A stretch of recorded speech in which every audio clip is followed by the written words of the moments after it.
You know, guys, every week people come to me and they say, Monkey, how is it possible that every week you do a show and you call it disclosure and you claim it's disclosure?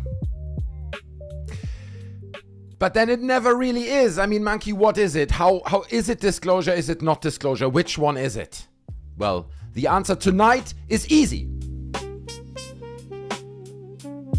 Because it is disclosure. Ladies and gentlemen, it's time for infinite disclosure. I know.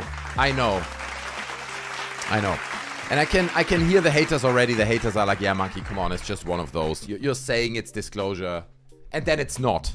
You're wrong.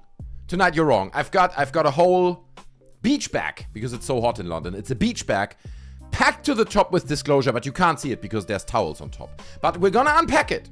We're gonna unpack it tonight, ladies and gentlemen. I'm glad all of you guys are here. Look, everyone has arrived. I appreciate you guys. Wonderful to see all of you. Look who we have. We have Sammy, we have Hochhaus, we have Tex Parker, we have Adoredness. Good to see you, my friend. John Air, Sauer is here. I have Mind to Vomit. All right, but he's here as well. Appreciate it. Finnen, Jesper, Gary Carter. I don't want to shredder your guys' names, okay? I'm trying my best over here. Terry Vision is here. Gary Carter, Linux user. Edwin Guerra, good to see you, my friend. Dutch boy here as well. Bucho, wonderful to see you. Adoredness. Did I read your name already? I'm getting confused. S like Steve is here. Schwarken. I don't know. It's not even a... I shouldn't say the name like this. It just triggers the Americans. He's like, he speaks with this German accent. He says American words with Schwarken. That's not even a German word, but they love it. It's like that... I don't know if you guys remember this. There was a skit many moons ago on, I think, Conan O'Brien, when the Conan O'Brien show was still a thing. And they had this Stucken-Blocken game. Anyone remember that? No? It's like a made-up game that where in Germany... in Germany, it's a German game. And on TV show. And people have to align objects in perfect right angles. That's the game. That's the challenge. And then they measure the angles. And if they're off, they're like, Stucken-Blocken! And then they hit you. Right, but it's just Americans think that's how Germans function. It's very funny. We love it. It's a win-win because the Germans love it and the Americans love it as well. So applause for everyone involved. Everyone wins. Okay, beautiful. Monkey, sending my love from New Jersey, a few miles away from Picatinny. Appreciate that. Thank you so much, Michael. Okay. Fabius M says, everything is disclosure and nothing is disclosure at the same time. I know. Mind blown. That's why we have the smartest community on the internet. Fungpei sending 5 memberships. Yes! Coming in hard. Beautiful. Growing the family. Okay, that's what it is. Getting the wine bottle out for that. Thank you so much, Fungpei. Okay, sending 5 gifted. That's huge. By the way, speaking of gifteds, we are not only on YouTube, we are also now, as you can see, on Twitch. Okay, so if you're watching this right now, please open a second tab, maybe on an old phone or iPad. Put the stream on Twitch on there and just leave it running. We need view hours, okay? And we need subscriptions. You can also share your free Prime subscriptions with me, right? You can support me for free if you're a Prime member over on Twitch. So all these things are wonderful. Check out our new Twitch stream that's happening right now. Yay! Whole new platform and all that. We will be twitching for disclosure. That's right. Everyone's twitching so hard to get to disclosure. So you should maybe watch over on Twitch. But again, thank you so much, Fungpei, for the 5. That's huge. I'm drinking my first sip of tonight to you. There's a lot to talk about. It's going to be a fun show, I can promise you guys. I'm not going to stretch for any time. Okay, we have so much to talk about. So let's get into it. Thank you so much, Fungpei, and everyone else for being here. I appreciate you guys. Wonderful to see you. Cheers. Happy Saturday. We made it, ladies and gentlemen. We made it. There you go. There you go. It is one of those. I can feel it. Fungpei says, what's up, Mr. Monkey and Troops? Slap the like because I know the release of the Ooga Booga Sphere ends with immaculate constipation. Well, guess what? Just about an hour before this stream, the Booga Sphere returned, okay? We heard nothing of it. Jaime Maussan, I mean, I don't watch every single one of his shows, but I don't think he was talking much about the Booga Sphere recently, but that has changed now, okay? What actually is a Twitch, says Ed Skeptic? It's like YouTube, but more for gaming. And it's like a second platform. The truth is, part of this Twitch move comes from me being scared of losing my YouTube platform because YouTube is like, oh, sorry, at 698 seconds, 6,098 seconds in your stream, you ate baked beans. Sorry, in our T's and C's it says baked beans. You can't show them on stream. Sorry, your account has now been terminated. Sorry, Monkey, you can't do anything about that. You know? So if that happens, because honestly, if you read the TOS of YouTube, it's concerning. It's concerning. They can put anything in there they want. So it's good to have a second platform. Okay, so subscribe over on Twitch. If I die on YouTube, then I will keep living on Twitch. And we can never die. They can never take us down. Okay, that's what it is. The deep state has tried. They can never take us down. Okay, I just want to reiterate on that.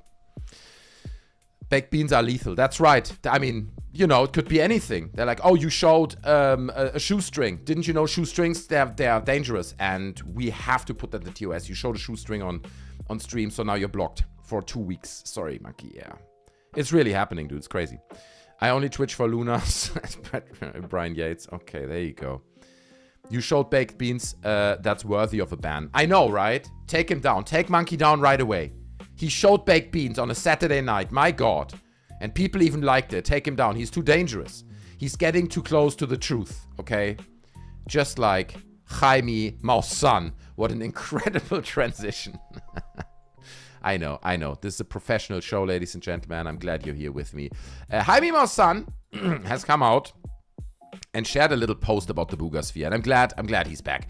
Because it seems like there's not much else going on for Jaime Maussan, right? Like, what is he going to talk about? There's just no fodder anymore for his little story. And there's Trev425 with the 5 US. I appreciate that so much, my man. Thank you. Supporting the show. Keeping it ad-free for everyone else. And it's the first real super chat of tonight. Okay, so that's much appreciated. Taking us to 1 out of 15. We're going there. We're unlocking Midweek Madness. Okay, so take it serious. It's only one chance to do that. It's happening on Wednesday. Stream on Wednesday night. So if you want to make that happen, consider supporting. Just like Trav just did. Money for the bean stream. There, okay, maybe I'll risk it at some point and eat some beans on toast. I do like baked beans. Don't get me wrong. It's just like I'm riding the edge of the YouTube TOS. You know, that's what it is. Like I'm walking on the edge of the blade when I'm eating baked beans on stream. It's crazy, but you know I'm going there. You know I'm not going to be stopped. You've seen me in the past. Like, I go where it hurts, okay? And that's why people love me so much. Smash like. Anyway, ladies and gentlemen, let's get into this. Here's Jaime Maussan's post over on Twitter, okay, which is the best platform, I guess, to follow Jaime Maussan on. And he says, I don't know why that would be, but he says the sphere of Booga, okay, we're going away from the Booga sphere. The Booga sphere has been debunked, right? People have kind of acknowledged that, at least the second one they found, which looked like it came really from the same source as the first one. But anyway, he stops calling it the Booga sphere. It is now called the sphere of Booga. It's slightly more elevated, right? It's more elevated. The sphere of Booga feels big, feels royal, doesn't feel cheap. So could be one of the greatest mysteries of our time. Or it couldn't, Jaime Maussan. It could be either or. But fair enough. We continue to study it, he says.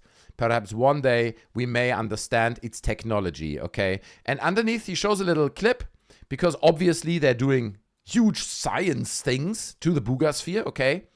They talk Spanish in the background, so I don't need even to play the audio. I don't know what it says.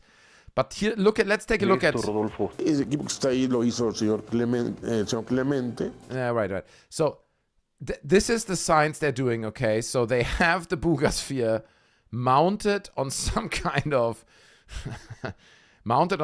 spinning table or whatever, and they're spinning it, and then they also spin what looks to be a bowling ball or maybe a football. They're spinning it and they're comparing it, and they're like, look, if we spin this one, it goes around, and if we spin the football, also goes around. Quick, do a reading, right? And then they have some device here that reads temperature or something. So you can see it's very, very serious science, okay? Gotta spin it around, okay? I wish they would spin this guy around. Put him on that table and spin him around. That I would watch. See the G-forces. You know, how his... I'm happy. I'm volunteering as well. It doesn't need to be him. I'll do it. I've got a fat belly. I want to see the G-forces of that. But it's amazing science, okay? It's the Booga sphere science. I'm very much on board with it. I think we need the Booga sphere to be researched. We need to be open to these things, just as we need to be open to Matt Dench 5 UK coins. Super chat. I appreciate it. Thank you so much. The sphere of bullshit. Have a good night, all. There you go. Matt Dench coming in hard. I appreciate it. I don't know why you're so rude to the Booga sphere. You have to also consider the Booga sphere's emotions. If you're so mean to it, okay, saying that it's bullshit, it's going to cry tonight. Imagine it lies in its little bed, Booga sphere bed, half covered with the blanket, and out of the tiny holes you see here, pour tears. That's right, Matt Dench, because you were so mean to it. Okay, but I appreciate the 5, very much do. Also, what I also noticed, which is beautiful, is when they spin it, how janky it is. Look, you can even see the outer shape wobbling because it's actually not really round, but also the rotational table is like the jankiest piece of hardware that you could find. I don't even know what that is. Is it the same they're using here? No, it's a different table. So they have 2 spinny tables, a green football. I wonder what happens if you use a blue football. I'm not sure they're going into that level of research and depth, but absolutely amazing, the work they're doing there. So huge applause for Extreme Frittenburgers 10, but also for Jaime Maussan and his research team for not giving up. Even the Ubuga-sphere has been debunked. We have to respect it. We're not giving up, man. You gotta pursue your dreams, you know? You gotta pursue your dreams. Extreme Frittenburger says, my mother-in-law is paying a visit. I'm so desperate for disclosure. And the mothership taking her back to Alpha Centauri. Oh, the mother-in-law. I won't tell her. If I ever meet your mother-in-law, Frittenberger, I will be very polite and say, you actually spoke really good about her on the stream in the past. So well done. Appreciate the 10. Efra coming in with the 5. Thank you so much. Using phonons to counter flow-cut heating and makes the Booga spheres feasible via flow-cut engineering. All right. Love you, bro. Efra with the 5. I don't understand even half of that message, but that's fine. You know, it's all about exchange. We're all learning. This is a family show, family entertainment show, and it's all about expanding your horizons. That's what it's all about. Education is really the first name of this show. So I appreciate, and I think you know that, Efra, keeping the educational standards high on the show. There's an uneven distribution of weight, hence the wobble. Okay, fair enough, random number. I appreciate that. Random number doing the actual science over here. It could also be because, let's be honest, dude, the table it sits on, like that little platform, is also wobbling. That's not perfectly static. And it looks like they didn't mount the sphere perfectly straight either. So it's been mounted at a slight angle, and the table underneath not rotates, but like wobbles. It's just the whole thing is janky. And we still don't know really what's inside. I still think because the early X-rays indicated that it looked pretty much exactly like a bowling ball. It had like a counterweight shape type thing inside like bowling balls do. So maybe it is a bowling ball. And in that case, it makes sense because if you spin it and it's slightly off center, there's a lot of weight to this. It will push the table around. Look at that. Blakey the Business Biz, member for 22 months. Huge, man. Being a member of the family for so long. The love goes out to you, my friend. I'm drinking a sip, okay? I hope you're having a wonderful Saturday wherever you are. I know you're grinding. No, wait, are you done with Assassin's Creed? Black Flag resynced? Blakey is over on our Discord. You should all join our Discord, by the way. The link is in the description.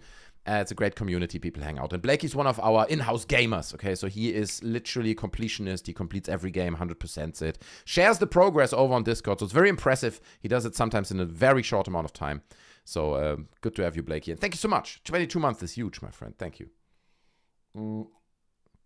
Temu disclosure. Yeah, I think the table they're using here, the spinny table, that might be from Temu because it looks kind of garbage. But anyway, it's good news. The Booga sphere is back. It's clear that Jaime Maussan hasn't given up on it. Okay, he is not giving in to these ridiculous debunk theories. Obviously, the Booga sphere is real and comes from Zeta Reticuli or something.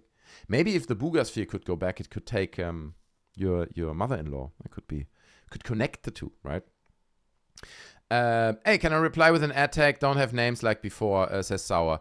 Well, they don't really work in this chat. What we're doing here is we're combining Twitch chat and YouTube chat. Okay, so it's becoming one. But you can use the ads, and if you're watching over on YouTube, then they work normally. You obviously just see the YouTube chat for yourself. Okay, it's just the on-screen chat that you see here. Michael DiBella says, the fact that we can't figure out a little metal ball is really annoying. No, we could figure it out. It always reminds me of this beautiful interview with Jaime Maussan where someone said, listen, we could also just drill into it. And he was like, no, over my dead body. You will not, he literally said that. You will not destroy the Booga sphere. You will not drill into it and open it over my dead body. That's what he said. And it's like, why? We could find out if it's a hoax. No, because it's an artifact. Possibly the most important artifact in human history. We can't destroy it. Maybe a tiny hole. No. It's almost like he's protecting something. And I don't know what. I wouldn't dare to speculate what he's protecting, okay? Jesus is inside the sphere and he will emerge this Christmas. There you go. Fair enough. A German should respect the precision engineering. But that's the problem, dude. It's not precision engineering. It wobbles and looks like shit. It looks like Temu disclosure, dude. That's how it looks. And we've seen the close-ups of the engravings on top. They look even worse. So it's the opposite of of precise engineering. And actually, look at that lower ring here. Look how it wobbles up and down, right? The rings are not consistently thick. Maybe it's been damaged. We don't know. But anyway, dude, it's not. Not impressive, okay? Cowcrapper, good to see you. Hooray, hello. Good to see you, my friend. Sour says, yeah, I'm loving this. Yeah, me too. Everyone loves the Boogasphere, dude. I don't know what it is, but there is an attraction that is inexplainable to the Boogasphere. It just draws people in. Everyone wants to be part of the Boogasphere party whenever there is one. It's like the popular kid in school, and don't even really know why he's the popular kid, but he just is. That's the Boogasphere. Okay. Hey, that camper over on Twitch. Great to see you, my man. This turd does not impress the German monkey. It doesn't. But at the same time, listen, I laugh at Jaime Maussan's stuff, and of course, it's funny. Let's be honest. But at the same time, I kind of love the Boogasphere too. It's a little bit like the Crystal Skulls or something, where everyone knew at the time also. Now, okay, at the time maybe you got away with it, but now basically everyone knows it's nonsense. But it's like this mysterious object, and I told this story before, but it's beautiful. If you look up these Crystal Skulls, there's like 12 or 14 or whatever, allegedly there's a fixed number of real Crystal Skulls, and at some point they all had been researched and tested, right? And they all had been debunked, basically. There's still one in the British Museum. I should go there and do a little video for you guys, a little members video maybe. But you know that there are many crystal skulls that all look a bit like this. They differ as well. They don't all look the same, right? Kind of like the Peruvian mummies as well. They also all don't look the same. It's a different artist sometimes. But so these exist. At some point, I don't want to lie how many there are, but 13 out of 14 were tested and debunked, and there was only one left. There was one crystal skull that remained untested because, and that's where we can draw the bridge over to Jaime Maussan and the Boogasphere, the owner didn't want it to be tested. It was first owned by this archaeologist, I think. Or maybe he wasn't even an archaeologist, but like a hobby archaeologist. And I'm paraphrasing the story. And he claimed that he found that particular crystal skull in a cave somewhere. And not only did he not find it, his daughter found it because the entrance to the cave was so tight. Okay, so you couldn't get into it. You see Crystal Skull, British Museum. So he lowered his daughter on a rope into that, here it is. That's the one in the British Museum, mate. Okay, that I could go and check out, actually.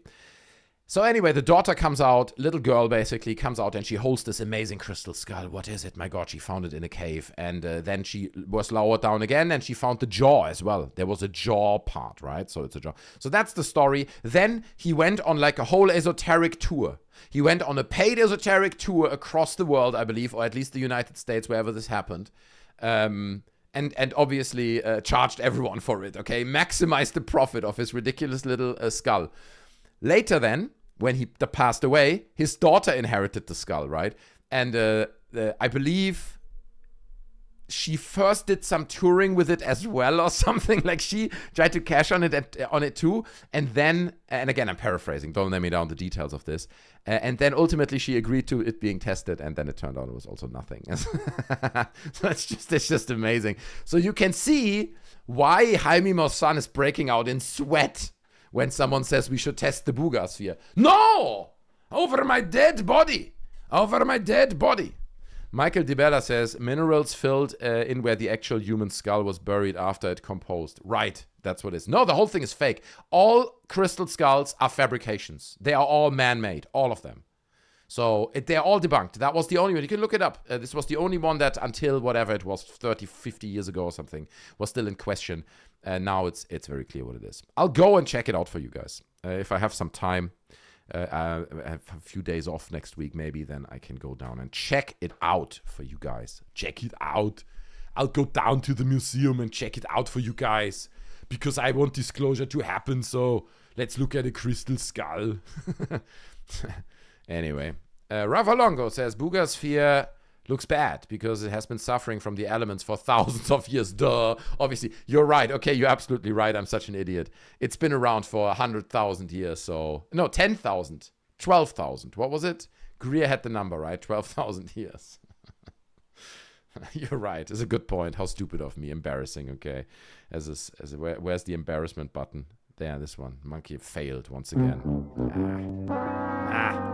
Didn't get it. Monkey making a 20-minute short documentary would be awesome. Yeah, but what about... I'm not a filmmaker either. I don't know how to make stuff.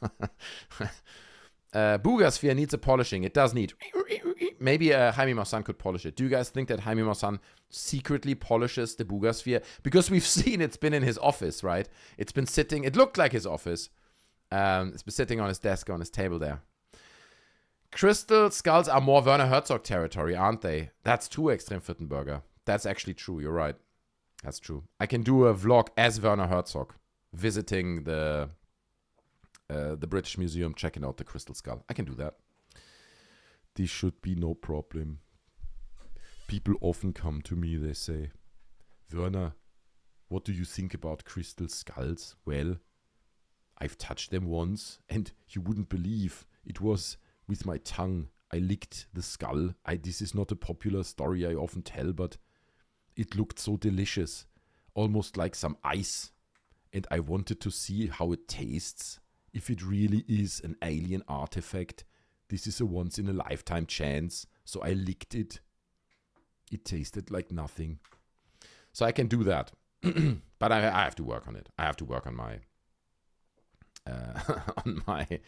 Werner Herzog accent. Okay, we're working on it. It's not all done yet, but you know. Oh wait, that's the wrong one. I want to press this one. Different drum set. The drummer played wrong. My in-studio drummer. Anyway, so there you have it. Okay, Boogasphere is back. This is huge. I'm very, very hyped for this. Can't believe that's a thing. John Air says, no, I was more than clear. You need a counter-fluorescent heating to reach a type of BC. What? Oh, it's Ephra again. All right, Ephra is too smart for all of us. I don't know what that means. He's like Ashton Forbes. It's like he just says things, and then people say, wow. No scientist really engages with it. But anyway, you know, Ashton Forbes. I see so many posts, by the way, now. I don't want to go into too much now. That praise Ashton Forbes for moving from fringe into mainstream. And every time I see a post like this, I'm like, that's an Ashton Forbes alt account, isn't it? It's like these lengthy posts that praise Ashton Forbes' work and basically say how great it is and that he's now basically in the mainstream. Which he really is not. Like, if you ask anyone who has actually a science degree, he will not engage with this nonsense. At least I haven't seen it. But I think Ashton Forbes has loads of alt accounts. That's my feeling. Some people have speculated in that in the past, but we're just, you know, speculating here. I know some people are believers for Ashton Forbes in chat. Man, every super chat is such a bargain, says Extreme Frittenberger. That's true. That is true. I mean, you can support the show. If you're enjoying it, you think, it's a great show. I watch it every week. Send me a little super chat because we're ad-free. We're ad-free on YouTube. I don't know about Twitch. I'm not sure with they're ad-free, but we are pretty much ad-free. So cheers, guys. Anything matters. Anything counts. Okay. We need to eat food. Fungpei says, I can't do the math in this format, and Fawn, sorry buddy, I need an entire chalkboard. There it is. It's science, real science. Felix don't matter, lazy bones. That's true. That is Nefertitis Fjord. Are you an Ashton Forbes defender then? I have mind to vomit, says, only a deranged person would think these skulls were made by aliens. It was obviously made by Bigfoot to teleport between dimensions. Obviously, everyone knows that. You're right. Yes, that's a good point. Few theories out there, but what we should definitely do is hit that like button and subscribe, okay? That's what really matters, ladies and gentlemen. Share the love. It is Saturday, okay? It is Saturday. We're hanging out. We're bathing and marinating in disclosure. And while we do it, we vibe a little bit, okay? Every now and then. We can't take it all too serious, you know? This is very important. Never take anything too serious, really. It's a good rule in life. So we're hanging out. It's Saturday. Smash like. We're moving forward. Drinking a sip of wine to you guys. Cheers. Jazzy disclosure. All right. Do I not have... I thought I had sunglasses somewhere here.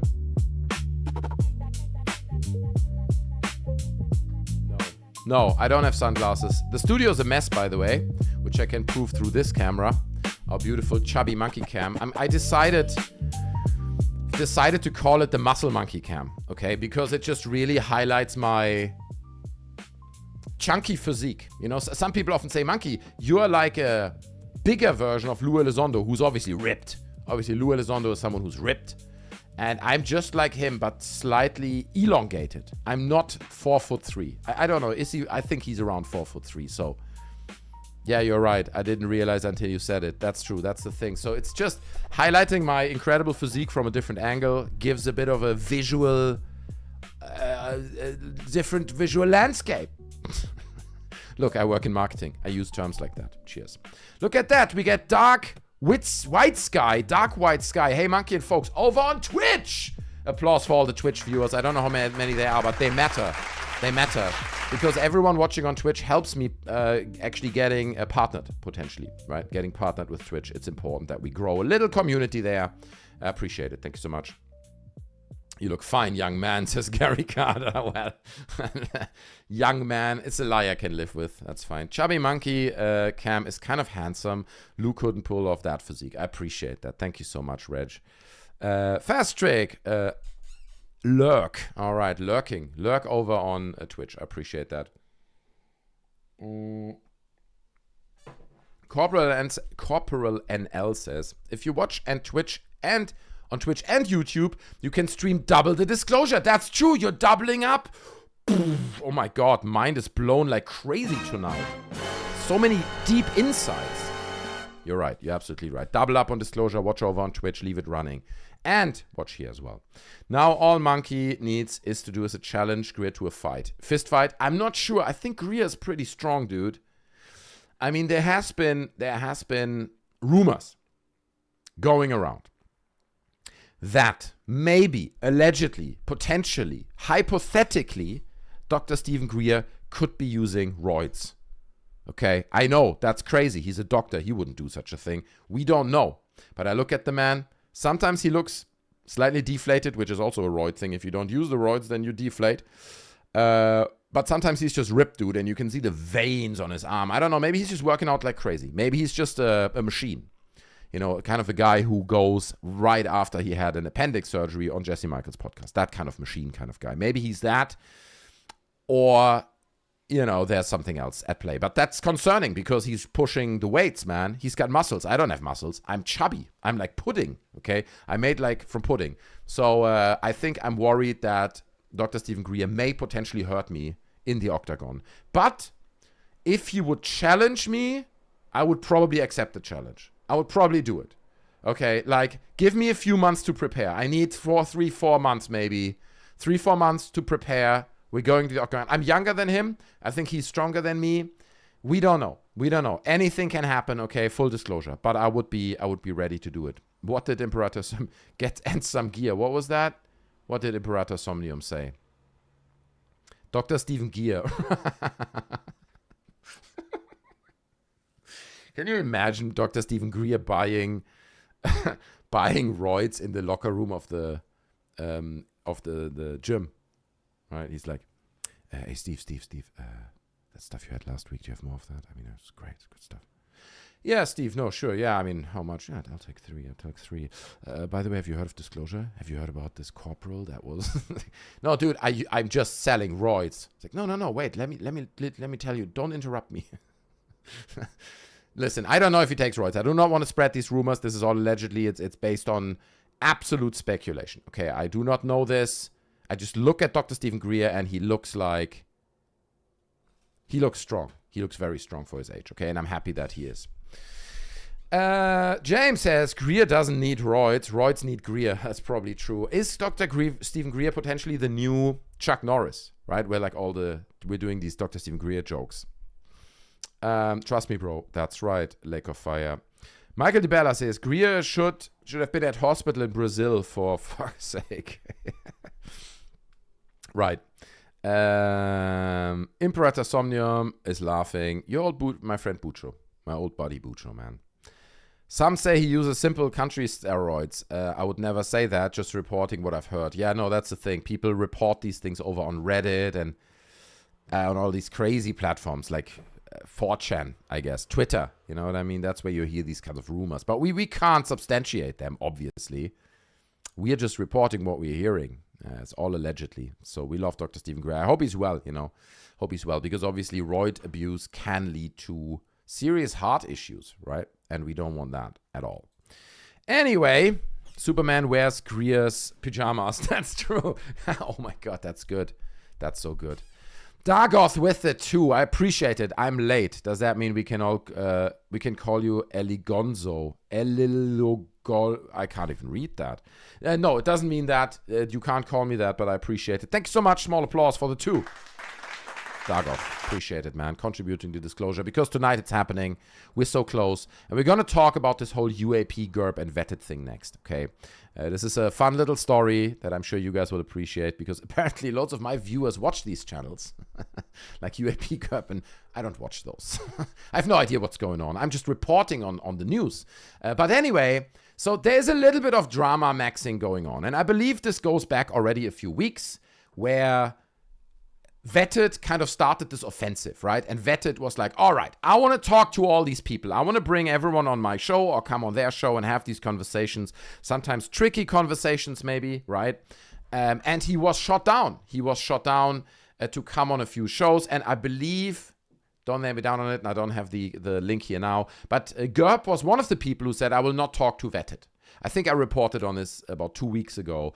And exactly, I called him a Diet Coke debunker, right? Or Diet Coke skeptic, because he is not really vetted, is still doing videos that are like, incredible mysterious objects spotted in the atmosphere of Earth in an orbit around Sun.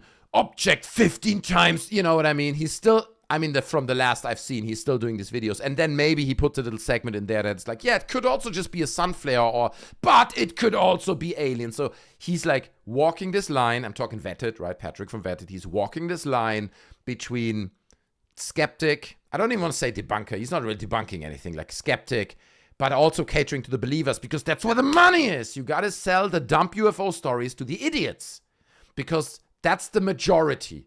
The idiots are the majority, okay? They gobble it up. They want you to... So you don't want to be completely skeptic like me. Nobody watches those videos. We all know this. Smash like and send a super chat for poor monkey to survive. So that has been going on for a while now, right? Vetted and Gerb. There's been a little bit thing going on. And let's be honest, Gerb's doing great, right? Gerb is appearing on podcasts with Avi Loeb and all the other people. Who else was there? Burleson was there, right? And he appears on these shows and gets to debate these people, while obviously Vetted, don't know how, I'm sure his channel is doing okay and stuff, but I think he just wants to grow his audience as well. So it's a strategy to grow, in my opinion. Fastrick says, Monkey, since you're expanding your channel anyway, why don't you start a Ghost Disclosure YouTube channel? Ghost Disclosure. Why not? To be honest, I think I can do ghost videos on this channel. It's probably fine. It feels like not that different. Like ghost debunking, it doesn't feel that different that it would need an own channel, but fair point. Remember Secure Team, says Emerita Samium. Yeah, I remember. His videos are nice and short, says Michael. Listen, and again, it's a good point. Listen, I don't want to hate on Patrick, right? I'm not saying, Patrick, blah, blah, blah. What I'm doing is I'm assessing the situation, okay? I try to categorize everything. I'm not hating on Gerb and I'm not hating on Patrick. They're both fine in what they're doing. They're doing good content, right? There's much more editing and work involved in both of their content. So it's great. It's good stuff. But this drama has been going on, which, when I spoke about it, pretty clearly expands beyond that, right? Because, for example, you have the Good Trouble show not inviting Michael Shermer. Michael Shermer saying, hey, I'm coming on. He's like, no. Because my mother, that's what the host said of the Good Trouble show. What is his name again? Matt Ford or something. He's like, my mother asked me on her deathbed to never bring the debunkers on, so I will not. But there's a trend. I dissected this in the previous stream. There's a trend happening right now of believers and believer platforms, right? Bigger podcasts, just not even engaging even with like diet skeptics, right? Like Diet Coke skeptics, like Vetted, in my opinion, who's not even a hardcore skeptic, like Mick West or something. Like you're just excluding them. You remember in the past, we still had episodes of, I don't know, the Jesse Michaels podcast, and there was Marek van Rennenkampf and Mick West, and they would debate, and maybe not everything, that was, I think, the famous episode where Mick West suggested the Tic Tac might have been a seagull. So, look, it's just important we have these debates, and it feels like these debates are being increasingly shut down by the believers. Right? People like Vetted go around. They say, I'm coming on. Let's discuss legacy programs.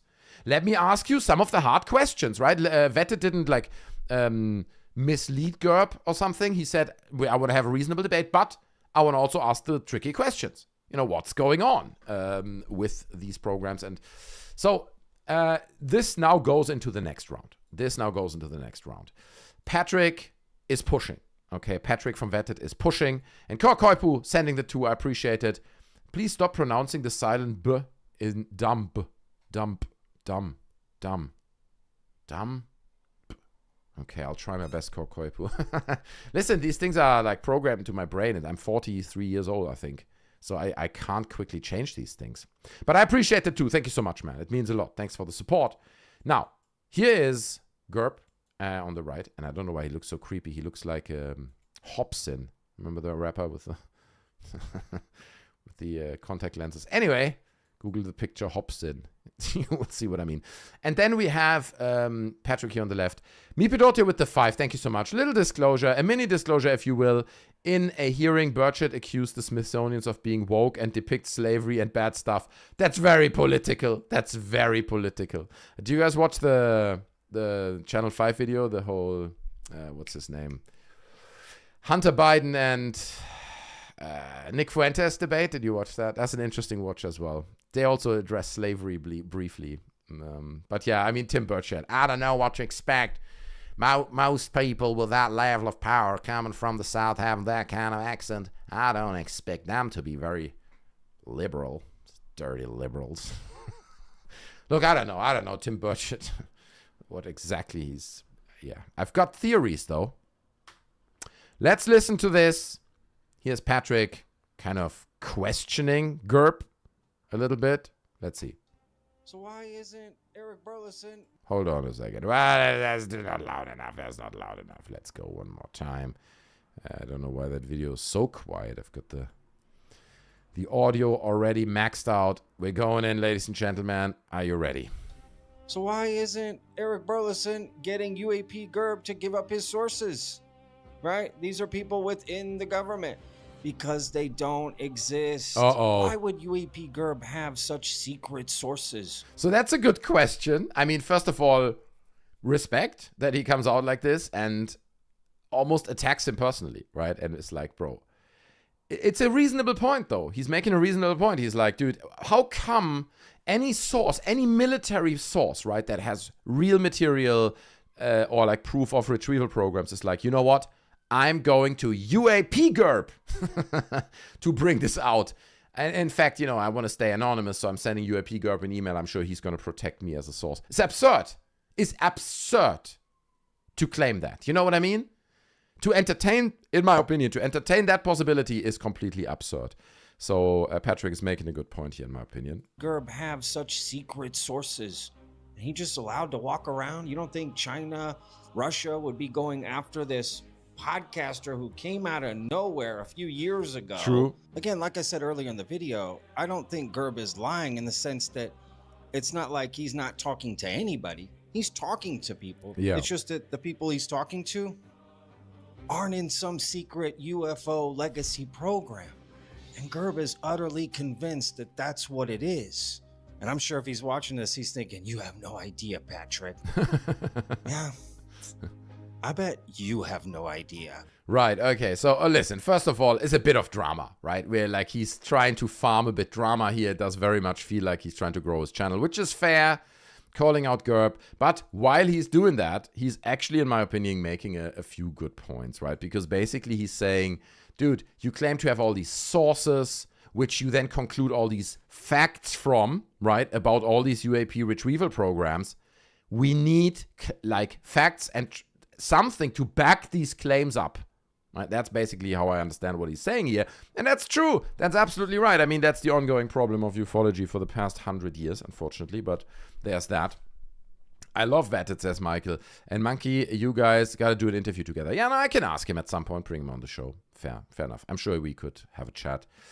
I had a UAP Gerb removed from my... Oh, Jesus Christ. Colon. I almost said Corporal NL. Jesus, dude. I hope it went well. If it's true. I'm not sure. Maybe you're just making a joke. It's not a good one. Gerb is autistic, and it's fine. No, nobody's addressing Gerb or attacking Gerb for his autism or maybe his autistic behavior. I didn't even see it from that angle. Just now you say this, I didn't even think about that he's an autistic person. That's not, I'm not addressing him in the way he presents himself. But obviously, Gerb does claim to have all these sources, that feed him all this information. But it's not going to happen, dude. You guys have to realize this, okay? Maybe you love Gerb, right? Maybe you're a big fan of Gerb. And I don't want to hate against Gerb, but you're never, ever, ever in the time that you are alive on this planet will get anything that backs these claims up. There might be a new nebulous document, right? There's like, oh, look, this is a secret document that backs everything up. Sure, maybe that, but nothing tangible. There will never, ever be anything tangible. And I'll tell you why. Because it's research slop. That's what it is. It's not real research. It is like people who have websites and blogs and YouTube channels and Twitter accounts dedicated to the research around the flat earth. It's not real. It's not a real thing. You're researching. Look. Someone like Gerb really looks deep into this. And he talks to a lot of people, right? The problem is, and I feel that Patrick kind of implied this in what he said here as well. UAP Gerb, it seems like, when you give him something, he jumps onto it like a freaking hyena. So he's somewhat, I don't want to be so rude and say it so clear, but he's a little bit of a useful idiot.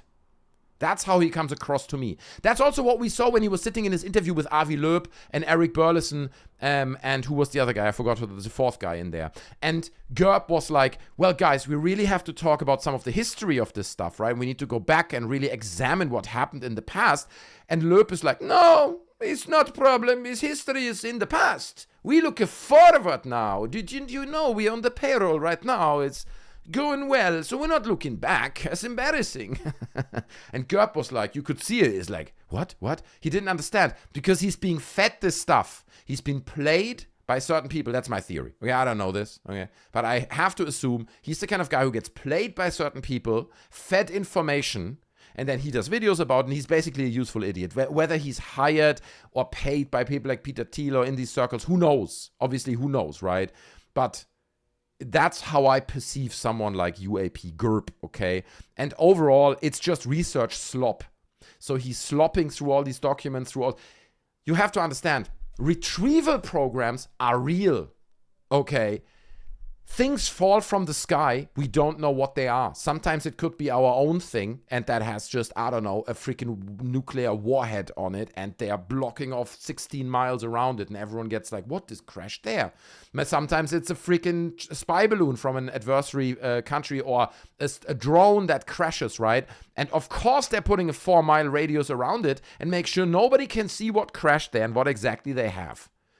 And then they retrieve it, and they bring in the cars, and they put it, and they retrieve it but it's not extraterrestrial. It's just retrieval programs are real. So I think a lot of that then also overlinks for people like Gerb, because he's like, you see, here's evidence in this government document from 1969, and they speak about retrieving objects. It's like, yeah, but not aliens, bro. Anyway. So it's research slop. It's like you play UFO researcher. You go on podcasts, you cite government documents, alleged leaks. You have nothing tangible to back anything up, but you're playing researcher. And I mean, let's be honest, that's what the whole freaking ancient aliens thing was. You're playing archaeology researcher. Right? Nothing you say makes sense if you actually speak to an archaeologist or someone who understands ancient cultures, but you can do a TV show about it. It's entertainment, okay? That's what it is. So I think it's good that Vettel is increasing this pressure. Please expose these people publicly. Gerb is a useful idiot, in my humble opinion, okay? And it's good to push back. He himself doesn't push back. When he was on the show with Avi Loeb on that podcast, he didn't push back. He got quiet very quickly when Avi Loeb was like, no, Mr. Gerb, I don't think. We need to talk history. He's like, okay, sorry, moving on. That's the other thing. He's like the Greg Miller of ufology. He does anything a publisher or game company basically wants, and I don't know if he does, allegedly. But he can be shaped like putty, right? If you can influence him, if you give him some money or motivation, some kind of incentive, then Gerb will jump on your thing. So that doesn't mean he's an idiot, right? I'm not saying he's an idiot, but he is he comes across as somewhat gullible in that regard, in my humble opinion. So I guess now the question is, because this has kind of kicked off a little bit now on Twitter and on UFO Twitter, who will people side with? Will they side with Vetted, with Patrick, or will they side with hardcore UAP researcher, UAP Gerb? So here we have people having opinions. For example, John C. Truths says, Patrick is a cloud chaser. Damn, okay, he's going in. He's saying, I don't believe Patrick. Gerb is number one. Okay, that's the level of research I want. So I think we need to do a poll. Okay, I want to know what you guys believe. Start a poll. What's the question then? Who are you siding with? Who are you siding with? I guess Gerb, UAP Gerb, or Vetted. Monkey, do a poll. We're doing a poll. We're doing a poll right now. Yes. Who are you siding with, UAP Gerb or Vetted? Why does Vetted get exclamation marks? He doesn't. Okay, the poll is out. You guys can vote. And in the final development of this story, unbelievable developments are happening at rapid pace. We are now having the information that UAP Gerb has filed a restraining order against Patrick from Vetted. The situation is developing. Huge applause. It's a joke. It's not real. I don't think UAP Gerb has filed a restraining order against Patrick from Vetted. But that would be very funny. That'd be very funny. It's like, not only will you not be on any of my shows, I will also don't want you even close to my house. Ever. Vetted sucks, but I have to choose him. Right, the choices are not great. I agree with you there. Larry Kwartowitz, member for 19 months, bro. That's huge. That's huge. Thank you so much. And he says, I'm watching you on a brand new TV. You look, what do I look? Hold on, I need to read this. Enormous. Oh, I'm big. I'm very big. Look at me. I'm the biggest streamer on YouTube. I'm with Patrick, and by the way, happy Disclosure Days. That's true, man. We're so close. Disclosure is happening. We're basically there, so you don't need to worry. It's all going the right way. Patrick is in Spain, LMAO. Yeah, he's always traveling, right? This is the thing. I think his business model is he's traveling, right? And then he always has these shitty microphones that I hear as well. I mean, that's good for when you're out, but it's not a proper microphone. And then he records a video where he hates against UAP Gerb that gets like 50,000 views, and then he goes on another week of holiday with that money. You know, I mean, it's a business model. You can do that. I don't know, but there you go. Okay, I would, to be honest, I would vote for Vetted as well. My vote would be with Vetted there. So we can see, look, 80% are with Vetted. It's brutal, man. This is a brutal takedown. For UAP Gerb, but there you have it. I'm glad he's doing the research. But again, it's research slop. That's what it is. It's you're acting like a researcher. You're researching a subject. I broke this down in the past, right? You're basically researching a subject that everyone is already aligned on. Every single expert has already an established opinion and they all agree. And you're like, no, I've read an article in 2008 that changed my mind on this. And now I'm doing my own research on it. And look, doing your own research is good, but it is a bit silly. Research slop is on the rise. I mean, Ashton Forbes is another example to that. Or for me, okay? It's research slop. You talk and talk and talk about radio waves and you know, plasmoids and plasma exchange rates, and you just build this vocabulary, this little semi-scientific Timu world. And because other people are not in that Timu world, they're going to be like, well, I can't follow what you're saying there. But if you bring in a real scientist, they're like, everything he just said is nonsense. And none of what he just said made any sense. It's research slop. That's what it is. Okay. Everyone jealous of Patrick's hair. All right, there you go. He does have very, very nice hair, though. That's true. But let's be honest. Okay, it's not that I need to.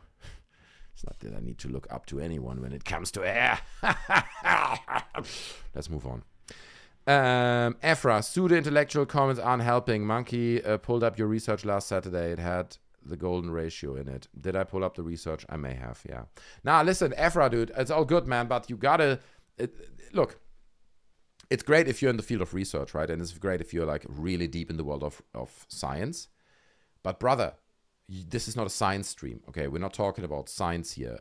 you need to take the ideas that you have and concepts that are scientific and break them down into comments that I can understand. And I'm not a smart man. I'm a very simple man. So if you write too abstract, people here won't understand. You know what I mean? Including myself. I don't hate on everybody. This is just all a big ass laugh. It is, Michael. It is 100% exactly that. It's just a joke. The whole thing is a joke, dude. But the good news is we're moving forward into a Jeremy Corbell segment. So at least we're getting entertainment out of this joke. That's what it is. It's a bunch of science, bitches. Okay, Michael.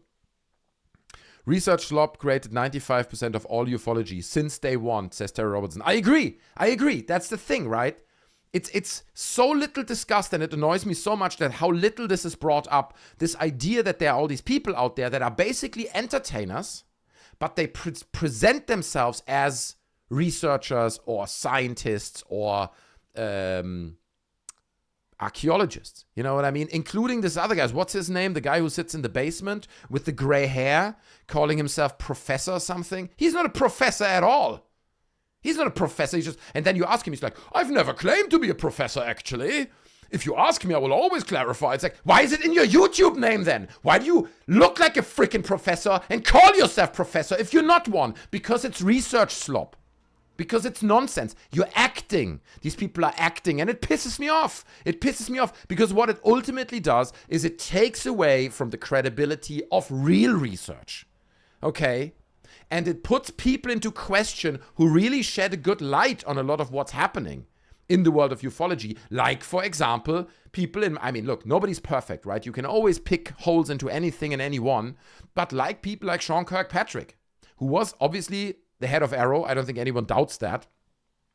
And he had looked at all this footage that we are looking at now in all these UFO waves, and he basically said, nonsense. There's nonsense. Nothing there. There is nothing there. But because we have all this research slop and this huge monetized bubble of UFO believers with their own podcast that makes 300,000 views per episode, they don't want that. They don't want that level of skepticism and criticism on their shit. So they're trying to discredit it. You know what I mean? It's, yeah. Real research like I do in astrophysics, says Nicole's radial injection model. I appreciate that. I don't know what a radial injection model is, but I don't do heroin. Okay, I just want to be clear. Joking! I'm joking. Okay, cheers. I know, bro, it's science stuff. I know it. Of course I know it. It's science stuff, man. Everyone knows that. Mipi.Tumba says, Monkey, the entire UFO world, argument from authority and appeal to accomplishment. True. Yeah, good point. You put that very well. Dagoth says, it's just one big LARP from these people. It's the same way with the paranormal community. All these ghost hunters are just overreacting live streamers, ruining real research. That's the problem, right? Look, you could make the point and say, look, if they all put a big disclaimer in the beginning of every show and say, this is entertainment. This is not real, okay? This is for fun. I mean, but then again, that's basically what Fox News does, and people still think it's news. So I'm not sure that's going to work. But, I mean, you're right. The ghost hunting stuff is even more obviously nonsensical. I mean, my favorite part about ghost hunting is that 20 years ago, 25 years ago, roughly, right, in the late 90s and stuff, nobody would have thought about bringing all these devices in. But then suddenly ghost hunting shows become a thing, massively successful, right? People love people walking through old castles with audio recorders and cameras, okay? So that became successful. The problem was just they do hundreds of shows in different allegedly haunted locations, but never really capture anything. There's never really anything there. So you constantly need to invent stuff. Did you hear that? Did you hear? Oh, I can feel a cold spot. Wait, I've got a button for that. Oh my God, guys. Oh my God. It's right in front of me. Can you, the goosebumps, man. The skin on my the hair on my skin is standing up, guys. Oh my God. It's ice cold. I don't know what's going on. I've never felt anything like this. Never felt anything like this. So, so that's the thing. That's what you got to do. But obviously you can only do this for a few seasons. So now you need to invent devices. So they're like, oh yeah, no, I've got an EMF meter here. It's an electromagnetic frequency meter, and that measures how ghosts are. It's like, why? What do you base that on? Why would a ghost be visible on an electromagnetic meter? No, because ghosts, obviously. So there's like all these devices they use, right? The EMF meter and the this voice, what is it called? EVP recorders, and there are so many the ghost box that scans through radio frequencies. All these devices just made up. It's just made up, you know. If you say, why would a voice of a ghost come through an FM radio frequency? They're like, studies have shown that. Quickly, let's go on. You know what I mean? Holy shit. Speaking of research slop, this is probably the most maxed out research slop you can do, where you just invent how some devices are used to detect ghosts. Incredible stuff, really, to be honest. Reality is classified. That's true, Smart. You're right. Look at that, Dinkum Aussie over on Twitch. Appreciate that. The power of Christ compels you. That's exactly right. Let me end the poll. Look, 79% voted for UAP. Gerb, no, for vetted, sorry, obviously. Fair monkey, but I have a genuine science curiosity. That's right, bro. But the truth is, if you want to be a good man of science, you also need to communicate to people who are not people of science. I understand that some people are better or worse at that, right? Like especially lots of people in science are very autistic, right? They're incapable of really talking to too many people, but they're genius at what they're doing. But that's the challenge, right? That's the challenge. But I appreciate the two. Thank you so much. Applause for Ephra. Science. There's so many science. It's basically a science podcast, let's be honest, okay? That's what it is. If you can watch Professor Simon, that's his name, right? It's not Professor Dave, which obviously that's just silly that he calls himself Professor. But Simon is clearly embracing the stereotype. That's why I kind of hate him too. If you can watch him and not throw up, you have a problem, says Michael. Fair enough. I'm eating peanuts. Corbells now says, if you do science, you need to do the math as well. Otherwise, it's just for Star Trek lore. Yeah, basically, you're just making it up. But then you have research sloppists like Ashton Forbes, who claim they do the math, right? They claim all of this makes sense in a mathematical equation when it doesn't. In my opinion. He made Move On recently grifting. I hate that guy with the passion. John Eyre. What did John Eyre say? Let's go on the comment. I will never know. Just bring it like Nike. Say just do it. Says Gigants. Appreciate that. Imperator Somnium. Professor, even if he is an epic. That's the translation. That's what YouTube translates. Dargoth says, a lot of people is the reverse. Hold on. A lot of the people is they reverse the thing. They have the conclusion and then they try to twist the facts to make it fit where real science used facts to meet the conclusion. Now, exactly, 100%. I mean, you're right. That's what it is. People believe that UFOs are real and they're here. Aliens are here. So now everything UAP Gerb says, for example, must make a lot of sense, right? You're like, this makes a lot of sense because you've already skipped the first hurdle, right? And the first hurdle is to question the belief itself. Sure, you can say, man, I entertain the possibility that aliens have visited Earth at some point in the past. Possible. Sure. I mean, that's a fair point, right? I mean, I can disagree. You can believe it, and that's totally fine. But a lot of people, because they are so podcast-brained, right? They've been so indoctrinated by all this trash that's out there. This huge bubble of believers that constantly feed you stuff. And let's be honest, dude, as much as I love Art Bell, but it goes all the way back to Art Bell. At that time, it was loving, it was charming, it was beautiful, right? What Art Bell did. Now it's the ultimate sellout, right? We're at the ultimate sellout stage of this nonsense. So you have this huge bubble of people who are now pushing into this sector. And it loses all value. I've been kicked out of every Doomer Friday. F them. Oh, no, okay. Says Michael. I make the same argument about the paranormal, the fakers and grifters take away from the possible phenomenon itself, says Brian Yates. No, I agree. And I do believe people see something sometimes. You know, apparitions, voices.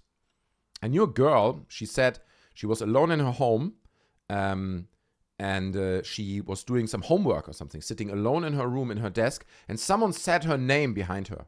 Like she said, Right, like nobody was home. She went up and walked downstairs. Nobody was there.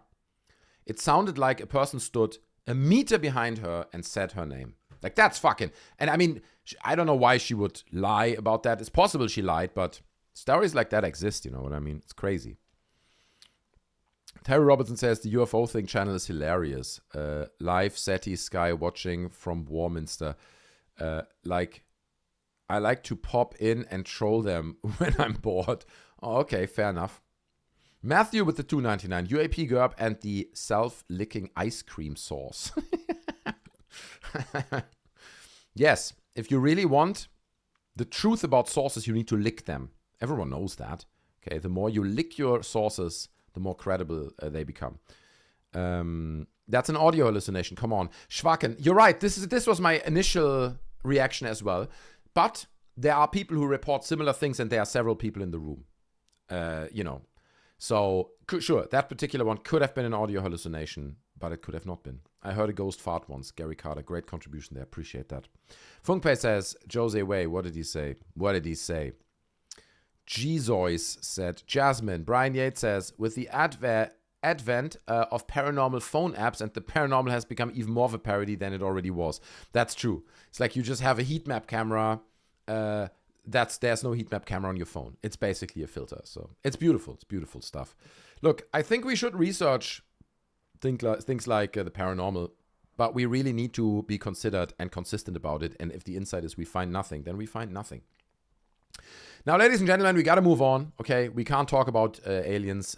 We can't talk about ghosts so much, okay? In fact, probably I'll do a ghost special at some point. We used to do these ghost specials. Now it's all about because we have so much content about these UFO celebrities and UFO stuff every week, twice, right? I'm streaming Wednesdays and Saturdays. Which, by the way, it's possible we're not streaming on Wednesdays because we're not reaching the super chat goal. But there comes Deno Kompliziert. No, it's John Air. Sorry, I just judged from the thumbnail profile pic. It's John Air with the 5. Huge applause. Thank you, my friend. Pushing us to 6 super chats out of 15. Okay.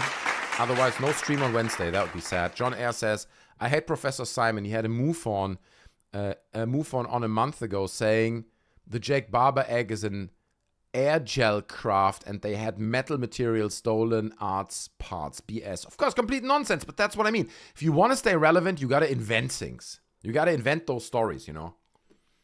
But to be honest with you, I hate Professor Simon too. He's such a... Like, if you're not a professor, he's a filmmaker, I believe, right? If you're not a professor and then you put on this professor-looking costume and call yourself professor, I'm already out. I'm already like, screw that guy. You know, already like, nah, man, you lost it. Yeah, Sneezing Monkey, Area 69, nice. As for vibes, when I watched this Area 52 dinner shit show, 3 white male, single boy weirdos eating cake, disclosure like Gauls. I know what you mean, the episode with Gerb and Jesse Michels and the other guy, right? Chris Ramsey, I think it's his name. Yeah. I only watched part of it. It wasn't good. But thank you so much. I'm drinking to you, my friend. It is Saturday, okay, we made it. And the good news is we have a Jeremy Corbell segment lined up, so maybe we just need to vibe for a brief second there, you know. Just lean back, enjoy Saturday. Did I say Professor Dave? I didn't say Professor Dave, did I? I mean the other guy. What was his name again? We had it. Professor Simon. If I said Professor Dave, then I'm sorry. I didn't mean that. Of course I mean Professor Simon. Apologies, mate. I don't even look nerdy whatsoever. I don't want to either, says Efra. Okay, Efra looks like a jacked Giga Chat, but he's also a science man. Like you would expect a Giga Chat to be. Nerds rule the world right now. Do they, Michael? I'm not sure they do. I'm not sure they do. Maybe. I mean, it depends how you look at it, I guess. Dave Whiteman, good to see you. And by the way, I saw Dave Whiteman joined me over on Twitch.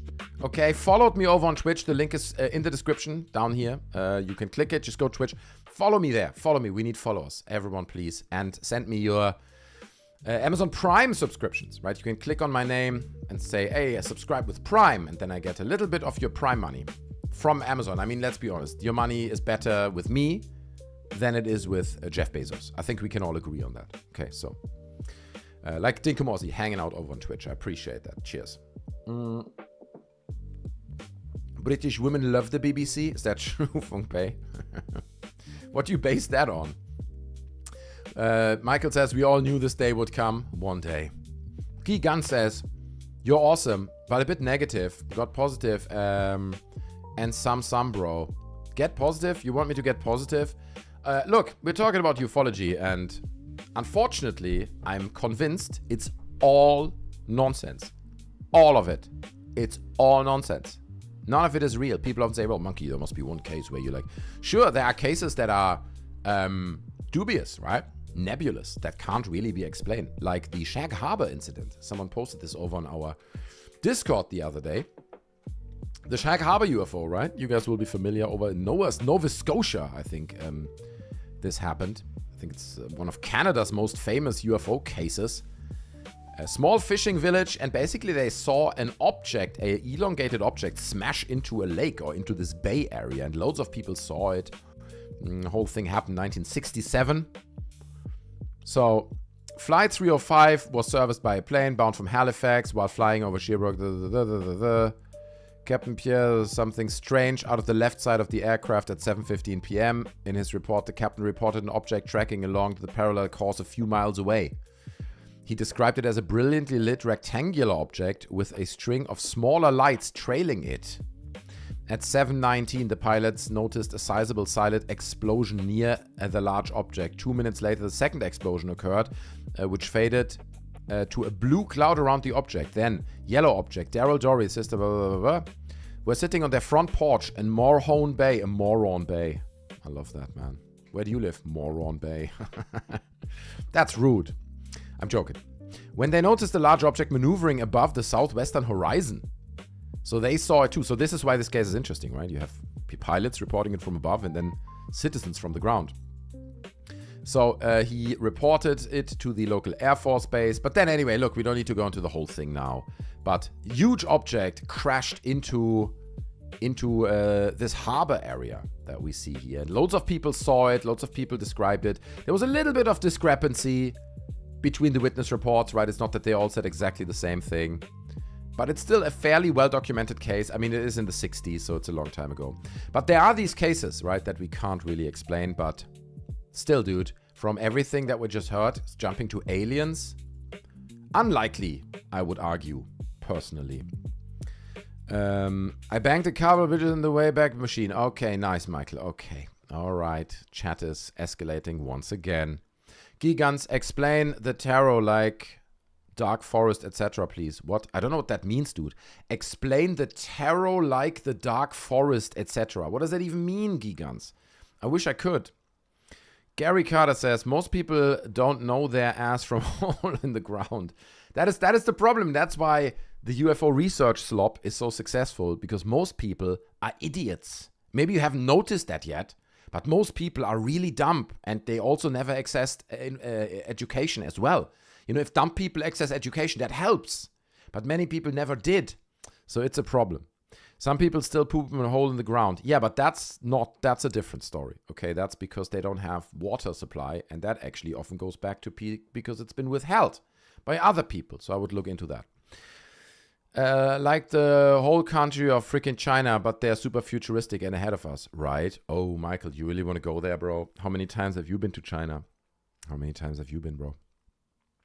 What did you think about Whitley Strieber on Area 52? Complete nonsense. I didn't watch it, Eleanor, to be honest with you. I saw that it happened, but I didn't have time to watch it yet. But yeah, I mean, it's...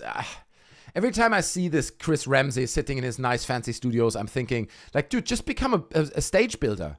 Like, just make a new business about stage building. You'd be great. It looks fantastic, this stuff, right? But then these people sit inside and talk complete nonsense, man. Deno kompliziert with the 555. Appreciate it, my man. Thank you. Keeping the lights on. Keeping cereal on my children's table. And keeping the show ad-free for everyone else, okay? No ads. Due to people like Deno kompliziert who support so generously. And look at this. The little Sharo subscribed to Prime. With his Prime thing. I appreciate that. That's what we need more. Thank you so much, the little Sharo, man. That really means a lot, because I will get a little bit of money from the Prime subscriptions, and it means a lot, right? We're trying to grow over on Prime. So thank you so much, the little Sharo. Appreciate it so much, my friend. Over on Twitch. Isn't Dark Forest theory similar to the Fermi paradox? Oh, is it like a theory? Fair enough. Okay. People in rural Kentucky also still shit in holes in the ground. They still build a little house around it. Let's be real here. Yeah, dude, parts of the US are, especially now with, I mean, look, I haven't been there many times, but I can tell you this. I have friends, and let's just say they are in the business of painting trains, okay? So what they do is they travel the world and link up with other people who paint trains, and then they paint trains together. And I know some guys who just recently, about half a year ago, maybe a bit more now, maybe close to a year ago, did a big trip to the US. And they traveled from the West Coast all the way into the center of the country, right? Because they're hunting these special trains that they want to paint.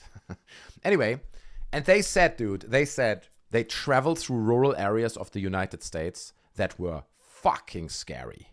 Like insane, like third world conditions, insane levels of rednecks, and then obviously combined with drugs, right? Like with fentanyl and crack and stuff, and like these insane opioids.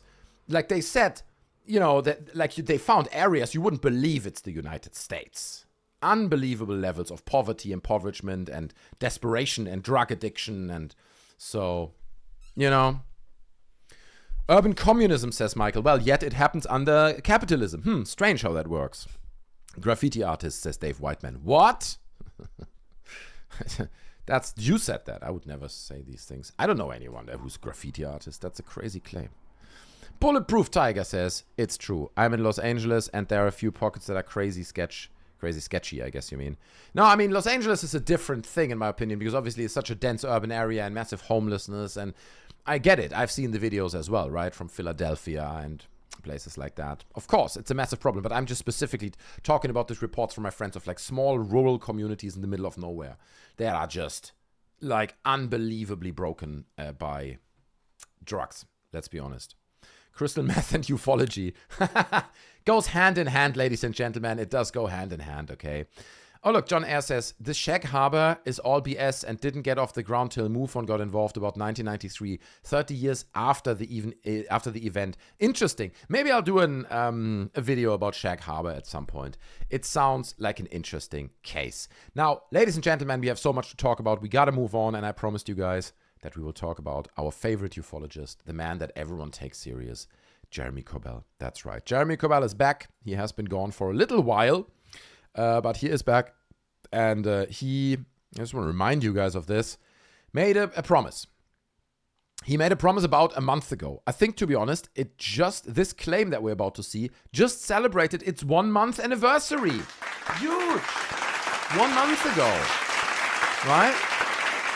You all remember 1 month ago, Jeremy Corbell said, if the government does not release the UFO files in the next batch, and it's all about NHIs being real, NHIs, sorry, then I will release them. Thousands of journalists, if not millions, have the documents now. So we are so close to disclosure, right? That happened a month ago. Well, it's a month now. So people are like, what happened, Jeremy? I mean, you said that if they don't release it, you're going to release it, right? Right. Let's have a listen to Jeremy Corbell. Lazowski's movie, Sleeping Dog, then they have an idea of what it is that 100 journalists now have. If they don't come out with the next drop having to do with reverse engineering, non-human intelligence craft, and if they don't address or begin to address biologics, then they saw in Sleeping Dog the file systems. That's not just in my hands anymore. That's not just in George Knapp's hands. They have promised transparency on what they know on UAP. David Grush went up in front of Congress with his hand to the country, to the globe, and to whatever he believes in. And he told the truth. And he told you not just UFOs are real, that we have been reverse engineering them, that we've been trying to for decades, and that there were pilots, biologics, he said, non-human intelligent beings. Now, if that's true, and if you believe him, our government, in parts, has that information. It is time to tell the American public the truth. The movie Sleeping Dog was literally born from the resistance to the truth. Right. It was born because your government, our government, many other governments, such as the Five Eyes Alliance, has chosen silence over transparency. That is going to end. Right. But the problem is how? You got to get ahead of it. The White House has to get ahead of it. Our president can Sleeping sloth. Ah, it's cute. order the release of UAP files, but he needs to hold the CIA and other organizations that have the data, information, and knowledge accountable. It's not good enough to say it. You have to hold them accountable because you don't want to be a president that is lied to, just like Clinton was. Dude, I love how he's stuttering his way through this segment, dude. I don't know if he's reading it. I have no idea what's going on here, but I'm so sorry, but he's so bad at just presenting it. Like, put a little bit passion into it, just like the previous president. Come on, like a little bit. It's so pathetic, bro. So that's what's up. That's the score. That's the truth. Sleeping Dog, you see in there what is possible, but it's up to them because of you to make it happen.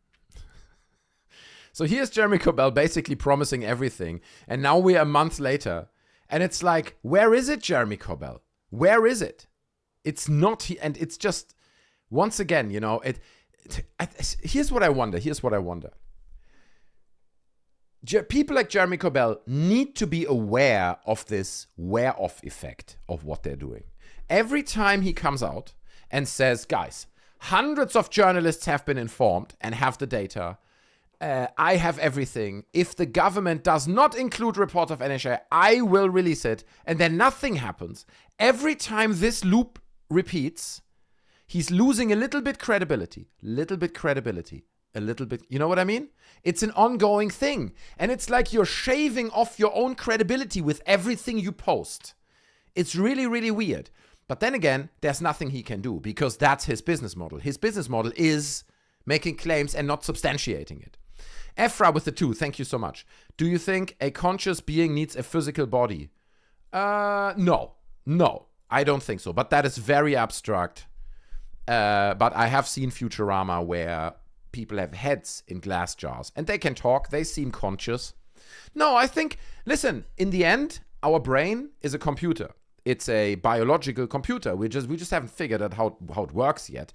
But we figure it out. We can, you can have a consciousness that's not physical. I'm sure that could exist. What did you study in college? Me? It's shameful. I have various art degrees. Art and design degrees. It's so shameful. No, it's good. I love it. It's what I do. Lou Elizondo shaved all of his credibility. That's right. That's exactly right. Clay Kazma, you're exactly right. Lou Elizondo is another example of this. He went so far holding up fake pictures that instantly got debunked over and over again that destroyed all of his credibility, right? And now we see him on the Acid for Squares podcast where he's trying to farm new audiences for his cause. So someone will buy his new book, The Reckoning. I won't buy it. But Mick West will buy it. He always buys the books of Elizondo and then he reads them. So that's good.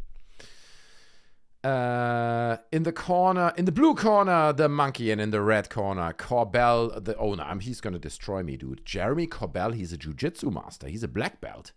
If he would kill me, he just 3 moves, I will die completely. So, Grats, Mr. Monkey. BA is no BS. That's not, okay, I don't show off with my degrees. How educated I am. Art degrees are not that important. uBlock, Origin and PC blocks ads, Cloudflare DNS on Android, or root get rid of all apps, videos on sites as Mipito Tumba. Well, on this channel, we switch the ads off, okay? For you guys, at least on the stream. So it's an uninterrupted experience, but that means we live off super chats, okay? We need your support to survive, okay? We're 8 out of 15. Let's see if we can get it to the 15 tonight. I appreciate you guys. Now, it's funny, just kind of as a closing word, right? And here's this as well, because people are like, people are like inquiring about this, saying, why aren't you releasing, let's see, Why aren't you releasing the files you promised? As a journalist, grifting or making false promises in any profession is a shady, irresponsible move. You're more interested in clicks and engagement than anything else. This issue deserves more attention and respect. Dick. Uh-oh. He didn't like it, but it happened. He replied, despite the little insult there, and says, to date, George Knapp and I have released everything we have vetted and verified to our satisfaction. If you want more or better, go get it, Tiger. You go get it yourself. You want disclosure? Sure, I promised it before. But you go do it yourself. I mean, where are the hundreds of journalists, man? Where are the hundreds of journalists? Like, he said that, like at least 100 journalists, right? Where is it? Where is it, bro? Maybe consciousness doesn't need a body, but you need a body to be able to feel.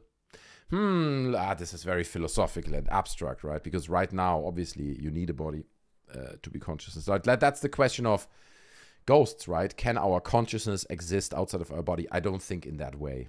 I think we can transfer it maybe one day, but it's not like, oh, you're dead now. Now your consciousness morphs out of your body mysteriously. It's like, I don't think so. But that's my opinion, you know.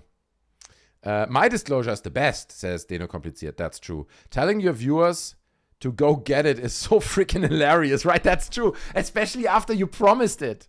After you said, guys, I have it. Hundreds of journalists have it.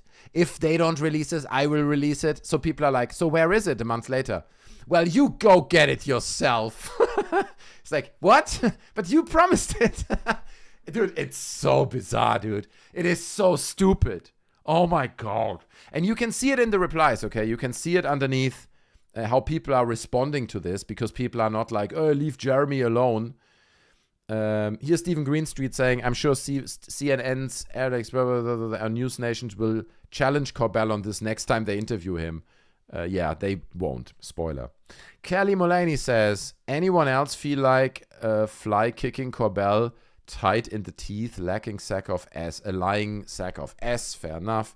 Total misreading of the situation, says this guy, parasocially smug. Joe Murgia says, a month ago, Jeremy Corbell threatened to release hundreds of UFO files in the official government release. Did he say that in another clip? Because he didn't say it in your clip. It's here. He said it here. This is the clip. We need the CIA and the FBI and ODNI and all the people that are doing this to know one thing. Hundreds of journalists have what you saw in Sleeping Dog. Not only that, look at the file structures. Right, the file structures, right? His file structures were so revealing. Alien sucking off other alien, I think was one folder called, but I may be wrong. I'm not sure. Lear's couch probably smelled like cat pee for sure. What John Lear's couch? I love your beard, sir. Mine, John Doe, my beard. Oh, you mean Jeremy Corbell's beard? It's true. He's a very bearded man. I'm not. I don't grow strong beard. UAP or SAP says, it reminds me of that one time Gary Nolan said, I'm not your daddy. Go do your own research. Then he was challenged on the mental ball result he never released. Yeah, that's the metal ball result. That's the thing. It's always like this. Because they are calculating that you're too stupid to remember.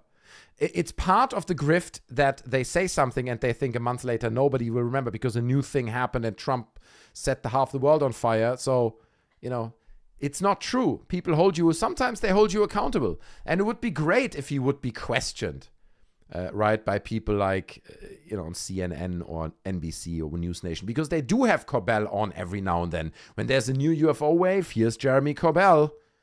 So, yeah. But people are not happy, man. See what I mean? Like people, it's like clowny, McClown ass strikes again. Stephen Greer says the same thing 4 or 5 years ago. Government, yeah, remember the 72 hours? That never came.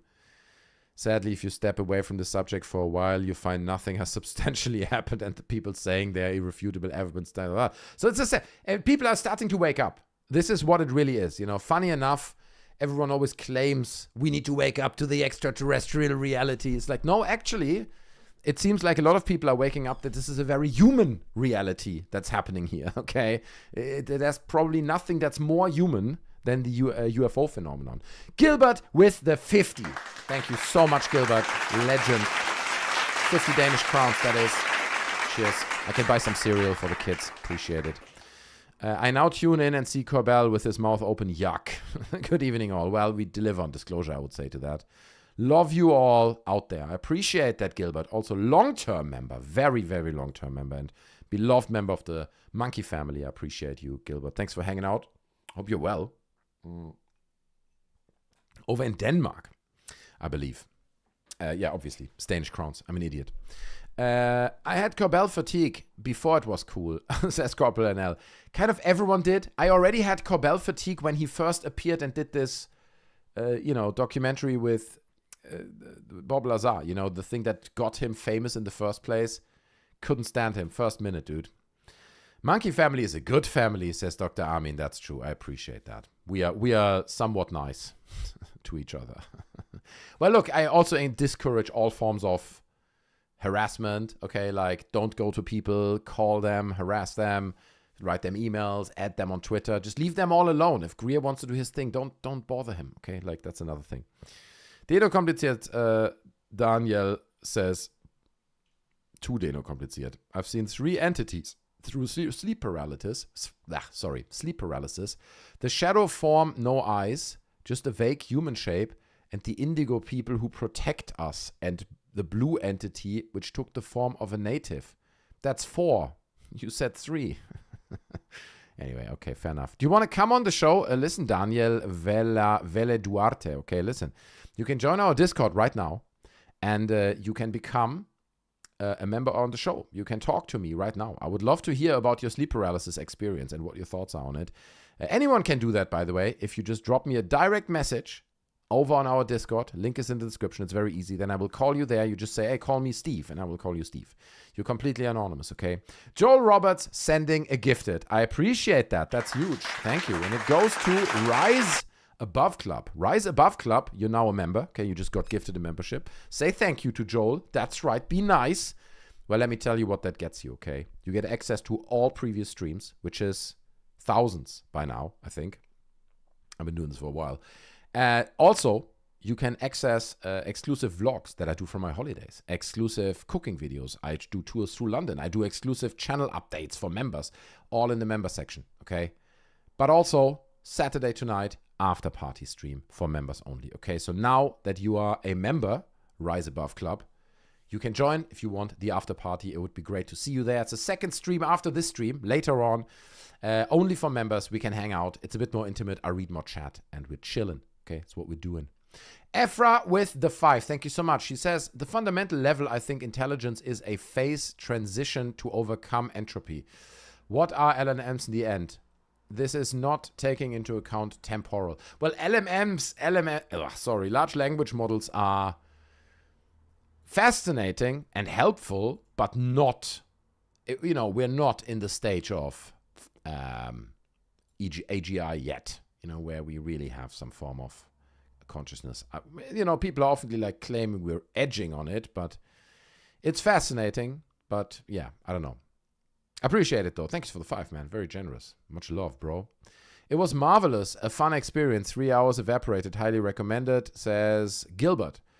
John Doe says, I want the raw sonar reading from the sub that picked up the Tic Tac underwater. I bet they picked up a signature bigger than the Tic Tac itself because of its spherical field surrounding it, says John. So you think they... Okay. Why are these selected now? Can I unselect them? How can I... This is very complicated, this chat I'm having here. Anyway, I mean, this is another thing, right? We see this all the time. Dr. Greer claimed this as well when he spoke about the...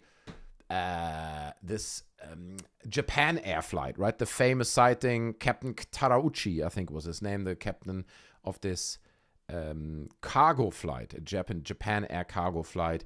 And he was always like, yeah, we have the radar data, we have everything. It's like, I haven't seen it. Where is it? This is a common thing. They're like, we have incredible radar data. Where? Where's that? Can I access it? Is that publicly on a website? Like, where's the radar data? No, I mean, I've got it somewhere.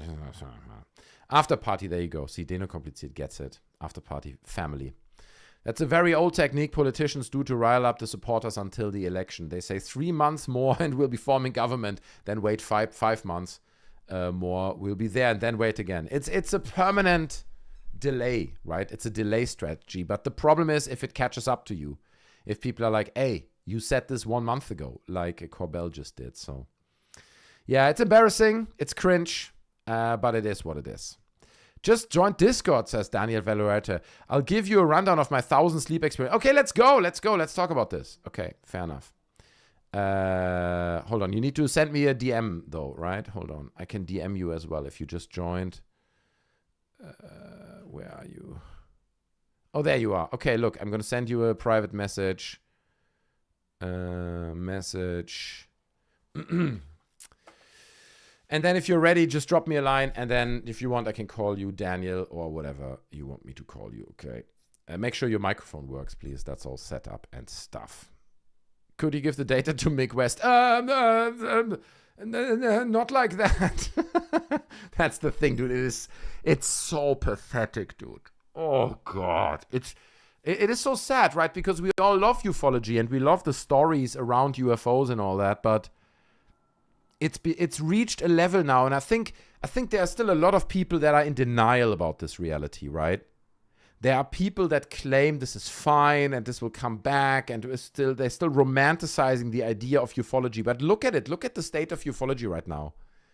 You know, we have governments who are basically saying, no, the information is basically it's out already. We already dropped it, and nothing is out there. It is just the absolute most extreme version of a nothing burger you can do. We have governmental hearings and witness reports and sworn testimony and pixelated FLIR footage. We have everything, but nothing is tangible. There's still nothing there, right? Very, very clearly. No, but we have radar data. Yeah, but I can't give it to you. Dude, it is unbelievable how still so many people fall for it, right? Continuously so. How long are you live for? I can join you next one. Watch more of your lives. I appreciate that. That'd be great, Daniel. So I am live on Wednesdays. If we make it for Midweek Madness, we're missing 5 super chats to unlock Midweek Madness. And then on Saturdays. Saturdays and Wednesdays are the days that I stream. Always the same time. And I always stream around 3-4 hours, something like that. Dino kompliziert with the 222. I appreciate it. Jeremy Corbell, aka Mick South. There you go. That went south quickly. Monkey stays live as long as he can get away from nagging his wife and child. Real man. They're not here at the moment. So we can go all night. We can pull an all-nighter tonight, ladies and gentlemen, okay? Hard contributions coming in from my side, okay, for disclosure, let's be honest. But let's bring in Daniel, okay? Viewer Daniel is brave, bold. He's coming onto the show. I respect that. Okay, anyone calling in, I'm always happy to hear that. Let's hear about his sleep paralysis experiences, okay? Let's go. I'm going to see if he actually wants to talk to me and picks up. Hello, Dan, can you hear me? I think he can hear me, but his microphone is muted, so you need to hit the... now, can you hear me now? Hello? Yeah, I can hear you. 1 second. Yeah, sure, no worries. That's great. Hold on. I'm just checking audio levels. I think it's a bit loud, right? Turn that down a little. All right, that's good. Are you all right? Are you outside right now? Are you traveling? I'm inside right now. I'm trying to figure out... let me pause. Can you hear me through Discord? Yeah, this is great. No, now you sound much better. Great. I had to pause my... I just paused my YouTube stream so I could hear you. Yeah, that's better. It's probably, otherwise it's super confusing and all that. Well, thanks so much for calling in, Daniel. Yeah. I appreciate that. It's great to have you. You're welcome. Yeah, so Am I live right now? Yeah, you're live right now. You're always immediately live. All right. Yeah, cool, yeah. We don't do pre-show stuff. It's kind of a one-man operation. Great. Yeah. It's just you, man. No, I want to start my own channel, and you're helped me learn a lot about like what it takes and what to expect from. What are you doing? What do you want to do your channel about? What are you doing about? I think UFOs, 0 point energy, probably sleep paralysis stuff, just things that sort of affected me. Mm-hmm. I'm way into politics, but that stuff's really depressing, and I think enough people are covering that kind of stuff. And yeah, agreed. I don't really want to get my channel flagged for like telling the truth out there for covering wars. I'm a veteran, so I watch the war stuff every day. Got it. Understand. No, I agree. It's depressing. It's not fun, and it's also super toxic. Like this space is like you're getting dragged into these political debates, and you got to scream at each other and be super toxic, and it's also not for me. It's really it's not fair, because we as a community of humans, we should be getting along enough to actually tackle what's really wrong with society. We're not doing that because we're fighting amongst each other over, which icon is telling us the truth that we want to believe, I guess. Fair. But yeah, you can say that. About the sleep paralysis? Good. Sorry. Yeah, go ahead. So you said you've been suffering, because I know other people who suffer from sleep paralysis. Have you had this your whole life, or did it start at some point? It stopped, actually. I mean, I don't want to say smoke weed, it'll stop, but once I started smoking marijuana in my mid-20s, it went away. And I get it sometimes, like maybe like once a year. When I sleep on if you sleep on your back, it's more apt to happen to people, I've noticed. Like, that's what a lot of us experiencers, a lot of us sleep on our stomachs or our sides, because on our backs, for some reason, it triggers the sleep paralysis into happening. So once a year, roughly, you would say, at this point, this happens? 14, 15, probably, it started happening. And I grew up with a lot of, on lots of horror movies, Freddy Krueger, all that kind of stuff. So I was already having a tough time sleeping. And then I sort of had, a little bit of a traumatic childhood, so I wasn't sleeping much anyways. So, the less you sleep, the more often it happens. And then more often it happens, the more afraid you are to go to sleep. So it's a bit of a catch-22 there, or vicious cycle or whatever. And it didn't start out so much as just the entities. Let me start out with, I did see the Hat Man when I was a child, when I was very, very young. I was 4 years old. I got lost in a forest, and some large black cloaked figure led me out of the forest, and then he was disappeared. So that was a really early memory of mine, at age 5 or 6. The Hat Man, you say? This is like a sleep paralysis. This is awake. This is alive. So some people experience the Hat Man in a forest. Someone said a slender man, but for me it was just a very large man, all in dark wool cloaks, and I couldn't see his face. Right. And he had sort of just a big tall Abraham Lincoln hat on. I kind of remember. Oh, okay. But I was mostly just small, and he was really tall, probably 7 foot tall, probably. Oh, right. Okay. Easily double my size. And he just led me out. I got lost in this little green belt in the suburbs as a child, and then it was getting dark, and I freaked out. All the kids had gone, and all of a sudden there was this man, and I just, for some reason, I followed him. And then when I followed him out of the forest, he disappeared. So hold on. So did you speak to him at all? No words. No single word. Nope. No single word. No, it was more nope. It was more a sort of a Totoro type of experience, where it was just this big entity, sort of, and it seemed, I wasn't afraid of him. Clearly, I probably didn't know what to make him at the time, but I didn't feel fear. I remember that. When you say entity, why do you say entity rather than it just being a man or a person? Being a man? Yeah, like a person. I think I thought it was a man for the longest time, until I started getting the sleep paralysis. And then I was like, oh, that was something else.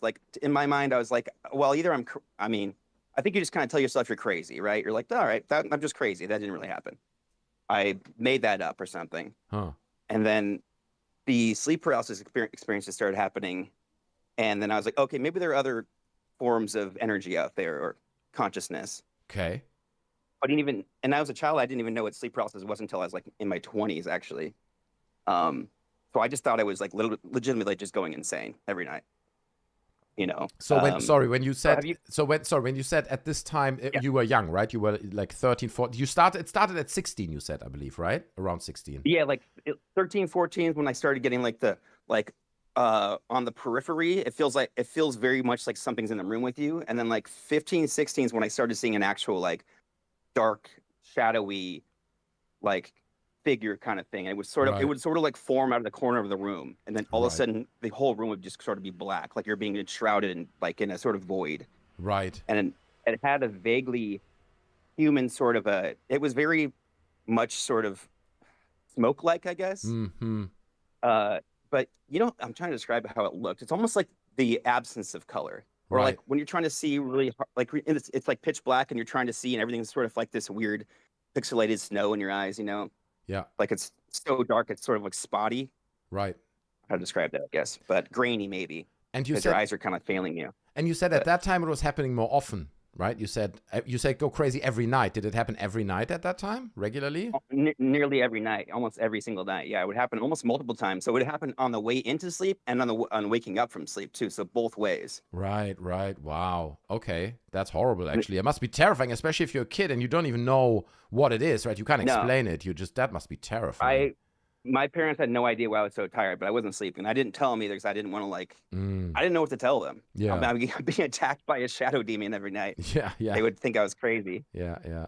So I was just up playing StarCraft on my laptop, NES or whatever, Mario Kart, just all night long. So I didn't have to sleep. Which also doesn't help, right? Because if you suffer from sleep paralysis and then you have like sleep deprivation, it makes it potentially worse and stuff like that, right? Exactly. It makes it worse. Exactly. Like the more often it happens, the less you sleep, the more often it's almost going to strike at you multiple times a night if you're not sleeping. Like you're so afraid of sleeping at that point. You're living in this like fugue state. Interesting. Right. And then I remember before I even started seeing like the shadow thing, I would get these sort of like on the periphery of sleep. I would get these like almost like a radio dials being turned, like different stations, and it'd be like different voices coming in. Like through your radio, through the radio? No, my head was a radio. Oh, it felt like your head was the receiver. Right. Mm-hmm. Right. And that's when I knew, once I started hearing that, I knew I was going to get attacked by the actual demon thing usually.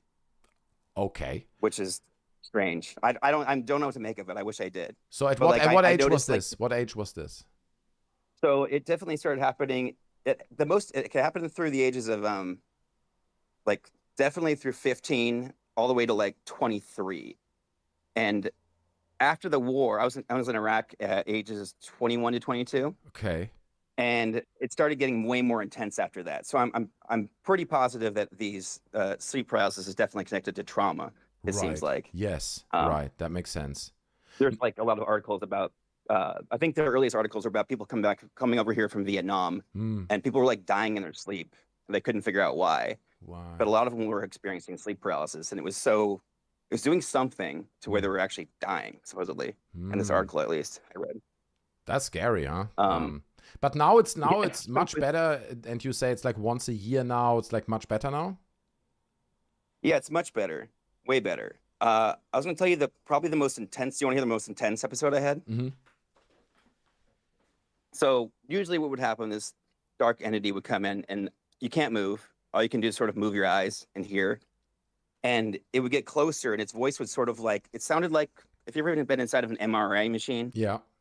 It sort of sounded like it sounds like it was speaking to me, but it sounded sort of like a mixture of like Slytherin and like an MRI, like and shattered glass or like grinding up metal bits or something. It was a combination of horrible sounds, kind of like that. Yeah. And it would sort of speak my name, and then it felt like it was trying to get into my body, to where your body feels like it's like being folded in on itself, like a spider, like as its legs are dying and curling in. It feels like your body's sort of curling in on itself or imploding almost. Yeah. But then you feel this immense pressure as well, and then you can't breathe. It's like suffocating. So it's like a physical weight to it, you feel. Absolutely, yeah. You're being like simultaneously lifted off of your bed, but also pushed into the bed at the same time.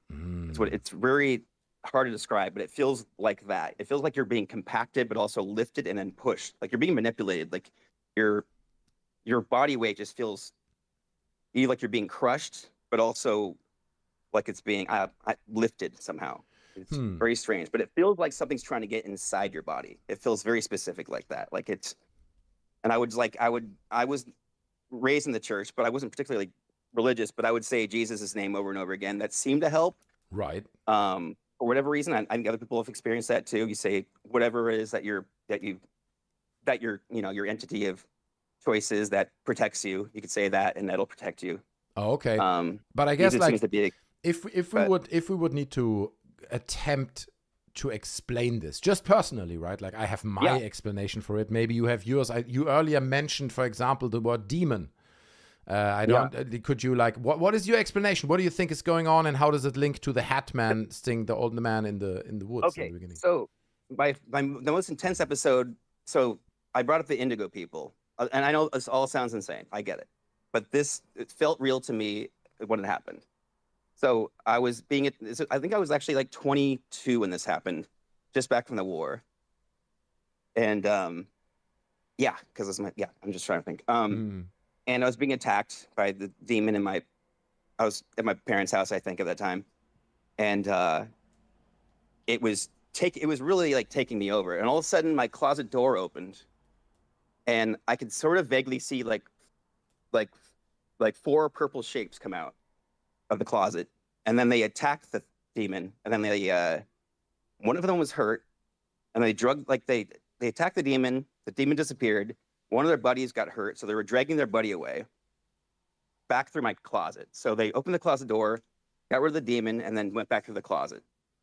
And then after they closed the closet, I was able to like snap out of it and move. So it's like a good versus evil thing going on. It's like there's the bad paralysis demon creature, and then there are the good ones, and they fight a fight kind of thing. Exactly. Yeah, they called themselves. So I ended up speaking to these people. They went back to the closet, and then I got up, looked around, and on the carpet there was like this little like yellow glow stick looking thing. Okay. Like the little tiny ones you like put in your mouth or whatever. Looked just like that, kind of. I picked it up and it like snapped into the bridge of my nose somehow. Like it went into my flesh, like in like almost like a nose bone piercing, but it just snapped in. It's really hard to explain, but it's sort of what it did. And then all of a sudden my closet door glowed purple. And so I opened the closet door, moved my clothes aside, and then there was this like opening to this like purple amethyst, the cave, like cavern, like tunnel system. Wow. Okay. So I like grabbed like a flash. No, what I don't think I just like put on like a shirt or something. Okay. And like went into this, or my flip flops, or I think I put my flip flops on for some reason. Right. I went into this cavern, like just curious, like through like, your cabinet. Is this real? This goes through your cabinet. You're walking. It's like Narnia, right? Yeah. It's like Narnia. Much like Narnia, exactly like Narnia. Yeah, right. So like, imagine like you open your closet and all of a sudden you just have this like portal that didn't used to be there. All of a sudden it's there. Mm-hmm. Mm-hmm. And so I just like took a breath and like, oh, okay, well, and walked in, and out of curiosity, and it's very cool. It was like all like just purple amethyst cavern, I guess. Like very like it glowed sort of too. Everyone sort of had like a UV glow to it, Like a video game. and like a video. Yeah, it felt very much like a video game. Yeah, and it had like little like white mushrooms and like little white blind fish and pools. Really cool. Yeah. I liked it. It'd be a great game. Yeah. But you didn't have your phone with you at that point. You would like. I didn't have it. Yeah, no smartphones at this point. I see. I'm like 44, so. Fair enough. And then I trip and fall, and all of a sudden I look up and like there's like this indigo girl, like she's a girl, like all of a sudden standing in front of me and doesn't look happy that I'm there. Mm-hmm. And unfortunately she takes me with her, I guess. Like so I get up and come with me, and she's younger than me. She's like maybe like 19 or something. I'm like 22. She's like 19 maybe. And then she brings me to her group, and there's like one of them's hurt, like dying. Mm-hmm. I don't know what wound. It seems like some sort of like spiritual wound. I have no idea. And there's 2 other like twins maybe or something, or brothers. They look alike, and they were carrying the other guy. And then we were just on our way to this like somewhere.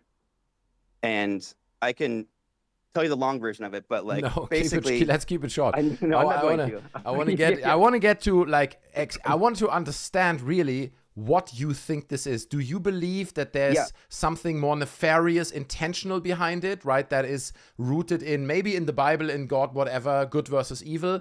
Like there's conscious movement there, or is it just basically brain hallucinating? What do you think it is? I thought it was I really think it's a hallucination on some level, but it's interesting what the brain can do. Like, so I was like, it felt very real when I was there. I can still remember a lot of these like vivid moments of that experience. So I'm asking questions, being annoying, and she's explaining to me what they are. So they are people that committed suicide and were basically relegated to a sort of like limbo. And their job is to protect us from these liars, these other demons that take over our bodies. Right. But Let's, only by the not way, everybody has the ability to. let's not say the S word. Let's say unaliving. It's a thing that Twitch Oh, does. Don't so worry, sorry, it should sorry, be sorry. fine. It should be fine, but they don't like I'm when sorry. it's Yeah, all you good. got it. I got it. Oh, good. Continue. Yeah, self deletion. You got it. But that's their sort of punishment, and then they're there for a period of time until I guess they get enough, kind of like Dead Like Me, how Right. they're like reaping bodies, and they get enough bodies. But that show hadn't come out yet. I had So not they seen that show explained yet, all so I that to didn't- you. They were like, let me explain this to you, okay? So these Yeah, people pretty much. unalive themselves. They're here. Wow. Okay. So, all right. So, so do you think this is real, or do you look at this and say, nah, man, this is my brain making this up, or do you think this place existed? This place, the Indigo Kids, and all that.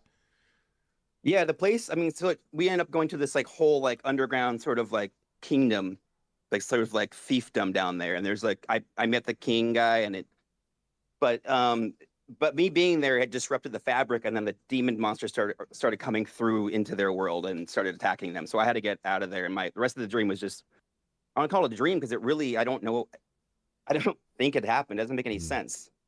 But it felt real. It feels so real, right? And that's what people often report, right? That and other people maybe on drug trips or whatever on DMT, they also feel it's completely real. It's like the hallucination can be so convincing.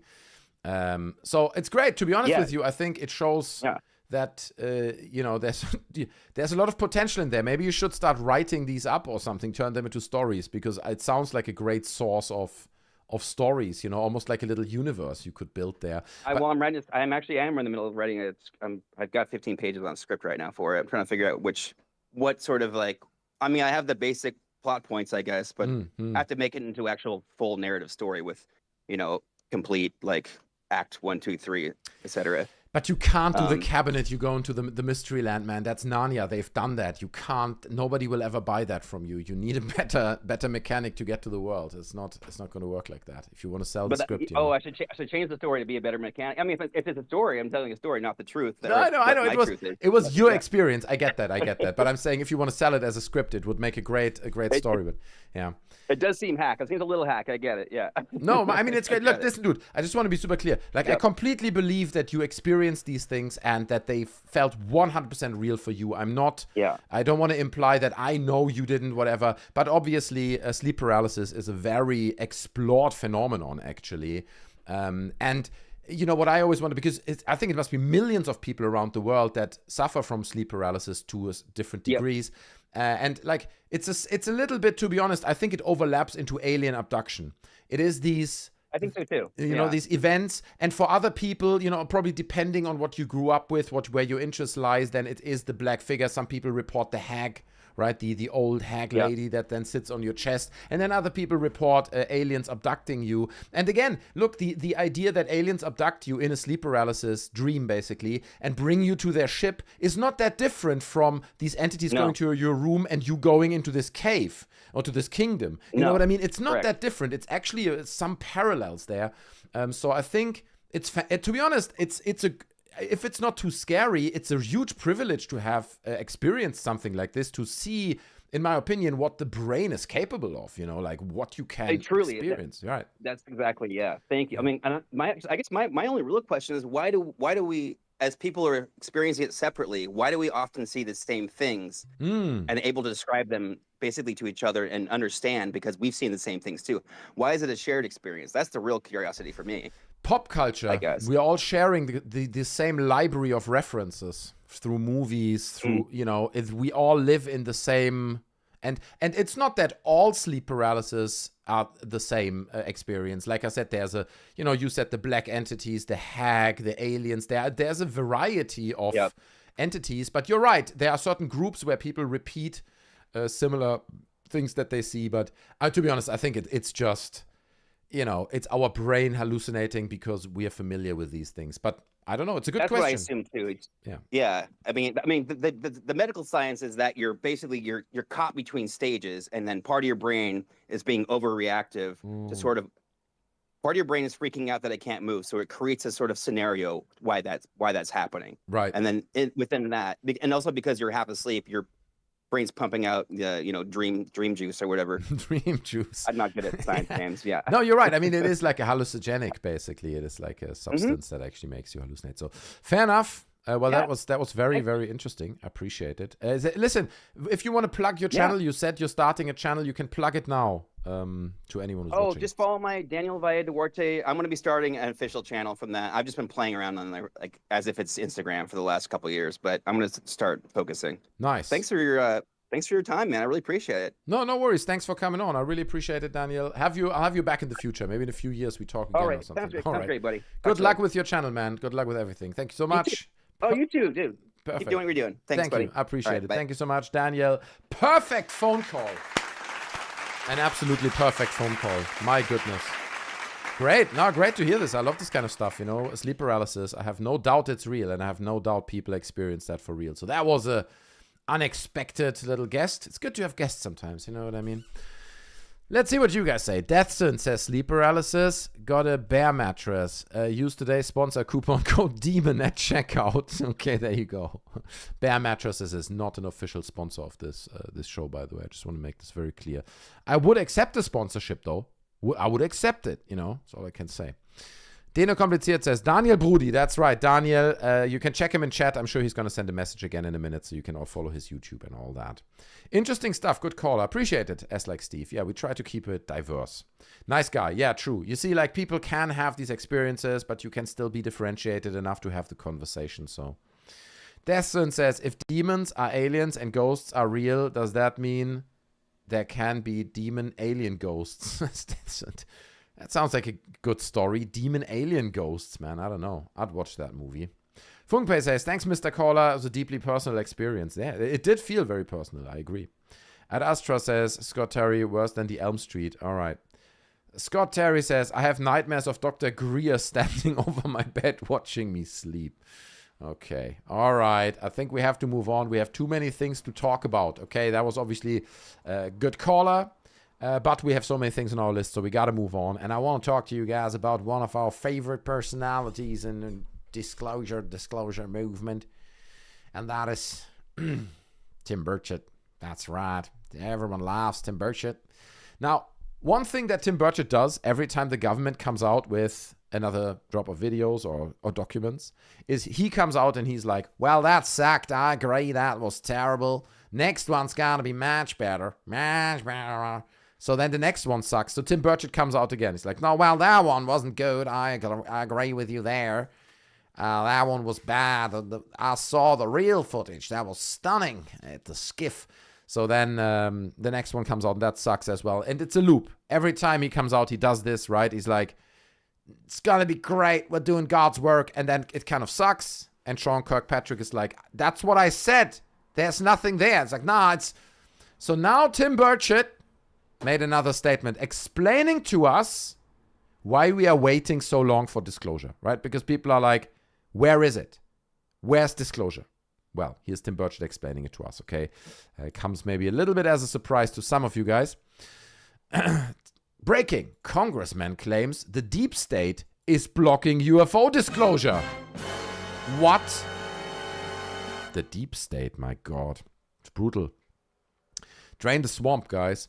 Representative Tim Burchett says he spent over 2 hours in a high-level Pentagon meeting. Can you imagine, dude? Can you imagine Tim Burchett in a, 2-hour high-level Pentagon meeting?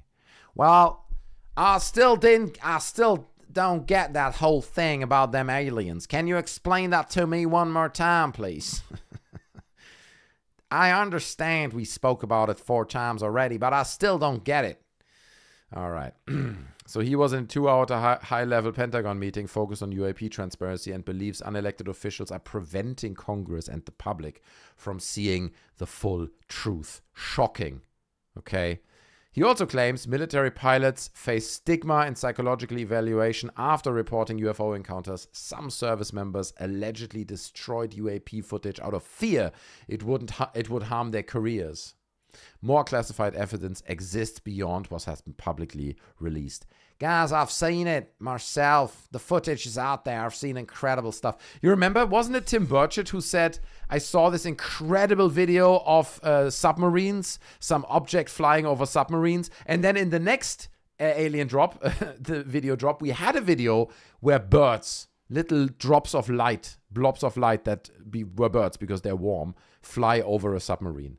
And we had to assume that that's the video that Tim Burchett meant. Now, I don't know if that's the video, but he said there's an incredible video out there that involves aliens probably flying over submarine. And then that video comes out. It's fair to assume and connect the dots there. So I don't know what's going on. Whether Tim Burchett is just a complete fucking moron that can be duped into anything, which, to be honest, wouldn't surprise me that you show that idiot that video of that little bird flying over a submarine, white dot on a FLIR camera, and he's like, well, shoot me down. I can't believe it. Disclosure is here, you know, because he's so dumb. How do these people even make it into Congress?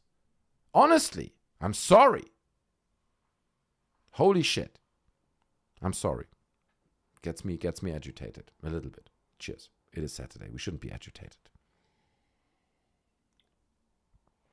Bobakin says there's nothing more creepy and disturbing than a man naked thinking out of the box. Right. I'm just trying. Are you referencing me or Tim Burchett? Daniel, there he is. This is Daniel Valle Duarte. That's the channel, okay? He's in chat now, so follow him. He's the caller. He was the caller who called in earlier. Someone once described an alien that said something to a person like, it said, welcome to the human race. It struck my mind forever. That's why we need to fix ourselves to join the human race, says John Doe.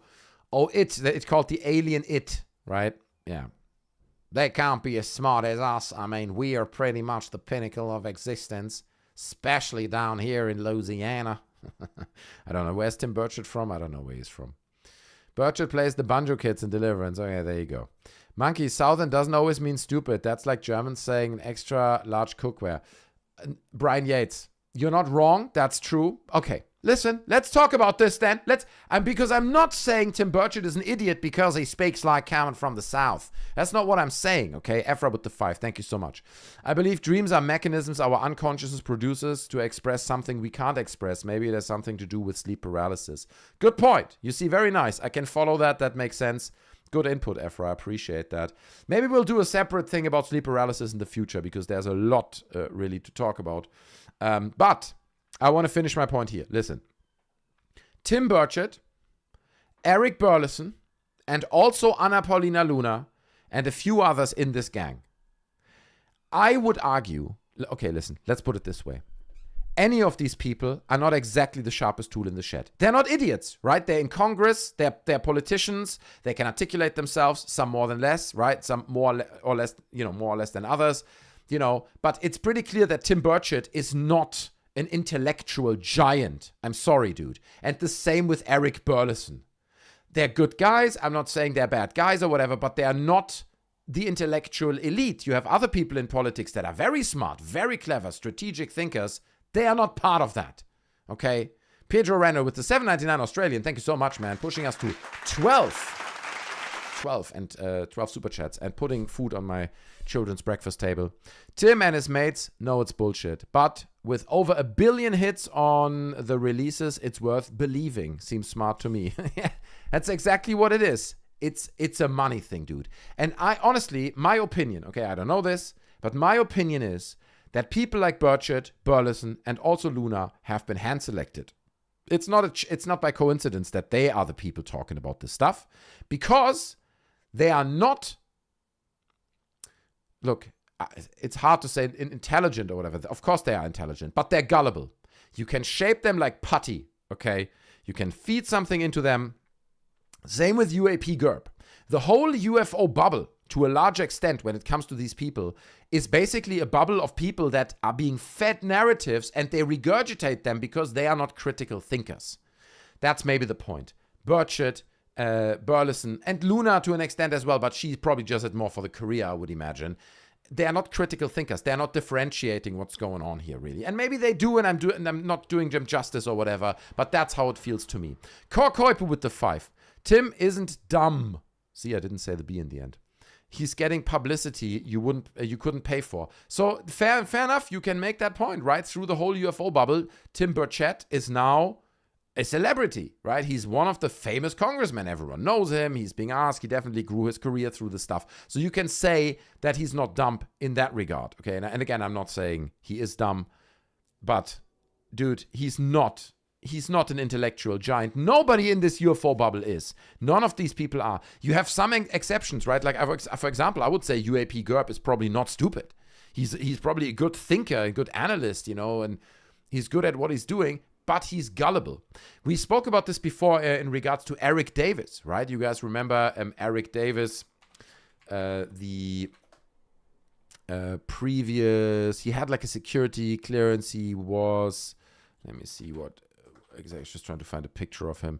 He's a physicist. Yeah, he looks a bit like that, right? He's so cute. I love how Eric Davis looks. I wish I had a little bobblehead, a cute bobblehead in chibi style of him on my desk. Dana kompliziert with a 333. Good damn it, Tim Smurf shirt. Well, you're right. Got some UAP in my USO, son. Okay, there you go. Dano kompliziert. Contributing greatly tonight. I appreciate it, my man. Thank you. But, so this man, you see here, Eric Davis, right? He is an ex-consultant with the government, a science consultant, right? So he has that kind of background. But, as I covered in my video as well, people have said about him that he's a great thinker, right? He's a very smart man. He's an analyst, but he is also very gullible. If you go to, and this is the quote that the guy, I'm paraphrasing, said in this interview, I show this in my video as well. He said, if you go to Eric Davis and you say there are aliens living on Mars, he will probably believe you. And he's a physicist, He's a physicist. So, point is, there's a certain demographic. There's a certain group of people that are not stupid, but they fall for this shit. They fall for it. Some do it as a career move. Other people do it because, maybe there's a part of their brain in that little corner that just doesn't work that way. And if you go to them and say a certain thing, even they are smart, they're going to be like, wow, unbelievable. And they can't filter the truth from a lie, right? And from something that's obviously nonsense. I think there's a lot of that going on in ufology. There's a lot of that going on in ufology, of people being selected, like Burchett, like Burleson, being selected because you feed them stuff and they eat it up. And they actually believe it. Burleson, he seems like a guy who believes it. So, yeah, that's my opinion on that. Dr. Eric Beavis and Tim Burchett. Yeah, I see what you did there. Kompliziert. Nice. Avi Loeb is an ex-IDF Zionist. So, Avi Loeb, so you have to understand, if you are living in Israel, I have friends who lived in Israel, or they're born, they're Israelis, they live in Tel Aviv. Everyone has to join the army. You can't escape it. If you live in Israel, whether you like it or not, you can be the biggest enemy of the IDF, you will join the IDF. You have no choice. Or you leave all your, ancestry behind and you say, I'm not Jewish anymore and I'm leaving the country. Maybe there's an option like that. But unless you're willing to leave everything you have behind, you will join the IDF if you're Jewish. In Israel, obviously. No, even outside of Israel, they bring them in, right? People now have to go back to Israel to serve in the IDF and stuff, even they live somewhere else. Yes, unless you leave in your Haredi. Well, I don't know what that means. Fair enough, Daniel. It's that low information zone Mick West likes to bring up. If you're not knowledgeable about something and you don't have the contrasting information, something can sound much more credible. Insanity. Yes, this is Ashton Forbes' business model, in my opinion. He talks like someone with a PhD, and you could think that it is at PhD level, but it's, in my opinion, all nonsense. It's all research slop. It's just random documents, random things that he interprets then to prove his theory. It's all nothing, right? It's a huge nothing burger, but you develop a language that you can sell. You sell the words that basically mean nothing. Instead of being a soldier, Avi worked in the science program on the SDI Star Wars during the Reagan administration. Okay, it's good stuff, man. Schwarken knows about Avi Loeb. Sami says, ain't that just a national service? Yeah, I don't know. It's just how it is in Israel. You are Israeli, you join the IDF. Anyone does. Too much GTA Homelander mode for me, I guess. All right. Funkpei says, Da Gipper tried to spill the beans about aliens. Who's Da Gipper, bro? That is sick. This world is sick. That's just how it is, dude. It's always been like this. But yeah, I mean, look, we're not talking politics here, okay? Yeah, national service, says Roland. I mean, it's been in many countries. There was a big draft, in the US as well, where people had to do the military service. Is Loeb that old? I think Loeb is about 200 years old, if I would have to guess. Ashton Forbes can't do math, hence all the BS. That's what you say, John Ayer. I'm very bad at math, so I couldn't even check that. That sums up Ashton Forbes really well. But it is what it is. That's exactly what it is. And it is remarkable how many people fall for it. It is remarkable how many people fall for this nonsense. Again, research slop. It's a huge rising platform. You pretend you do research. Same, you could replace it with anything. You can do flat earth research. You can do research about, don't know, man, COVID. I will find out the truth about COVID. COVID came from a lab in China, and now you do a whole channel. You talk about nothing but documents you found somewhere, and then Fauci had a deal in 1979 with the Chinese man, and blah, blah, blah, blah, blah. And you're just building research slop walls that you then use to defend your absolutely outrageous claims that were not credible in the first point. But because you do research slop over decades or over 10 years, suddenly more people start to believe you. Just repeat the nonsense. In Singapore, you have to do it at least 1 or 2 years, says Dinkum Aussie. It's pretty common in many countries, like forced military service. Yeah, I guess he was 20 when Reagan was president, says Gizzy Dillesby. Daniel says, I appreciate the Ashton guest debate, though. Let him explain themselves. Well, he explained himself. I got like 25 words in this whole interview. It was really frustrating from my point of view. Because I would have loved to stop him after every sentence and be like, what are you talking about, dude? What does it even mean? If you flood the zone enough with the stuff, even AI will deem it factual. Exactly, right? At some point, Ashton Forbes got AI to confirm some of his stuff. It's like, it's not, Yeah, anyway. I'm not a flat earther, but, lobster. I'm being lobster coming in like this.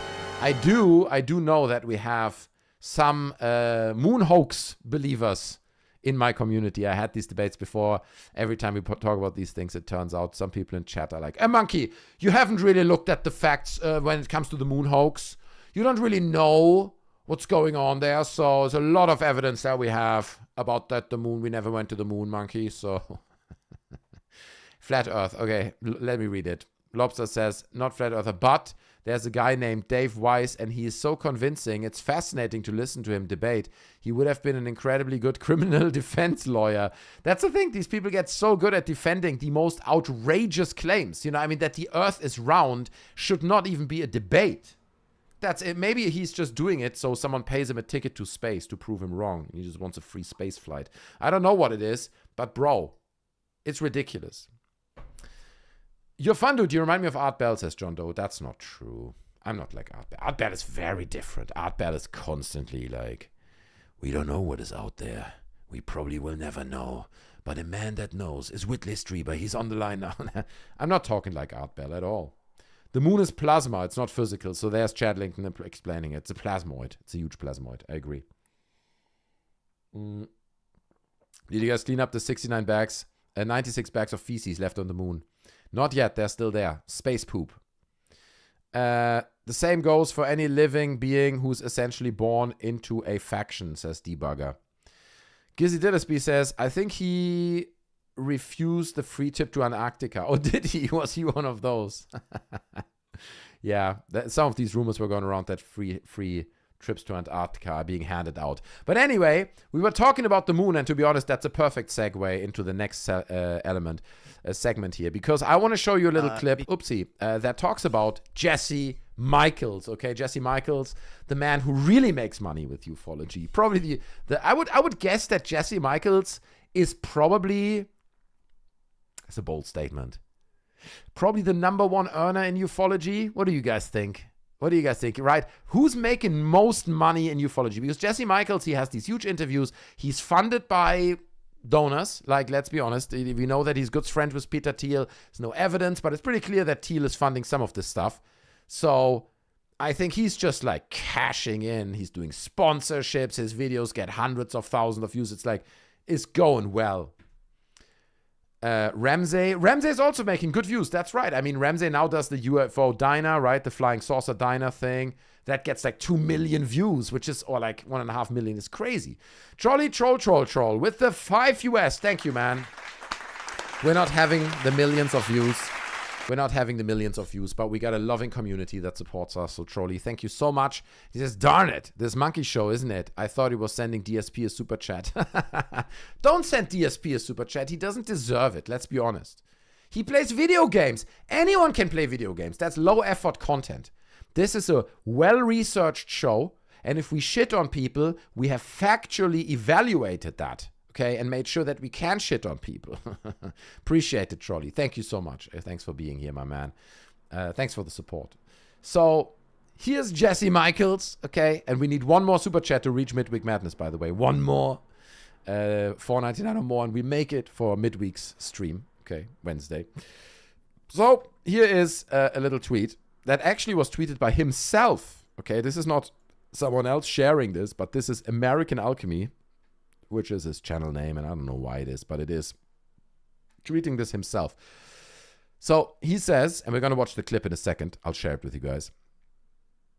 Buzz Aldrin admitted something followed Apollo 11 to the moon. Okay. And all the moon believers in chat are like, yeah, that's right. See, monkey, see. Wait for it. That's all I can say to that. You have Buzz Aldrin admitting. So they're just writing down the text, right? Full episode is down here. This is from YouTube. It's obviously his own episode. A fairly recent one, I want to say. Let me check from when this is. Is it the very recent one? 5 days ago. So it's actually the very recent episode talking about moon, right? And look, he's holding up the pictures here of the freaking moon monolith. It's like, bro, come on, man. Do you not think if there would be a structure like this on the freaking moon, that NASA would be all over that shit? That it would be everywhere. Every researcher in the world who has anything to do with the moon would be all over this 24/7. What is it? Where is it? We would have sent a freaking drone to there to take samples from that goddamn monolith, okay, and brought it back to Earth because this is like such an extraordinary find and phenomenon, even it's natural. Guess what? Nobody ever did. Nobody ever did, okay? But anyway, I want to talk about this specific claim that he makes here about Buzz Aldrin. And I will, after he speaks, explain to you what he actually means. Apollo 11. There you go. I'll have to pee real quick. I'll be right back. Apollo 11's so weird because you have Buzz Aldrin openly admitting in multiple interviews that you had this thing following them. And he then kind of dismisses it and goes, well, I went back to sleep and didn't report it because we would have been looked at as sort of ridiculous. But he's admitting that it was like a UFO, like it was by its very nature inherently unidentified. And he will openly say this as much as he, was sort of, it seemed like kind of trained or like, forced into the orientation of being anti-UFOs. He will say there was a thing following us and I don't know what it was. 60 seconds. I saw this illumination that was moving with respect to the stars. We were smart enough to not say, Houston, there's a light out there that's following us. So technically it becomes an unidentified flying object. He said this in one interview. He said, I don't know what it was.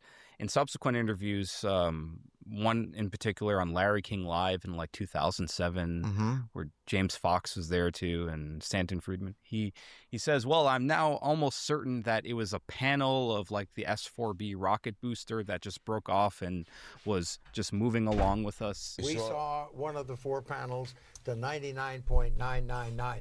And these are 3 guys who have flown in space twice and have looked out at the stars and all sorts of things. Right. So basically what he says here is that Buzz Aldrin, during the Apollo 11 mission, they saw something outside their capsule or whatever, right? And it's he then kind of dismisses it and he goes, well, I went back to sleep and didn't report it in multiple interviews that you had this thing following them. And it's he then So interesting what he says here, right? Because he's implying intentional control. It's been following them. Something doesn't follow a craft if there's no intelligence behind it, right? You follow something because that's a decision you make. That's what he's implying here, right? Now, let me explain it to you, because it is actually very interesting, because the core of this event is real. It is true that this happened and that Buzz Aldrin reported this and spoke about it. But guess what? Jesse Michels presents it in a misleading way, okay? Apollo 11's crew said that they did see an object and they initially couldn't positively identify it. So they called it in and they were like, we're seeing this thing. It's flying with us. So it's not following us. It's flying at the same pace. Okay, so it's flying alongside us, which is very different from it follows us.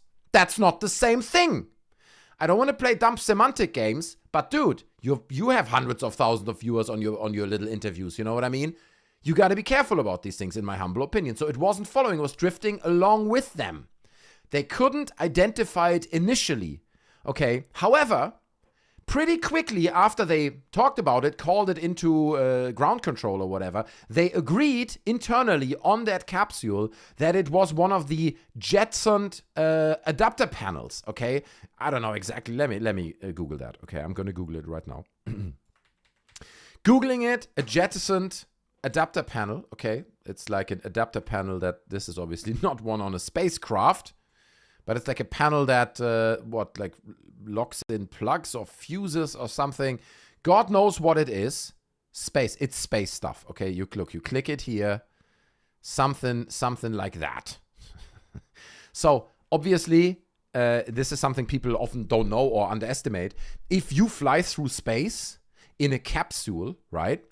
Loads of stuff radiates out from you. Ice crystals, little pieces, you know. It's not that the capsule falls apart and constantly loses pieces, but especially if you're in the process of launching the rocket, pieces are being like exploded off the ship and they fly. You know, there's different stages to these spaceships. So pretty quickly the staff or the astronauts, including Buzz Aldrin on board of the capsule, found out that it basically is an adapter panel from their own Saturn V spacecraft. Right, that maybe when they blasted off the tanks, right, as they do, a piece of that drifts off. Okay, so here's a picture of, well, this is an Orion solar array, but it's a piece that falls off your platform.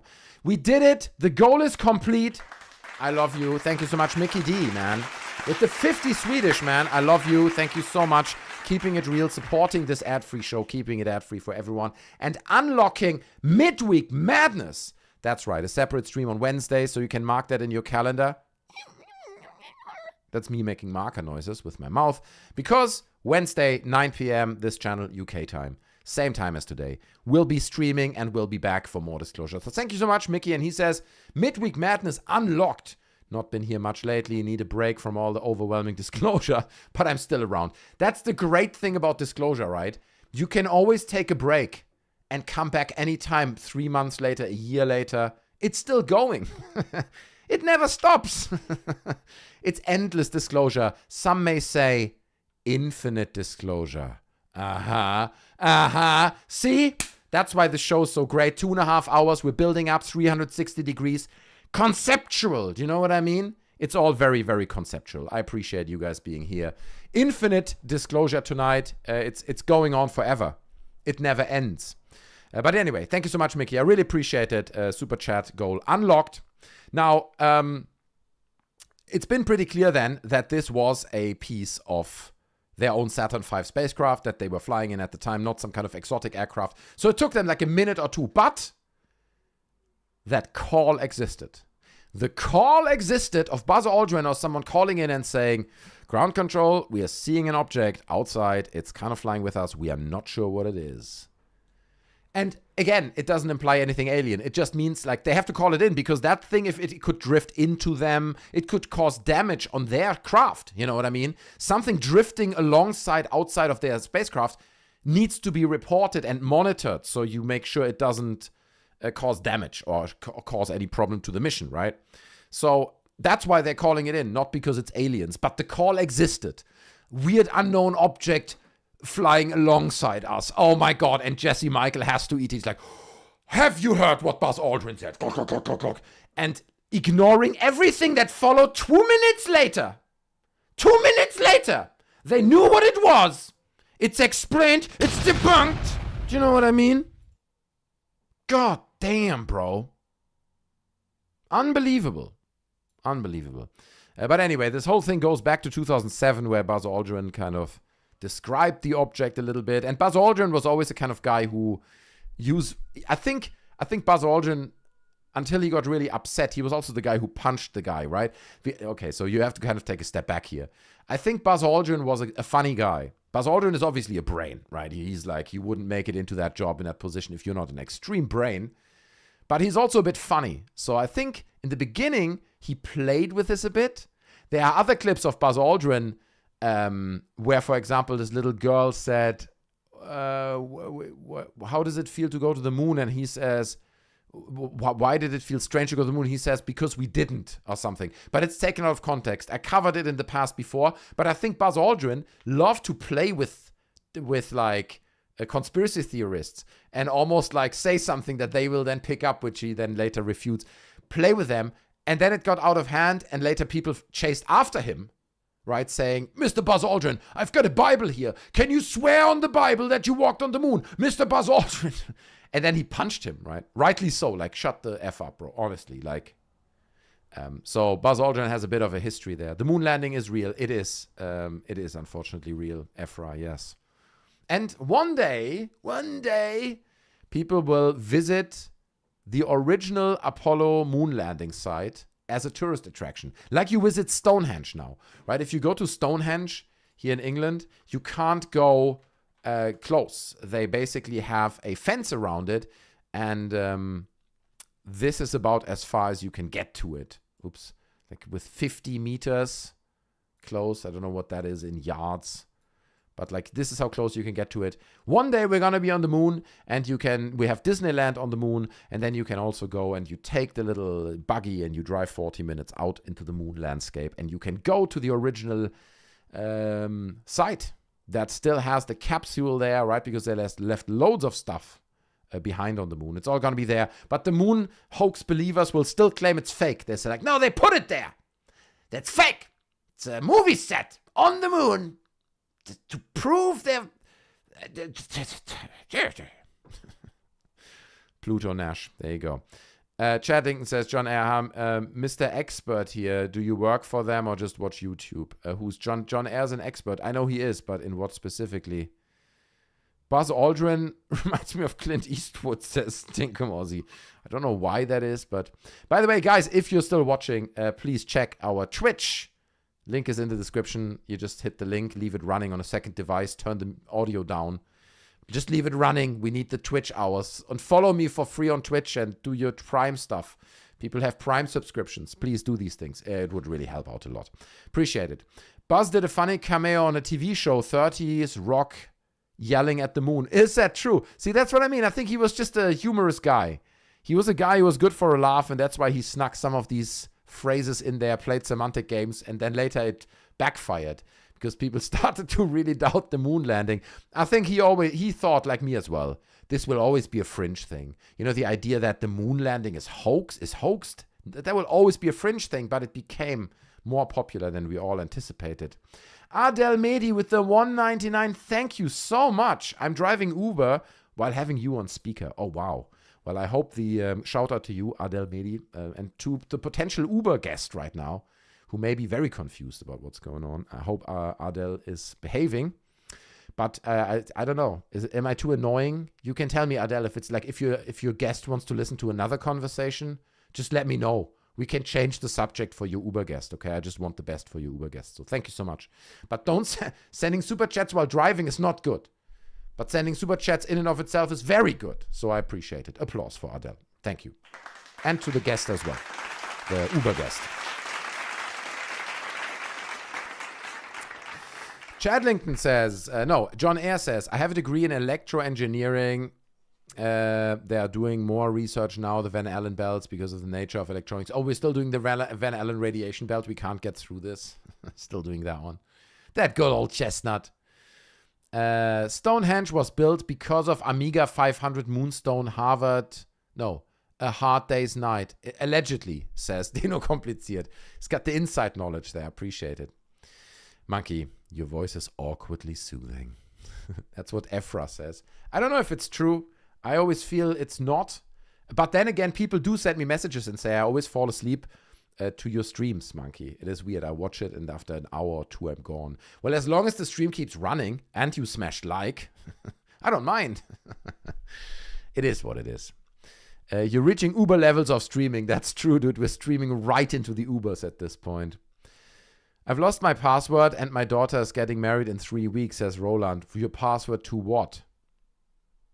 Mr. Monkey, which test animal survived the lunar orbit?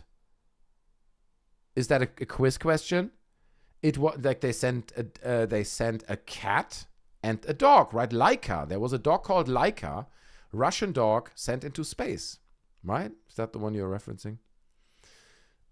One day, says Ad Astra, the aliens will get sick of all the disclosure grifters, go berserk and build an intergalactic highway right through the beloved planet.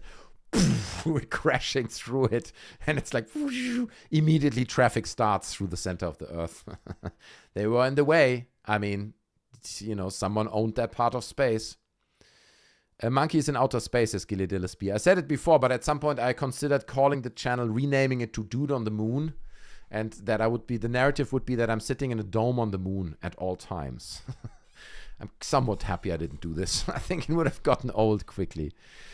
Cat and the dog, they're eating them. The cats and the dogs, dude, they're eating them. I heard that too. They're eating them. It's crazy, man. It's crazy. Wacky Warrior with no message, but $9.99, dude. Huge. That's so generous, bro. Thank you.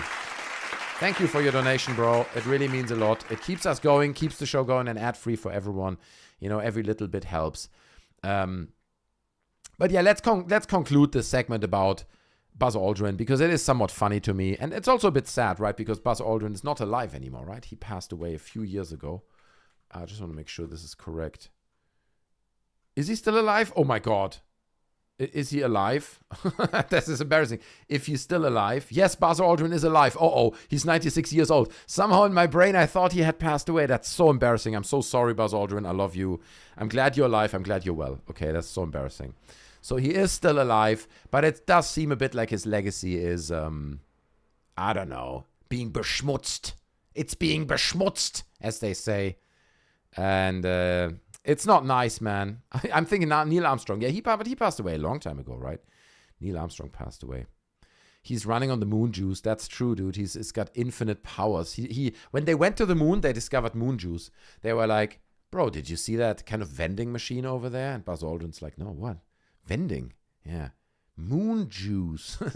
They throw like a few cents in there. Clink, clink, clink. Takes forever to fall down because it's on the moon.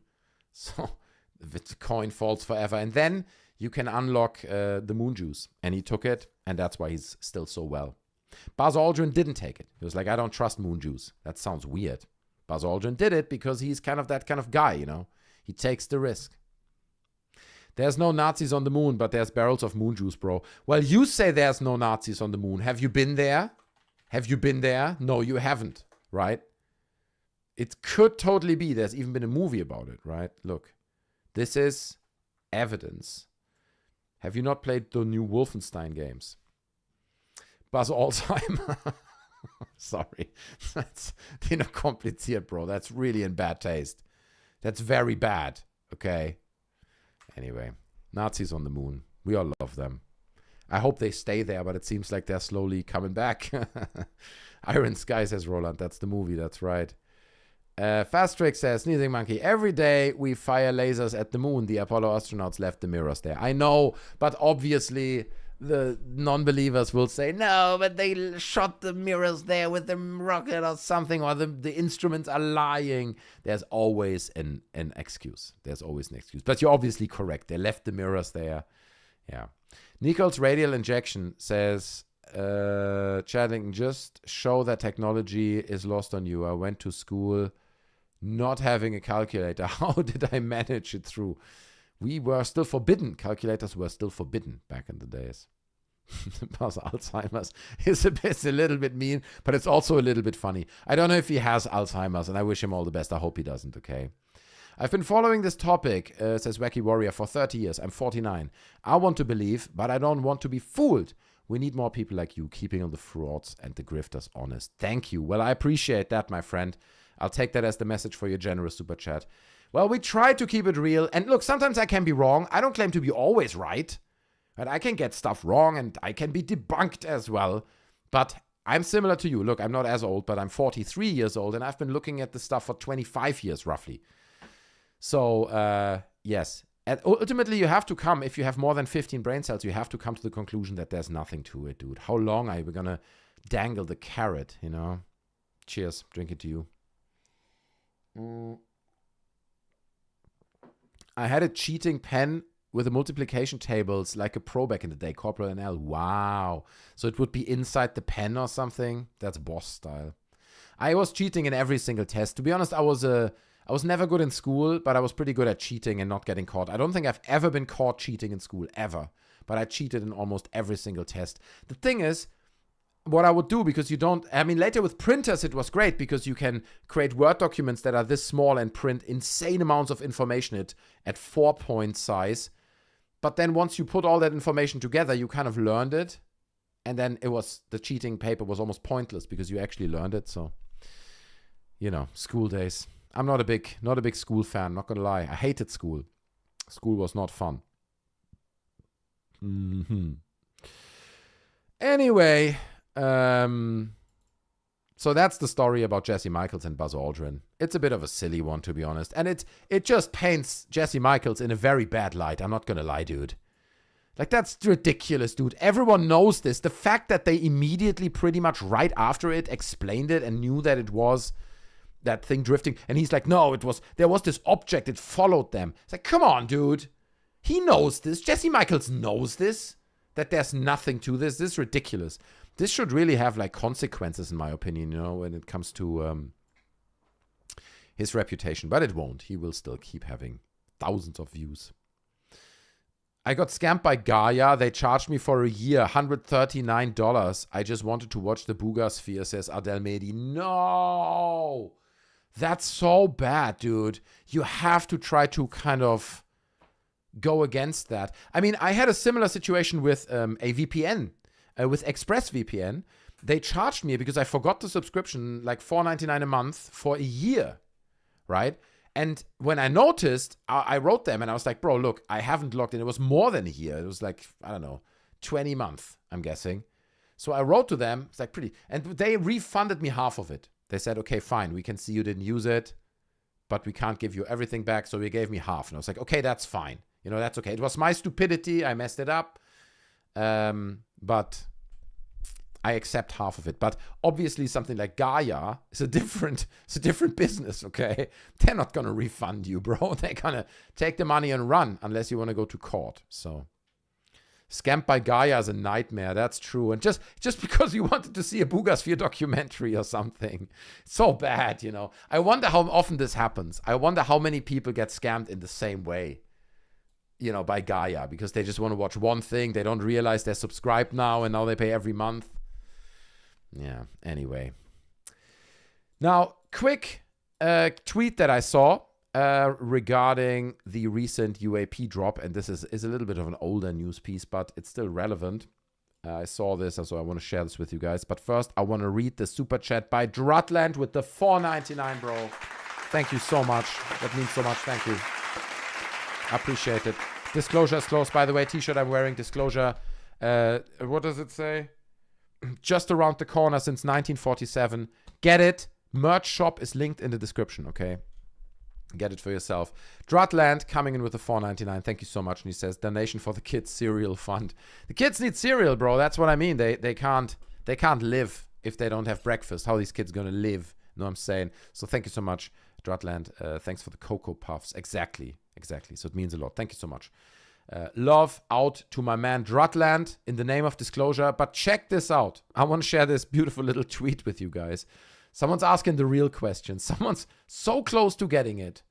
So here's Area 503 saying, why do we settle for garbage videos of UAP when we capture, I guess, detailed high-res footage of mundane wartime devices like drones? Right? So basically he's saying we're getting this incredible footage of drones that's like fairly crisp and detailed, and you can zoom into it. But when it comes to UFO footage, and it's true, right? When it comes to UFO footage, look, you get shots like this. You get shots of a second angle of, I don't know, a boat or something. I don't know what it is. Maybe it's an explosive on a boat. But there's a camera there. And it's not 4K footage, but it's better than that shitty FLIR footage we're getting all the time. So the question is like, why are we settling, or why do we only get, big explosion, it's a big boom, okay? It's a big boom happening there. But anyway, it's not about that. Why are we settling for this terrible FLIR footage? And where's all the video of, I don't know, man, craft landing in the desert? Silver disc landing in desert, filmed by drone or something. Where's that footage? Well, I'll tell you why we only have footage that's FLIR and low res and garbage. I'm sorry to break it to you guys, but it's hand selected. It's hand selected. The stuff that comes out, listen, I'm sure, because here's one thing that always stuck with me. There was this interview with Tim Willis by Stephen Greenstreet. Tim Willis, the guy who worked alongside Kirkpatrick when Arrow was under his lead, right? So Tim Willis, very much in the government, had access to all these files. I think the last question that Greenstreet asked him in this interview was, Tim Willis, anything when you had access to all these files that made you wonder, maybe there's something to this? And he said, yeah, the black triangles. We have reliable reports, and he didn't specifically say video or whatever, but like, there's footage allegedly out there of giant black triangles, right? Real footage, military footage. So that's pretty cool. So if that's out there, why do we not get it? Because it's hand selected. And if we look at the latest UAP drop and the UFO videos that were part of that, you could see, like this one specifically, this is a great example, right? It shows object one, which could be a deflated balloon. You know what I mean? This is a bit of an odd object here. We don't know what it is. It's a FLIR camera. Again, it shows heat. So it's a bit strange. Wacky Warrior with the $4.99, and he says, what do you think will happen if all those NDAs get removed? How will all the people hiding behind them respond? We can talk about this in a second, okay? I won't forget. I'll talk about that in a second, because that kind of leads almost seamlessly from this subject into the next one. Because I think we spoke about it on Wednesday. Trump has just done that, right? Oh, my wine is almost finished. Actually, it was only half a bottle, okay? I didn't drink a whole bottle. But Trump has recently removed additional barriers for whistleblowers to come forward, right? To speak specifically about UAP cases without being at risk of losing their career or their pensions or something like this. So I'll talk about that in a second. Wacky Warrior, I appreciate it, $4.99. So check this video out. I just kind of want to finish my point real quick. So we see two objects here, right? The first object is this somewhat odd-shaped, and I'll put it very slow here. Maybe deflated balloon, right? It could be parallax effect that it moves because the drone moves. So it flies up, and look at this frame. Both images are in the frame, both objects, right? So you still see object one up here, and then object two comes down here from the left and shoots off. So it is an illusion. It's an optical illusion that looks like an object flies up and bounces off the frame, which is absurd, right? Why would it bounce off the edge of the camera? Like, that's just absurd. But it's a great optical illusion. But point is, that's why they share it. Because it's like a bit of a moment. For the military, there's nothing questionable about that in the sense that they can't explain it. They know what that is probably. But for the public, it's a what is that moment? And it's like a little pocket trick. You know what I mean? It's like a parlor trick that they're pulling. And that's why they select all these clips for their UFO drops that are like, could be anything. But actually it's nothing. But what we don't get is the actual clips of, for example, giant triangles. And again, if someone like Tim Willis saw those, I have to assume maybe he did see photos like that. That's what I want to see. Bring on the triangles, bro. Giant triangles. R. Kelly is super into UAP. Okay, nice. Okay, yeah, all right. Dr. Armin is laughing. That's good. Michael having a good time saying Trump takes a dump and everyone loves it. It's ridiculous. He's not having a good time then. They might be at different altitudes. Yeah, no, I think they are, Gizzy Gillespie. They are at different altitudes. I think the first object is a deflated balloon, and the other one I think is a bird, to be honest with you. The very thin one is a bird. This one here. And it's just a coincidence. It's just a coincidence that it happened like this. But that's the clips they put out there. The little funny coincidences. Imagine, somewhere is probably a guy who has access to hundreds and hundreds of hours of footage like this. And his job is to go through it and find clips like that. Where he's like, oh, that looks a bit strange. Let's put that in there. You know what I mean? And the question is, does he filter out footage like actual giant triangles? And good footage, right? Like the other guy said. 4K footage from drones. Film with color. You know, actual film. Where's all that? Meanwhile, Ed Snowden is like, oh, you needed all that crap to get the word out, LMAO. True, ZX Insanity. Smashing like made me strong. It makes me strong. That's what people report. They say, I subscribed to the monkey, made me strong. Then I smashed like during a stream, made me even stronger. And then I became a member. For $4.99 a month, I can access all his previous streams. And I can access exclusive vlogs, members videos, cooking videos he does, channel updates, loads of content. And that made me ultimately strong. And now I'm undefeatable. And actually, I got everything I wanted in my life. The girl I wanted, got her. We're about to marry. The house I wanted, I got it. Okay, I got everything I wanted because I subscribed to the Sneezing Monkey for $4.99 a month. It is the best deal in the world. And you can join the after party, which happens right after this stream. That's right, you may notice, well, it's getting 12 o'clock, 1 o'clock in the UK. At some point, we're moving into the after party. If you want to be part of it, consider becoming a member. Appreciate it. Dinka Mozzie is posting the link there generously. Dr. Greer smashed on all, liked on all monkey videos. That's true. Dr. Greer smashed always like on all my videos. You're 100% correct. If it's a secret project, then they wouldn't be in the UAP files. They obviously know what they are. That's the speculation. I mean, they do know for 98% what they are. But again, what does he mean when he says the big black triangles, bro? What's up? The big BBT. Big black triangles, bros. Okay. Anyway, you guys mentioned Dr. Stephen Greer. Perfect segue into the next little piece that I have for you guys. Because guess what? Dr. Stephen Greer is not giving up. You thought Dr. Stephen Greer is kind of ousted. Right? He's not part of the UFO bubble. He's never invited to disclosure meetings at Congress. I don't think he ever met with Anna-Paulina Luna. None of those things. He's just not part of it. He's in his own little disclosure bubble that he kind of invented. But he's not giving up. You remember, famously, Dr. Stephen Greer wrote a letter to President Trump saying that he is the utmost expert, second to none, when it comes to ufology, right? Greer, letter, Trump. It has to be in the archives of Twitter somewhere. We don't need to read it. Oh, is it this one? No. But anyway, Dr. Stephen Greer wrote that letter to Trump, basically trying to get Elizondo's job. That was his idea, I think. Elizondo, because we knew that Trump would be looking into some UFO task force or some shit. We knew that if he would win the presidency. So Greer was ready, right? He was like, dude, I'm an absolute expert when it comes to UFOs, second to none. So, but then it turns out they did hire Elizondo, then he fucked it up. So maybe they should have hired Greer. I think Greer would have been the better UFO czar, right? We spoke about the UFO czar before. So here's Dr. Stephen Greer not giving up. He's going to Washington. He's making his dream of disclosure coming true. Okay. I have provided a Damn, dude, that vein on the forehead. Holy shit, dude. Do you know what I mean?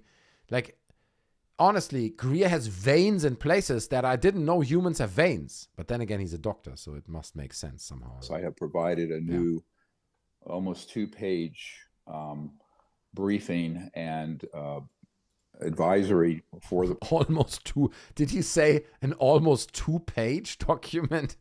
Guys, I've written almost 2 pages. Okay. I mean, it's like my son. It's like when I'm arguing with my son who's 11 and I say, write a story or something. I mean, dude, it's almost 1.5 pages, Dad. Okay. Like, come on. So here's Greer. He's like, I wrote a new briefing, man. It's 2 pages, almost 2 pages. Not fully 2 pages. That'd be crazy. But almost 2 pages. almost 2-page briefing and advisory for the president that was given to him directly by someone on our team who knows him personally. And we have also delivered materials to the Secretary of War, Pete Hegseth, as well as others. And in fact, I'm in Washington now. He's in Washington right now. Deno kompliziert with the 5. Appreciate it, my man. You know what? Deno kompliziert. I think before we finish this amazing Greer segment, Deno kompliziert, because he's such a long-time supporter and so generous, it deserves a little bit of vibing, okay? We need to vibe, and we haven't vibed in quite a while. It's Saturday night, ladies and gentlemen, okay? We shouldn't forget that. It's Saturday night. We're hanging out, we're chilling, we're having a good time. Okay, we're feeling the jazzy disclosure vibes, okay? It's infinite disclosure, but it's also jazzy disclosure. It's kind of both. So we got to feel the vibes for a moment. Pour yourself a glass of whatever you're drinking. You know, raise a glass to everyone in chat. I'm glad you're all here. I love you guys. It's beautiful. It's a beautiful Saturday. I can't see the moon anymore. The moon was outside my window, so I saw it a minute ago. Now it's behind a tree. These goddamn trees. Gotta chop them down. We're chilling a bit. We gotta chill, you know. Sometimes you just gotta take it down a notch to race up again. Chilling and billing, says Sammy. That's what it is. Well, let me read Deno Kompliziert's super chat as well. He says, let's keep skipping. Paulina Ballunas are the greatest Ballunas. Imagine her on Mars. Arnie giving her a ride. Total Recall. I love it. We're going to Mars. And then it's Anna Paulina Luna with 3 boobs. I know. That's a Total Recall reference. If you know, you know, okay? I know that loads of my viewers are old, just like myself, so you know Total Recall. Interested? What does she say? She shows her 3 boobs, right? That's what it is, man. It's real disclosure. 3 boobs on Mars, dude. That's the real disclosure. Blazing hard for the Monkey Mafia. There you go, Michael. Keeping it alive. Appreciate that. I'm on my 3rd glass of Mountain Dew, Monkey. You are a bad influence, man. Mountain Dew is, I mean, okay, it sucks, to be honest. I mean, look, if you're doing damage like that to your body, you might as well drink alcohol. Just give yourself, I mean, Mountain Dew, I assume you're in the US. Nobody else drinks Mountain Dew, that's why I'm saying that. But might as well drink a beer. Get yourself a Bud Light or a Coors Light or something. Something light. I'm not encouraging you to drink alcohol. I wouldn't do such a thing. Cheers. Marijuana Nirvana with the super generous $19.99, and we're pushing the vibes up. That's huge. That's huge, bro. I'm moving. Hold on. I'm moving up. We're moving on up for that one. Hold on. That deserves a little dance. That's the most generous super chat I think we had all night. Did we have another 20? I don't think we had another 20. So I have to vibe for a brief moment there. Thank you so much, Marijuana Nirvana. I will read it in a second. But first, I have to just vibe for a second, okay? It's still a party. It's still a disclosure party, okay? So don't forget that. You guys gotta chill. It's important, okay? Check out the merch. Beautiful merch. Worn by me and many others. Woo! Look, I can put on costumes for your entertainment.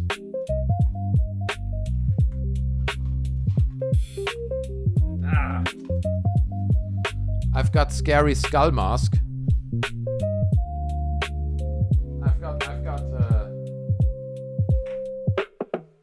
also got gang mask. Look, I can do this.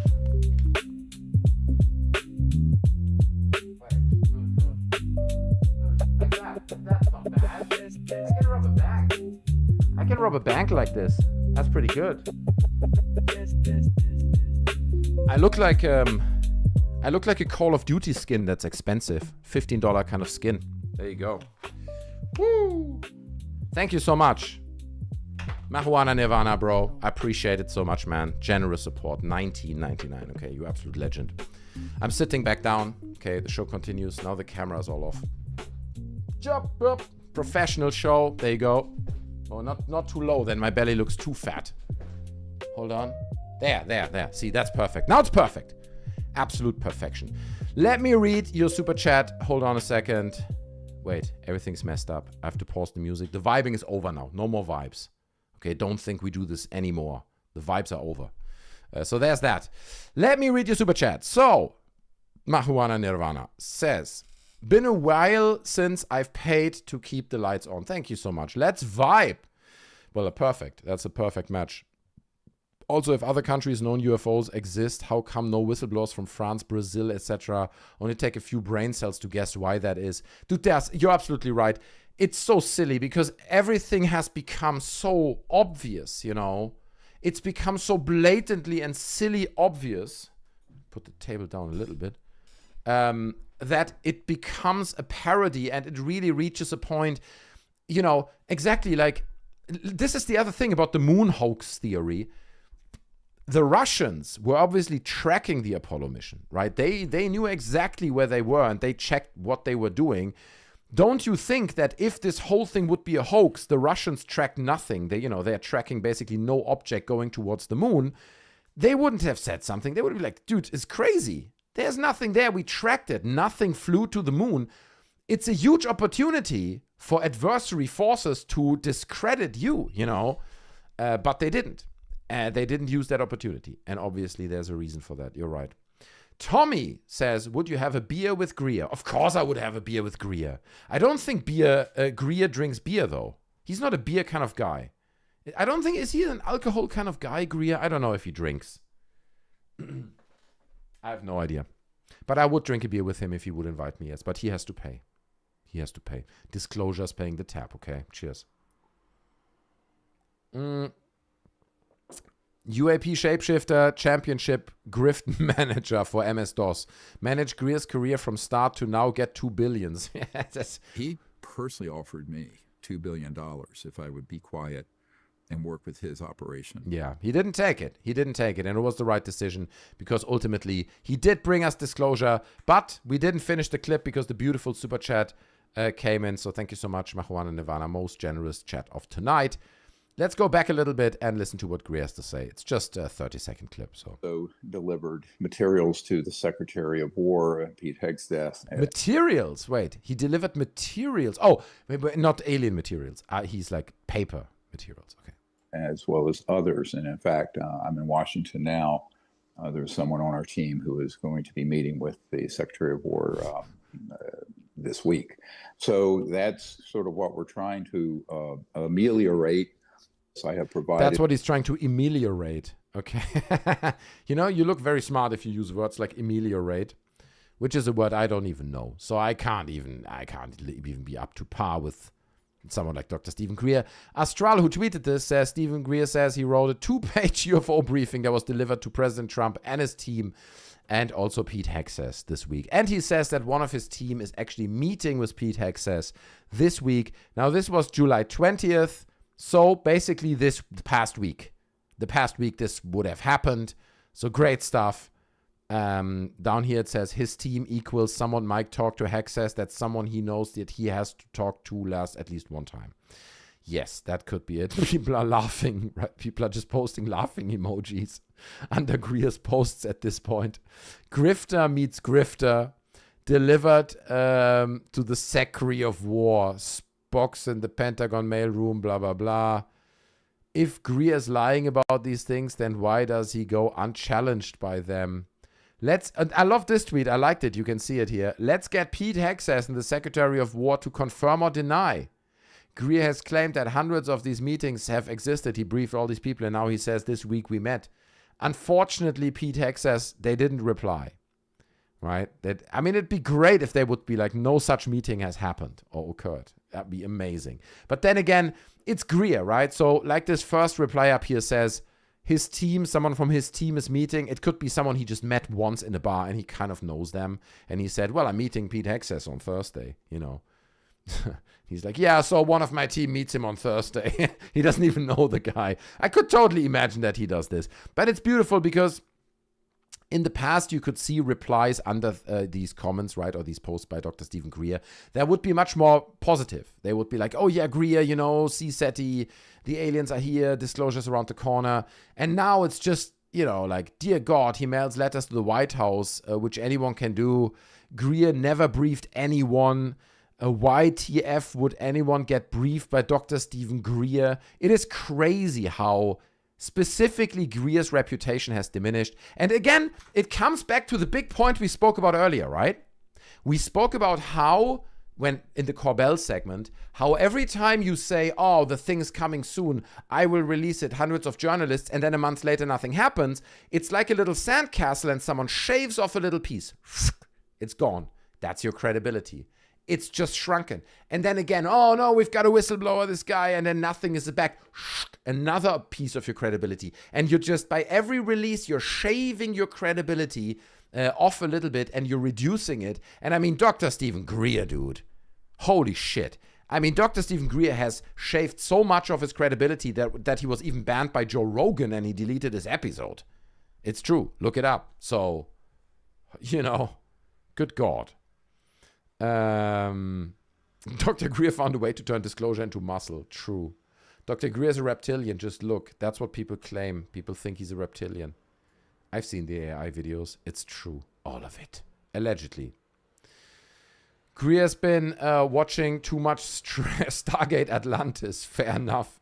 Dinkemosi says his credibility has been shaved like a doner kebab. Exactly. That's a great analogy. It's like a doner kebab, and you every time you make the statement and don't deliver, one slice gets shaved off. And that works for a while.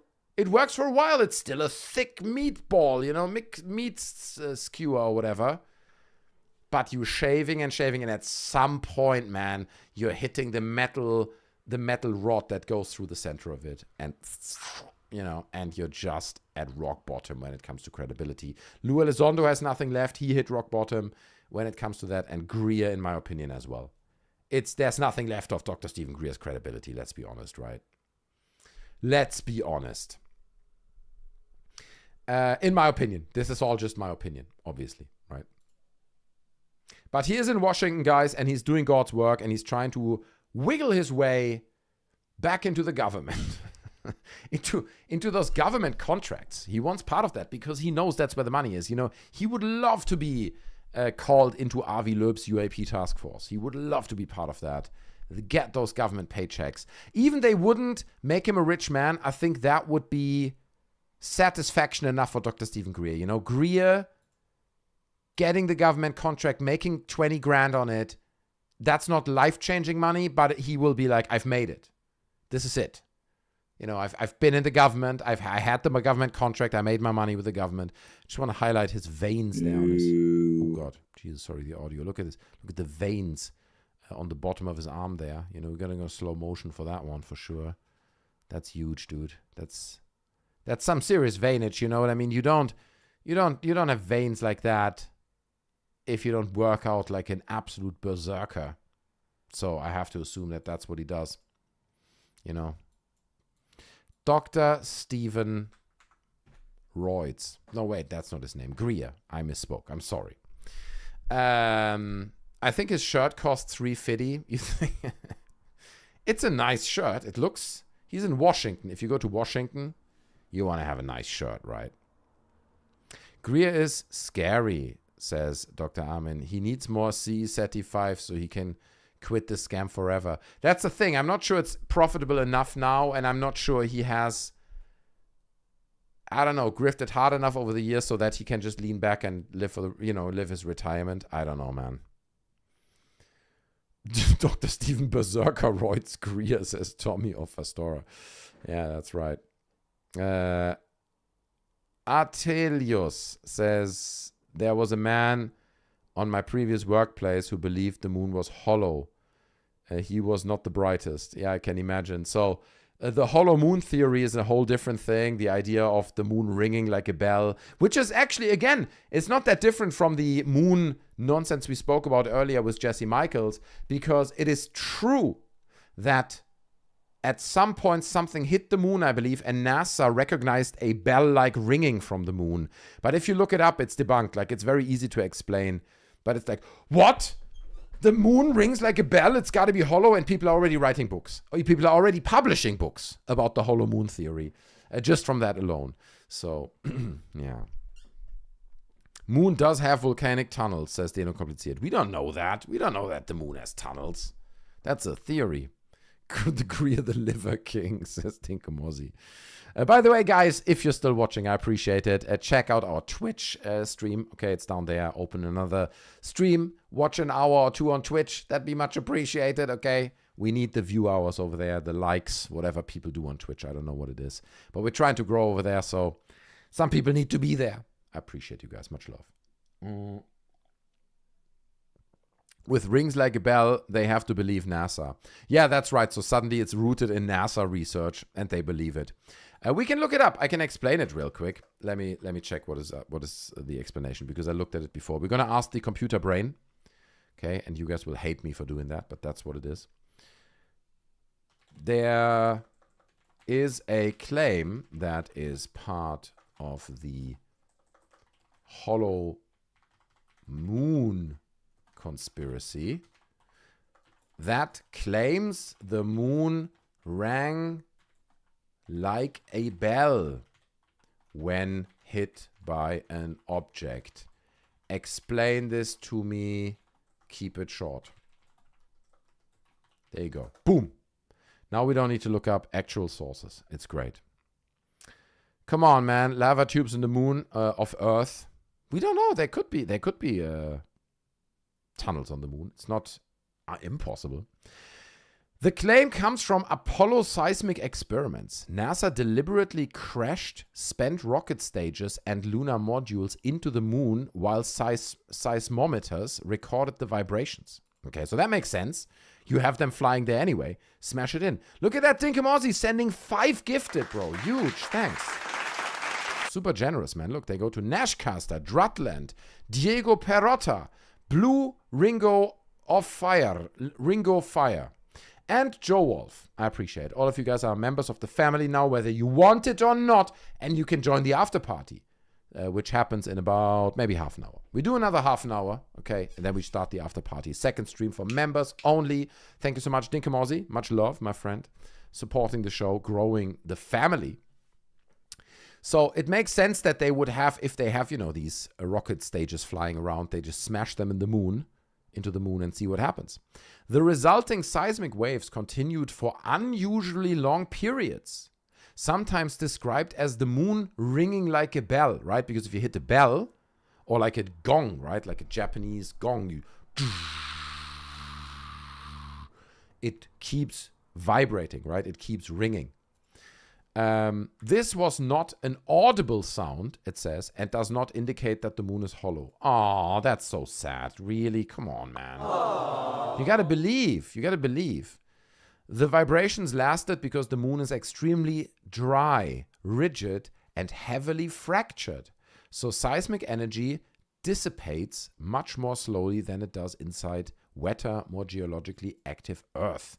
Hollow moon proponents took the colorful bell description and literally and presented it as evidence of an empty or an artificial interior. And I love these images. I'm sure you've seen them, right? Hollow moon illustrations where you just see the inside of the moon. That's actually how it looks, okay? So if you're looking for disclosure, guys, it's right here. That's what it is, okay? That's how the moon looks on the inside. It's got this massive Death Star-like shell on the outside, and then like a big glowing core. Let's be honest. We all know this, okay? I don't need to explain this to you guys. We have an educated audience. We all know how the moon looks from the inside. They watch too much Return of the Jedi Death Star, lol, says Stephen Hawkins. Yeah, that's true. Love your name, by the way. Gizzy Dillesby says, we can actually hear our ringing rocks because we have air. That's true, right? People use rocks as instruments. We've seen this recently. Rocks rubbing on rocks, making like vibraty sounds. What a place for a rave. Oh, you're right, dude. I would love to DJ there. Kind of under that dome somewhere. Could do 3 floors, right? 3 floors, 1 arm each floor. I love it. Brudi, please check NASA volcano tunnel inside moon. Okay. I check it. NASA. Okay, no, you know what? We're asking the brain. I'm not gonna ask or watch YouTube videos. What am I doing? I'm going here and I'm gonna say this. Has NASA found volcano tunnels inside the moon? Question mark. Okay, we're doing a really solid research here tonight, ladies and gentlemen. This is entertainment, family entertainment, educational show. Yes, but there's an ancient lava tube. It is an ancient lava tube, not an active volcanic tunnel. In 2024, researchers reanalyzed radar data from NASA orbiter and found strong evidence that a pit in the moon's Sea of Tranquility opens a substantial underground cave. Oh, that's very cool, dude. A cave on the moon. How cool is that, dude? Why are we not inside? I mean, that is the kind of shit you strive for as a researcher, right? If you're like a scientist, you want to go into that cave. It likely formed billions of years ago when flowing lava left behind on the hollow. Oh my God, like a cave that hasn't been touched in billions of years.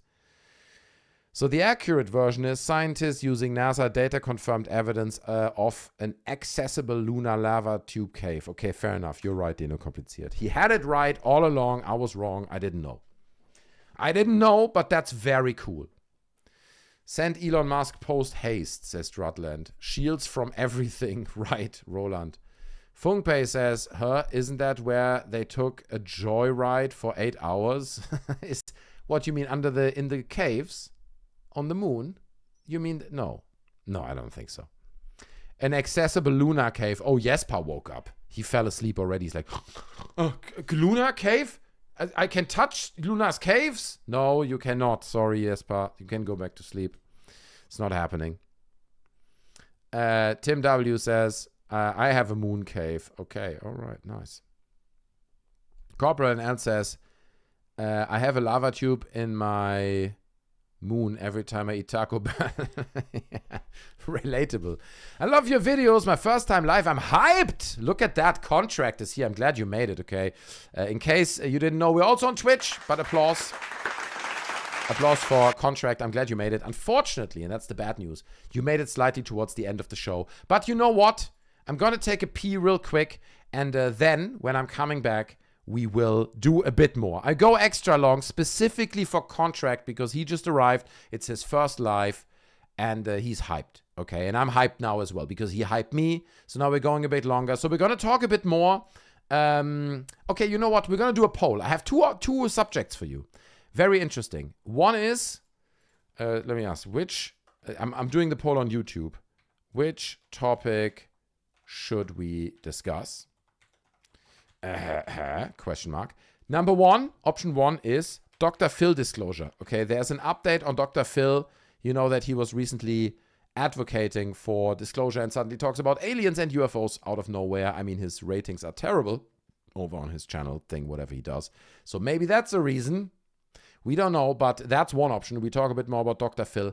And the other side, the other option that we can talk about is the dark side of UFOs and conspiracies. Okay, and what I want to talk about is, it's too long. It's too long. I'm just going to say conspiracy. I'm going to cut it short. And basically what that segment is I want to talk about some cases where funny UFO conspiracies or like supernatural beliefs that we laugh about on this show turned very serious, and suddenly you had people doing harm in the real world and doing absolutely horrific things, okay? So I'm starting the poll now. We can have fun with Dr. Phil, or we can talk about these really serious real-world cases where conspiracies bled over into the real world, okay, and became, well, just terrible cases, basically, where people got hurt in the name of aliens or shape-shifting or stuff like that. So you make your choice. I'm going to play a little segment for you guys from this interview here from Jesse Michels, okay, from the latest episode. I hope he's not copyright striking me. I'm going to take a quick pee break, and then we will talk about whatever you choose right now. So make your choice. Don't underestimate the Dr. Phil segment. It's still funny. It's still a funny segment, okay? I'll be right back, guys. That one, or for many of the others. Can you even come up with one? Like, if I were to like give this to like a Neil deGrasse Tyson, like what would he say? Okay, if you give this to Neil deGrasse Tyson or probably Avi Loeb or Mick West or whoever, my guess is they'll say, this is probably either either a camera artifact of some kind, maybe like an electrical spark after the image was actually taken, that produces this weird optical effect on the frame. Maybe it's a cosmic ray. I know Avi Loeb has actually suggested this as the most likely explanation of the trio of blue lights in Apollo 17. That cosmic rays just hit the frame or hit the film, I guess, in equally distant points on the film in a very small region of the sky, and they produce that effect. Those are the two most common, or sometimes people say, well, it's lens flare. That's another possibility. So we know what lens flare is. There is lens flare in some of the Apollo images, but to me, they don't look anything like that. As far as cosmic rays, I think that is an improbable explanation for a number of reasons. One is that cosmic rays, and this has been studied by various astrophotographers. NASA has studied this as well. Yeah, why is that implausible? Because Neil deGrasse Tyson came out with specifically kind of a debunk of Apollo 17 sightings. Yeah. Citing basically that it was like case closed cosmic rays. Yeah. And, I found it to be smug in tone, but also somewhat substantive. And I was like, okay, maybe he's right. Yeah. So, why do you think that that's implausible?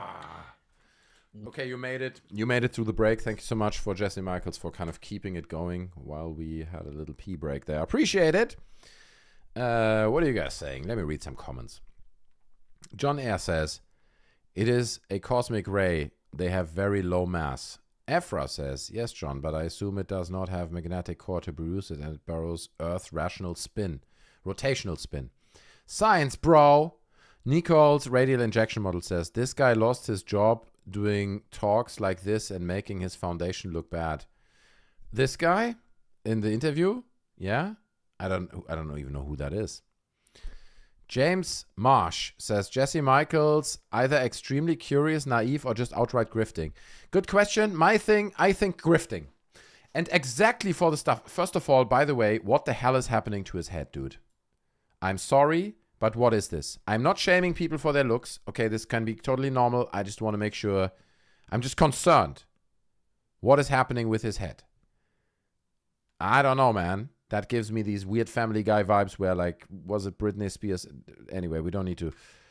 That's not good. That's weird. That threw me completely off now. I don't know what that was. It's a dent in his head. Cheers.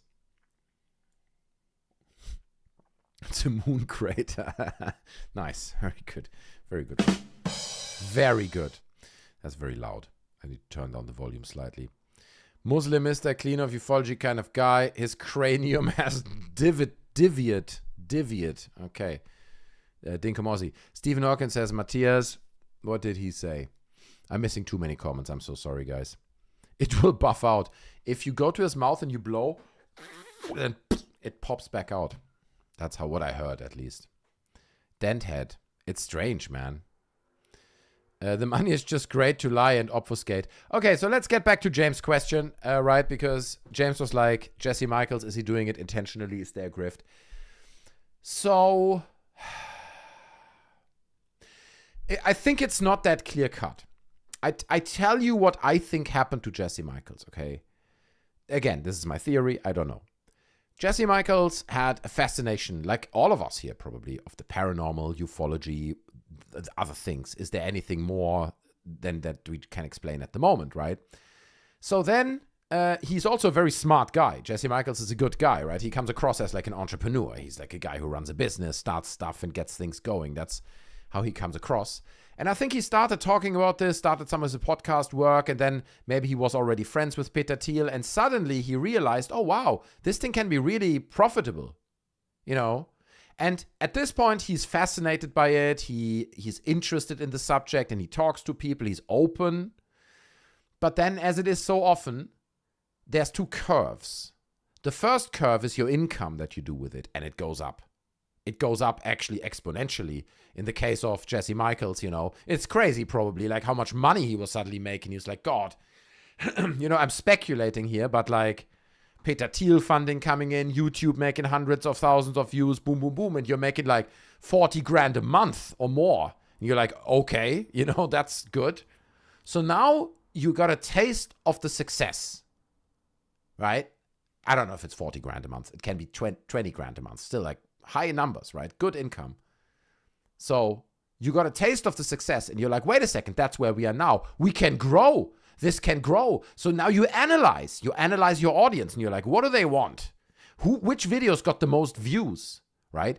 And you slowly realize that you're selling a product. Because people like Jesse Michels are smart enough as well. I don't think Jesse Michels truly is a believer.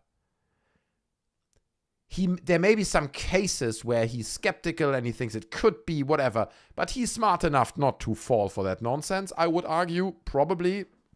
So he's doing it, my theory, this is my opinion, I believe he's doing it by now, at this point now, for nefarious reasons. He's grifting for money. In my opinion. Deno Kompliziert with a 269, I appreciate it. Jesse Queefs of Ufology, okay, god damn it. The YouTube algorithm is going nuts tonight. Some chats are out of line, but I appreciate it. Deno Kompliziert. Love you, man. James Marsh says, true story. Went to a strip club with a bunch of boys when we were first turning 21, and there was a dude in that club that literally had half a head. I'm not shitting you. Half of his head was gone. We've seen stuff like this, right? People with, oh God, I don't even want to go into it, but yeah, that's disturbing. Some of them live like a normal life, apparently. I hope so. Nippo baby, says Plan D. God damn it, man. Dutch boy member for 3 months. Thank you so much. Applause. I did it for the schnitzel. See, many people don't know this, but there is a video in the member section of this channel where I show you how to make a German schnitzel. And some people, no, but monkey, it's a Vienna schnitzel. It's like, I don't give a shit. It's a German schnitzel if I make it, okay? So, but yeah, we do have a schnitzel recipe video behind the paywall if you become a member. Look at that. Dark Side of UFOs and Conspiracies leads with 61%, but Dr. Phil Disclosure right behind it with 39%. It's not that bad. I give you guys another minute or two to vote, okay, for the next and final segment of tonight's show. Are we talking about the dark side of UFO conspiracies, or are we talking about Dr. Phil? Alex Baxter with the 20 coming in late, but thank you, bro. I appreciate it so much. The dent in the head is from wearing the tinfoil hat that all his life. I don't know who the guy is, man. Maybe he's a very rational person, but then again, they talk about moon conspiracies, apparently. So, okay, so there you have it. Who's this guy? Maneli Marx Stakarasheng is a who is this guy? Okay, we look it up now. Look, and we want to know now why he has a dent in his head, right? And does he have a dent in it? He does have a dent in his head. He does have a dent in his head, bros. Here it is. It's to be honest, I feel the lighting in Jesse Michels' studio, where is it now? Made it much worse. I can't find it now. But it made it look much worse. It's not that bad. It's a small dent, okay? It doesn't mean anything. But on Jesse Michels' lighting, it looked huge, so. Jesse M. Fatigue Club, there you go. Look, we're not look shaming people, okay? It's fine. It's not good to make fun of people, but it just shocked me. I was like, why does he have a dent in his head, man? I just want to make sure he's safe. I would not be surprised if it's just a skull feature. Maybe, I mean, it can also be an injury. There's a million things what this could be. Ladies and gentlemen, as I hear teenagers outside my window, let me check, let me scream at them. Hold on, wait a second. Oh, it's not It's not teenagers. It's a Turkish family. I can't scream at them because they will come here and kick my door in and murder me live on stream, which wouldn't be fun. I was about to scream like, I'm doing a show up here. Can you shut up, man? It's disclosure. Just my windows open. Humans on public streets, it's a disaster. We're moving into the final segment. I'm ending the poll. It has ended close, 41 to 59%, but the dark side of UFOs and conspiracies has won. Good choice, ladies and gentlemen. Let's talk about that. It's a fascinating topic. Oh, there was also a Chris Mellon thing. I forgot about that. But my half bottle of wine has run out, so I need to open another one. I have been obviously preparing for this. I've got nuts. I've got cheap nuts. Hold on. I gotta get to the second camera. It's like the inventory cam. I've got cheap nuts, okay? 69-cent nuts and wine, a second wine bottle. So I'm gonna open it for the final segment of tonight's show. And thank you so much, Marijuana Nirvana, with the $4.99. And he says, I think Jesse's attention driven. He comes from a very wealthy family and worked as an investor for Peter Thiel. He's set on cash. So that's a good possibility. I think you might be right. He's a businessman, you know what I mean? And he's a Jew. No, I'm not saying this. I'm being silly. I think he is Jewish, right? But it doesn't really matter. But you're right. He is focused on business. He's a businessman. So that's also, to me, that is the best argument why he's probably grifting intentionally, right? Because keep in mind, there's a difference between what I'm saying is grifting involves lying. The definition of grifting is you need to lie intentionally to make money. That's a grift. If you believe something is real, like if I believe what I'm saying is real and true, that's not a grift. Even I'm wrong, I haven't been grifting necessarily. Some people may disagree. But there you go. I'm going to pour myself there's still the last cork, from the last bottle on my... So we're opening many wine bottles, okay? This is hard work we're doing here, so... Guys don't whine, says Deno Kompliziert. Uh-oh. Am I looking like a girl now? Disclosure people had. So, that's what it is, dude. It's all about the money. It's hard to imagine, right? It is hard to imagine, to comprehend that ever since Kenneth Arnold and some of these early UFO cases, Roswell only rose to fame later, but like these early UFO cases, ever since then, the whole UFO bubble, all the stories, the documentaries, I would argue that probably more than 90% is about just grifting for money. It's just like you make up things, you extrapolate things, you write books. It's just about money. The whole thing, the whole phenomenon of ufology and aliens ultimately arose out of the idea of grifting money of other people, which is a deeply human thing, right? I hate it. I'm not I wouldn't describe myself as like a greedy person, right? I don't want to be like, if some people get money, I'm not going to do anything that I get more than everyone else. I'd be very happy if everyone gets the same amount of money if we do a similar amount of work. You know what I mean? But some people are like this, and it's like a deeply human thing to be greedy. Many humans are. So that's why I think ultimately what we have now as ufology and this lore that has been built up over almost 100 years, right? Almost 100 years, grew out of greed. It's a story. Ufology is a story about humans and human greed. And maybe you can sprinkle in some desire for something bigger to be out there, right? You know what I mean? Like there are these elements as well. A deep underlying hope to find something bigger than us. Hope we're not alone in this vast universe. And all these kind of things play into there as well. But ultimately, what we have now, modern ufology, has been amplified over 80 years through trying to grift money off people. That's what it is. That's what it is. It's sad, but true. I think, in my opinion. All these grifters all have books, documentary, podcasts. It's all about money and fame, Matthias. It's an industry. It has become an industry like any other industry as well. So, cheers, guys. At least Jesse Michels is not giving people medical advice like some other more popular podcasts. That's true. Jake SDN, good point. I agree. Like, look, I hate what Jesse Michaels does. I'm not going to lie to you. I think it's completely ridiculous. But in his tone, he feels so approachable, right? He seems like a kind of really nice guy that you can just sit down and talk about UFO stuff. And he is quite knowledgeable, right? In his recent interview with Michael Shermer, he made good points. You know, he did throw back some things, but I mean, it's all in the light of all of this being nonsense. So the film Close Encounters made grifting bigger. That's what I mean. It is. You have to understand. It is like a Tetris wall.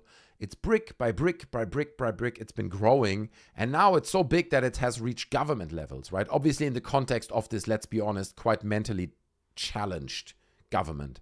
Okay. In any previous government, you would have never had something like this. Something so stupid where you have government hearings that cost money. Right, people being on the payroll by the government to talk about this nonsense, whistleblower, all that nonsense, dude. It costs so much money. It's only going to be now. Who knows if we're getting another conservative Trump, 4 years or whatever. But I promise you, all this stuff will go away. All this government disclosure stuff will go away as quickly as Trump is gone. That's my theory, at least. That's how I feel. Jesper says, whatever real experiences people had is just destroyed by all the slop. People can't believe anything anymore. You're right. You're right. As like Steve says, there's always a book or a documentary or both.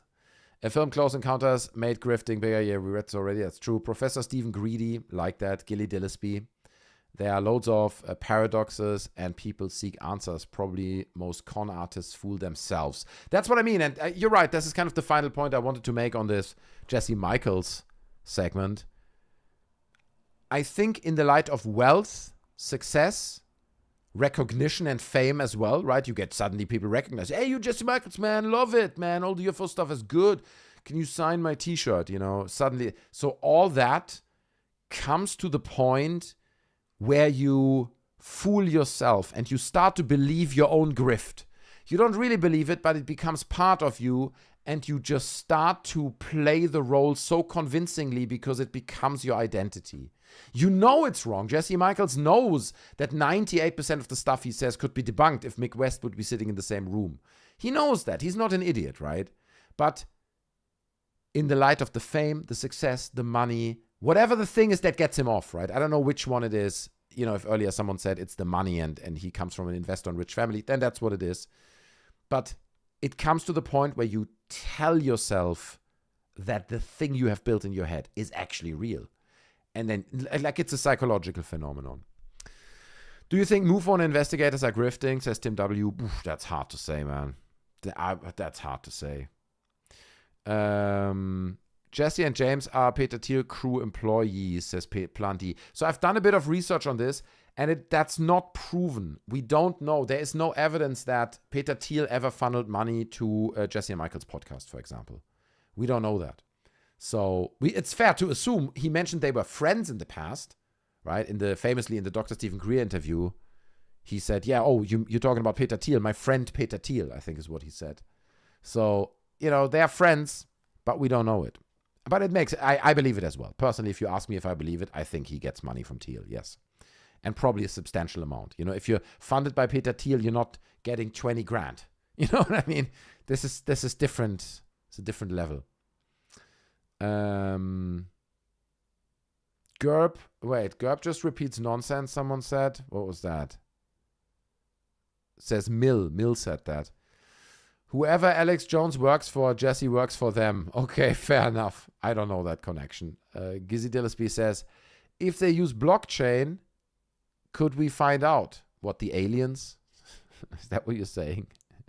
Or you mean Jesse Michaels? Or both?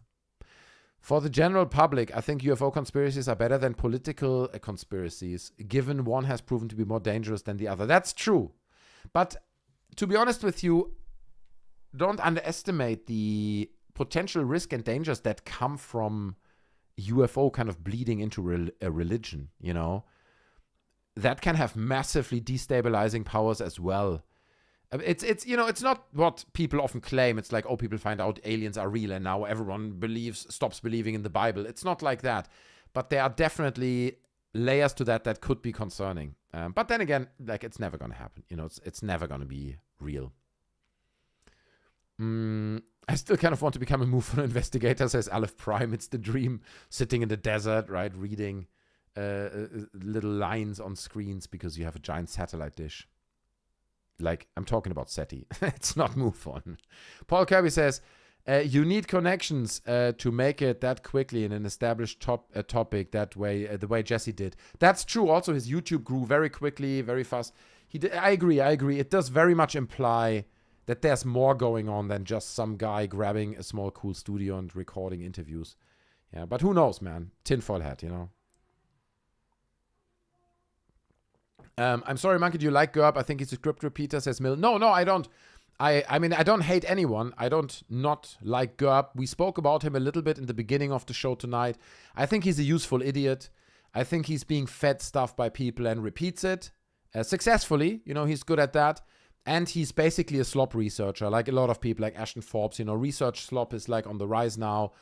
You talk for hours and hours about subjects and claim to have new insights where everyone already agreed and debunked it before you even started researching it. You know, it's research slop. It's so that's how I see him. I don't hate him, and I respect the work that he does and all the interviews because he does go out there and talk to people. But yeah, UAP Gerb is it seems very gullible. It was so clear in this interview with or the conversation with Avi Loeb they had recently, right, and Eric Burleson, where he pretty quickly caved. And, you know, just basically acknowledge that they don't want to talk about anything that happened more than 10 years ago, ever. Paul Kirby says, no, seriously, like who the F was Jesse Michels to now suddenly be the top of UFO podcasters like Rogan? Well, to be honest, he tapped into this market, right? He saw the opportunity. He was probably well-funded, so he can do promotions, a bit of marketing, push his videos out on maybe Google ads across stuff. Put like 10 grand into marketing makes a huge difference, you know? And so it could be something like that. Who knows? But he's also an approachable and likable guy. Let's be honest. Like Jesse Michels is not hateable. Like you look at him, you want to listen to him and have the conversation. Rogan is a little Napoleon, says Stephen Hawkins. It's true. Schwaken says, when someone starts have all the same guests, including SOL people, they are on the inside of the psyop. I think so too, dude. There's too many indicators that imply that especially Jesse Michels is mainly after the cash in this whole thing. Anyway, listen, we have to talk about the final subject. My God, we're talking and talking. And I have prepared actually something here. And I had this on my list for a while.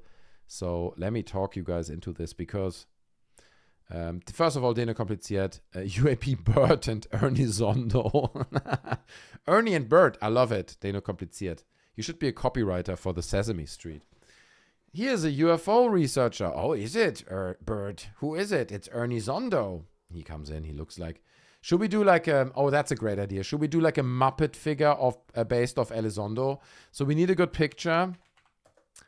A good picture of Lou Elizondo, like a body picture, right? Where you see him. Hold on. This is good. We take this classic picture here, okay? This one. And we're going to go into our computer brain thing. Put it in there. And we're going to say, how are we going to say this? Create a Muppet figure based on the person attached. Make it look like the same style as Ernie and Bert from the Sesame Street. How do you write this? Street. Make sure to include iconic features of the reference person, like his goatee beard,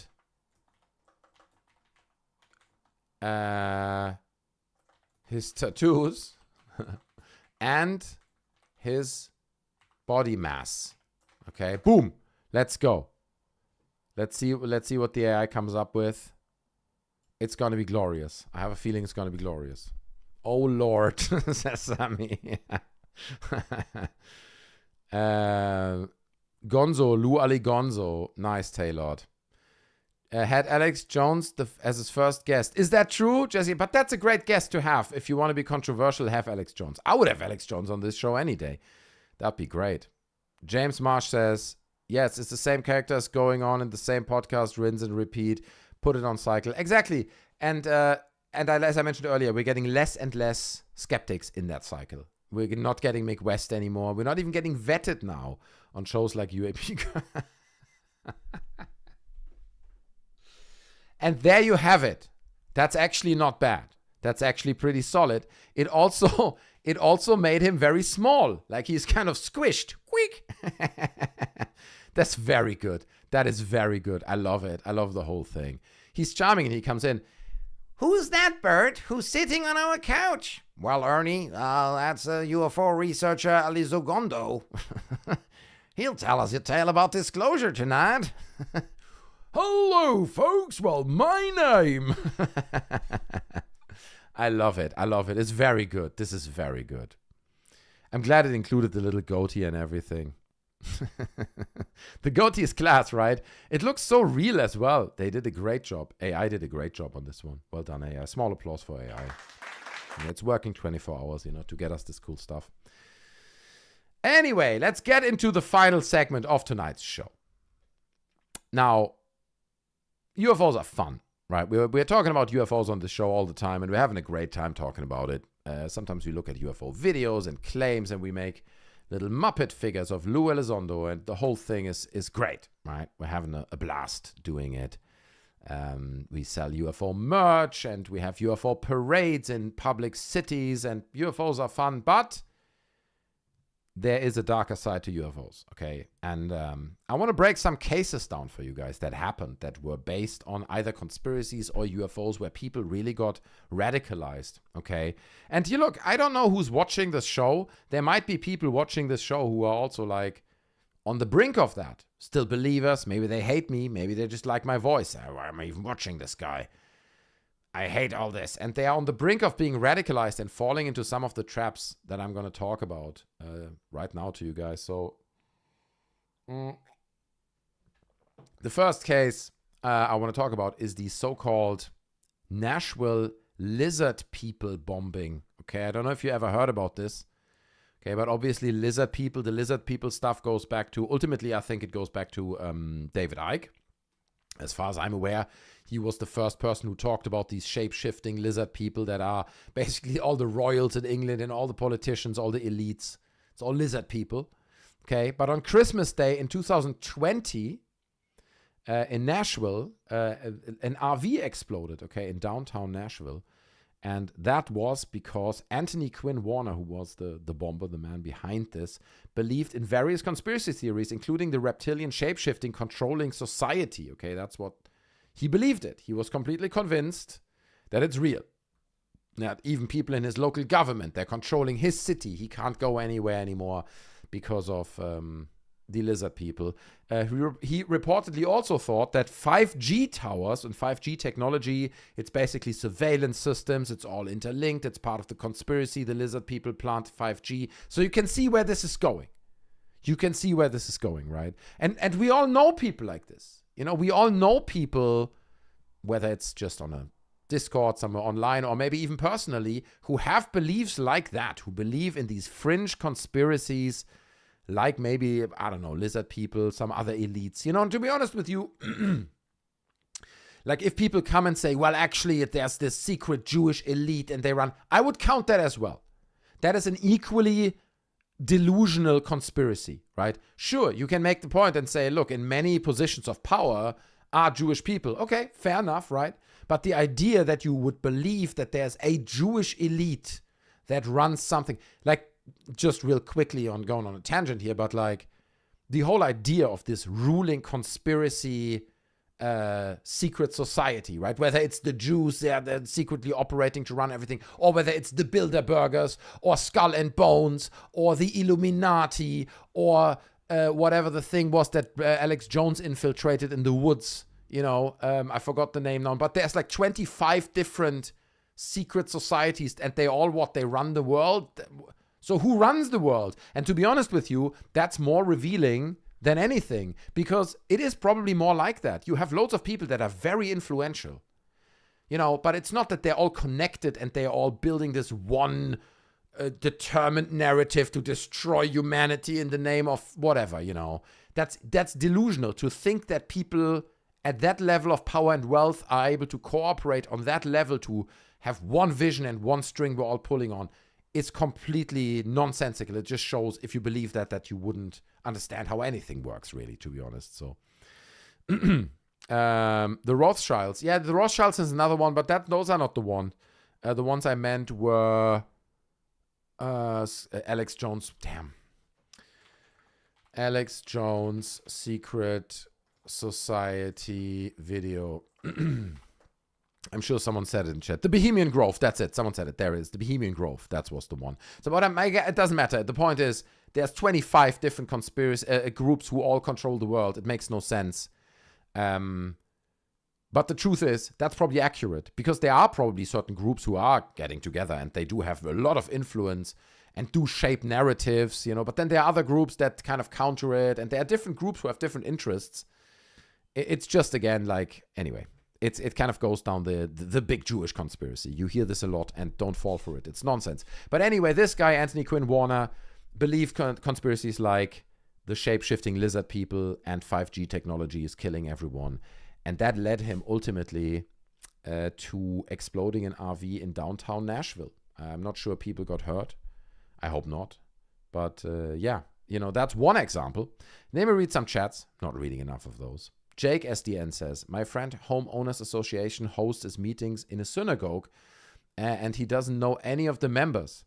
Doesn't that qualify as a secret elite for him?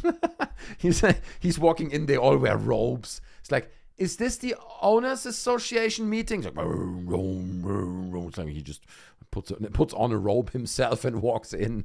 You're now part of the secret society. You're now a Jew, whether you want it or not, okay? I had some comments. I discovered while I was looking for an image on stream, this Jew Elizondo meme, right? I was looking through my hard drive. I got several comments of people being a bit upset about that. People are like, dude, you could have called him Clown Elizondo or Elf Elizondo. Why do you call him Jew Elizondo, man? That's so disrespectful and stuff. People were really I was like, maybe it's because I'm German. I don't know, man. Got A-Tips, I'm Q-Tip, and my brush and my travel bag from Space Force. There you go, kompliziert. Stephen Hawkins says, cults are real, though. Oh, yeah, for sure, cults are real. Oh, man. I mean, people believe anything, let's be honest. Cults are very dangerous. Exactly. Where's most of your taxpayers' money going? The military-industrial complex, they really run the world. So that's true. That's a conspiracy I can get behind. The power of the military-industrial complex, and also linking to the NRA in the United States. Dude, the power of that lobby is insane. It is insane. And the place where you can see that the best is in China. Because China doesn't have these massive military-industrial complex lobbies. And instead, they put a lot of money into the infrastructure in their cities. And they're clean, they're nice, they're beautiful. Everything's developing and changing, getting better all the time. I'm not defending China and the CCP here. But you can clearly see the money in America and over here as well. In England, let's be honest, in Europe. It's not going into the country and the people and the infrastructure. It's not. In China, it is, though. But that's different. The cult of the sneezing monkey is a safe place. That's true. Until MonkeyCon 2027. And then that's going to be crazy. MonkeyCon 27, I'm going to serve the Kool-Aid, ladies and gentlemen. Cheers. Okay, I'm drinking it now. Is Heaven's Gate still active, says Drutland? I think I looked it up once, and I think it is. I think there's one guy who still runs it as a small group or something. But anyway, we got to move on. We're past our time already. We're running out of time. So another example is the Long Island UFO crash and assassination plot. Don't know if you heard about this, but this is basically a Long Island UFO enthusiast, right? So a guy who was very passionate about UFOs living in Long Island became convinced that the government was hiding evidence of a crashed UFO. Makes a lot of sense, right? Links right to all the stuff that we're talking about all the time. He believed that local politicians in Long Island were involved in the evidence in the cover up of the evidence, and that prosecutors allegedly plotted to poison or assassinate officials that he considered responsible, right? So he built, it sounds like, I can't speak for him, but he built this whole conspiracy narrative in his head, a whole little world, if you want, where, loads of people in the local government, they're all responsible for it, and it all makes sense. I spoke about this before, right? I lost a very, very good friend of mine about a bit less than a year ago now. He took his own life, and towards the end of his life, he had similar tendencies, not about UFOs, but about people following him. It's more common than you think, and don't think that you are, or your friends around you are, immune to this. It's not always just about UFOs, but you can see how it starts from, I'm just a UFO enthusiast, and it can, if because with my friend as well, it was, he was in a difficult situation. He had lots of debt and just loads of social pressures. He had an aging mom that was basically, getting ill. So it was like a tough existence for him. He didn't have work, never had enough money. So lots of these pressures can rain down on you. And I mean, let's be honest, these are all pressures that are getting increasingly more common these days. That people run out of money and they're like, I have no money for 2 months left. And if I don't, these are real threats. And if you then are already receptive for like these UFO narratives, conspiracy narratives, alternative realities, it can become a place that you escape to a place that makes more sense to you than the real world. And then you join communities that kind of reestablish these narratives in you. It can become very, very dangerous. So the prosecutors alleged that he basically was planning to assassinate or poison these officials that were responsible. So he was already planning the assassination. So it's a story about obsession, right? When people get obsessed with something like UFOs and UFO folklore over decades, it can have a dark side. It can lead you down a path that is not healthy. I cannot remote view, and I can confirm some things. Oh boy, says Mill. Oh, you can remote view. Do you want to come on the show, Mill? I'm ready now. You can come right now. You can join our Discord. Link is in the description. I call you there. Just join the Discord and just send me a DM, and then you can explain to me how you remote view. I'm still around for about 10-15 minutes. 10 minutes. Also, the final case I want to talk about, very, very interesting, is the Skinwalker murder defense, okay? So what happened was a man got charged with taking the life of his own father in Arizona. Now, rather than denying the killing, right, that he said, no, I didn't do this, I have nothing to do with it, the defense argued that he genuinely believed that his father had become a skinwalker.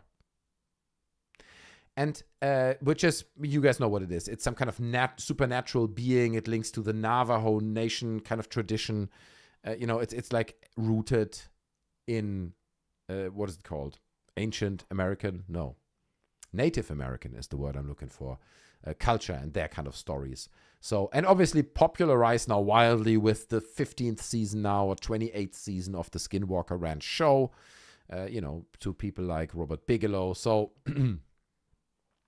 guys, it doesn't work like that. I wish, says Mill. Oh, come on. No, I don't want you to remote view on the call. You don't need to remote view live. I don't want to put you on the spot. I want you just to explain this to me. Like, how do you do it? What do you see? Do you see images? Do you hear voices? How does it work? I'm just curious. That's all, Again, join our Discord. Send me a message. Let me see. Did you already send a message? Maybe you did. Uh-oh. we got people sending messages which I am not accepting. Yeah, sure. Oh, we got Eric Solovetsky. Listen, Eric, are you still here? Let me ask him. Are you still here? He wanted to call into the show and I missed it.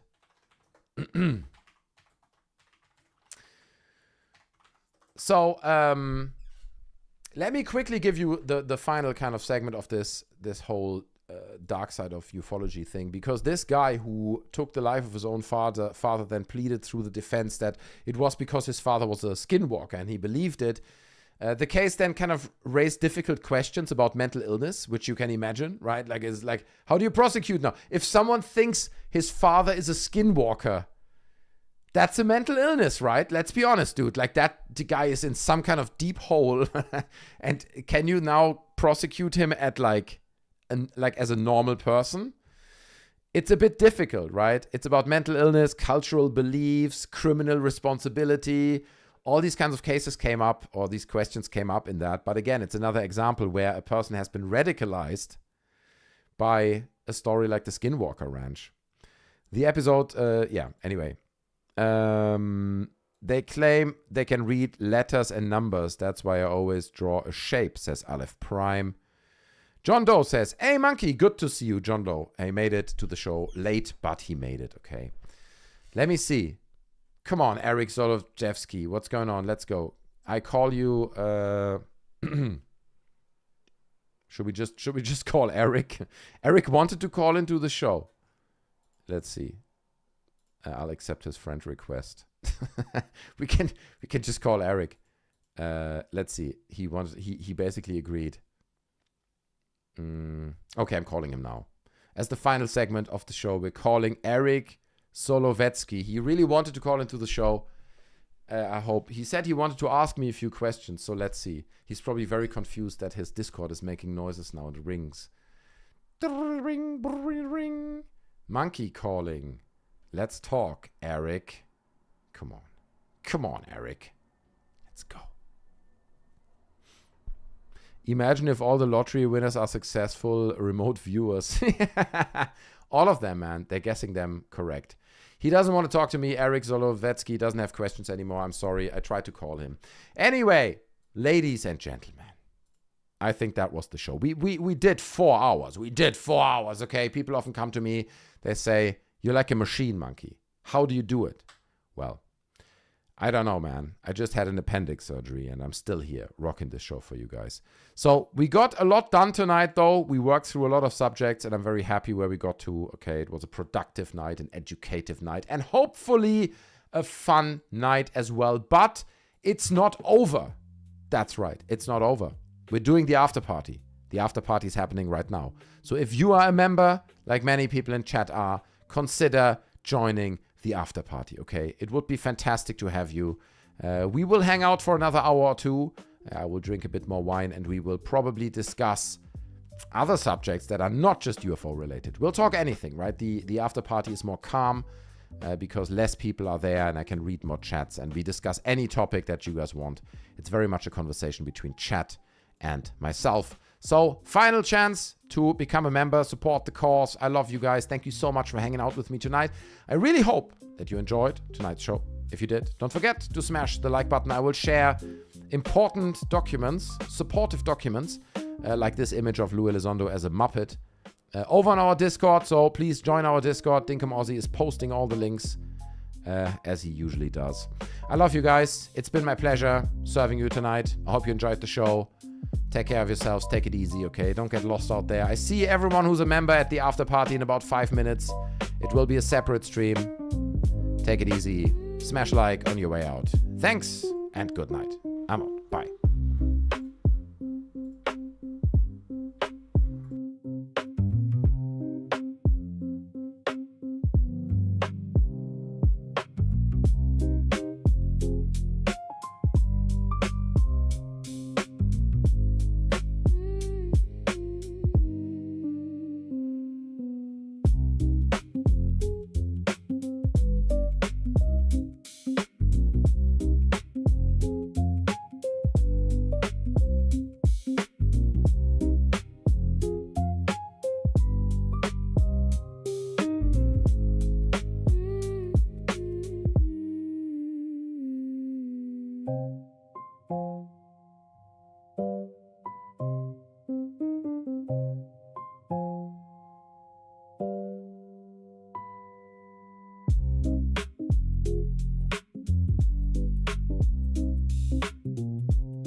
yeah.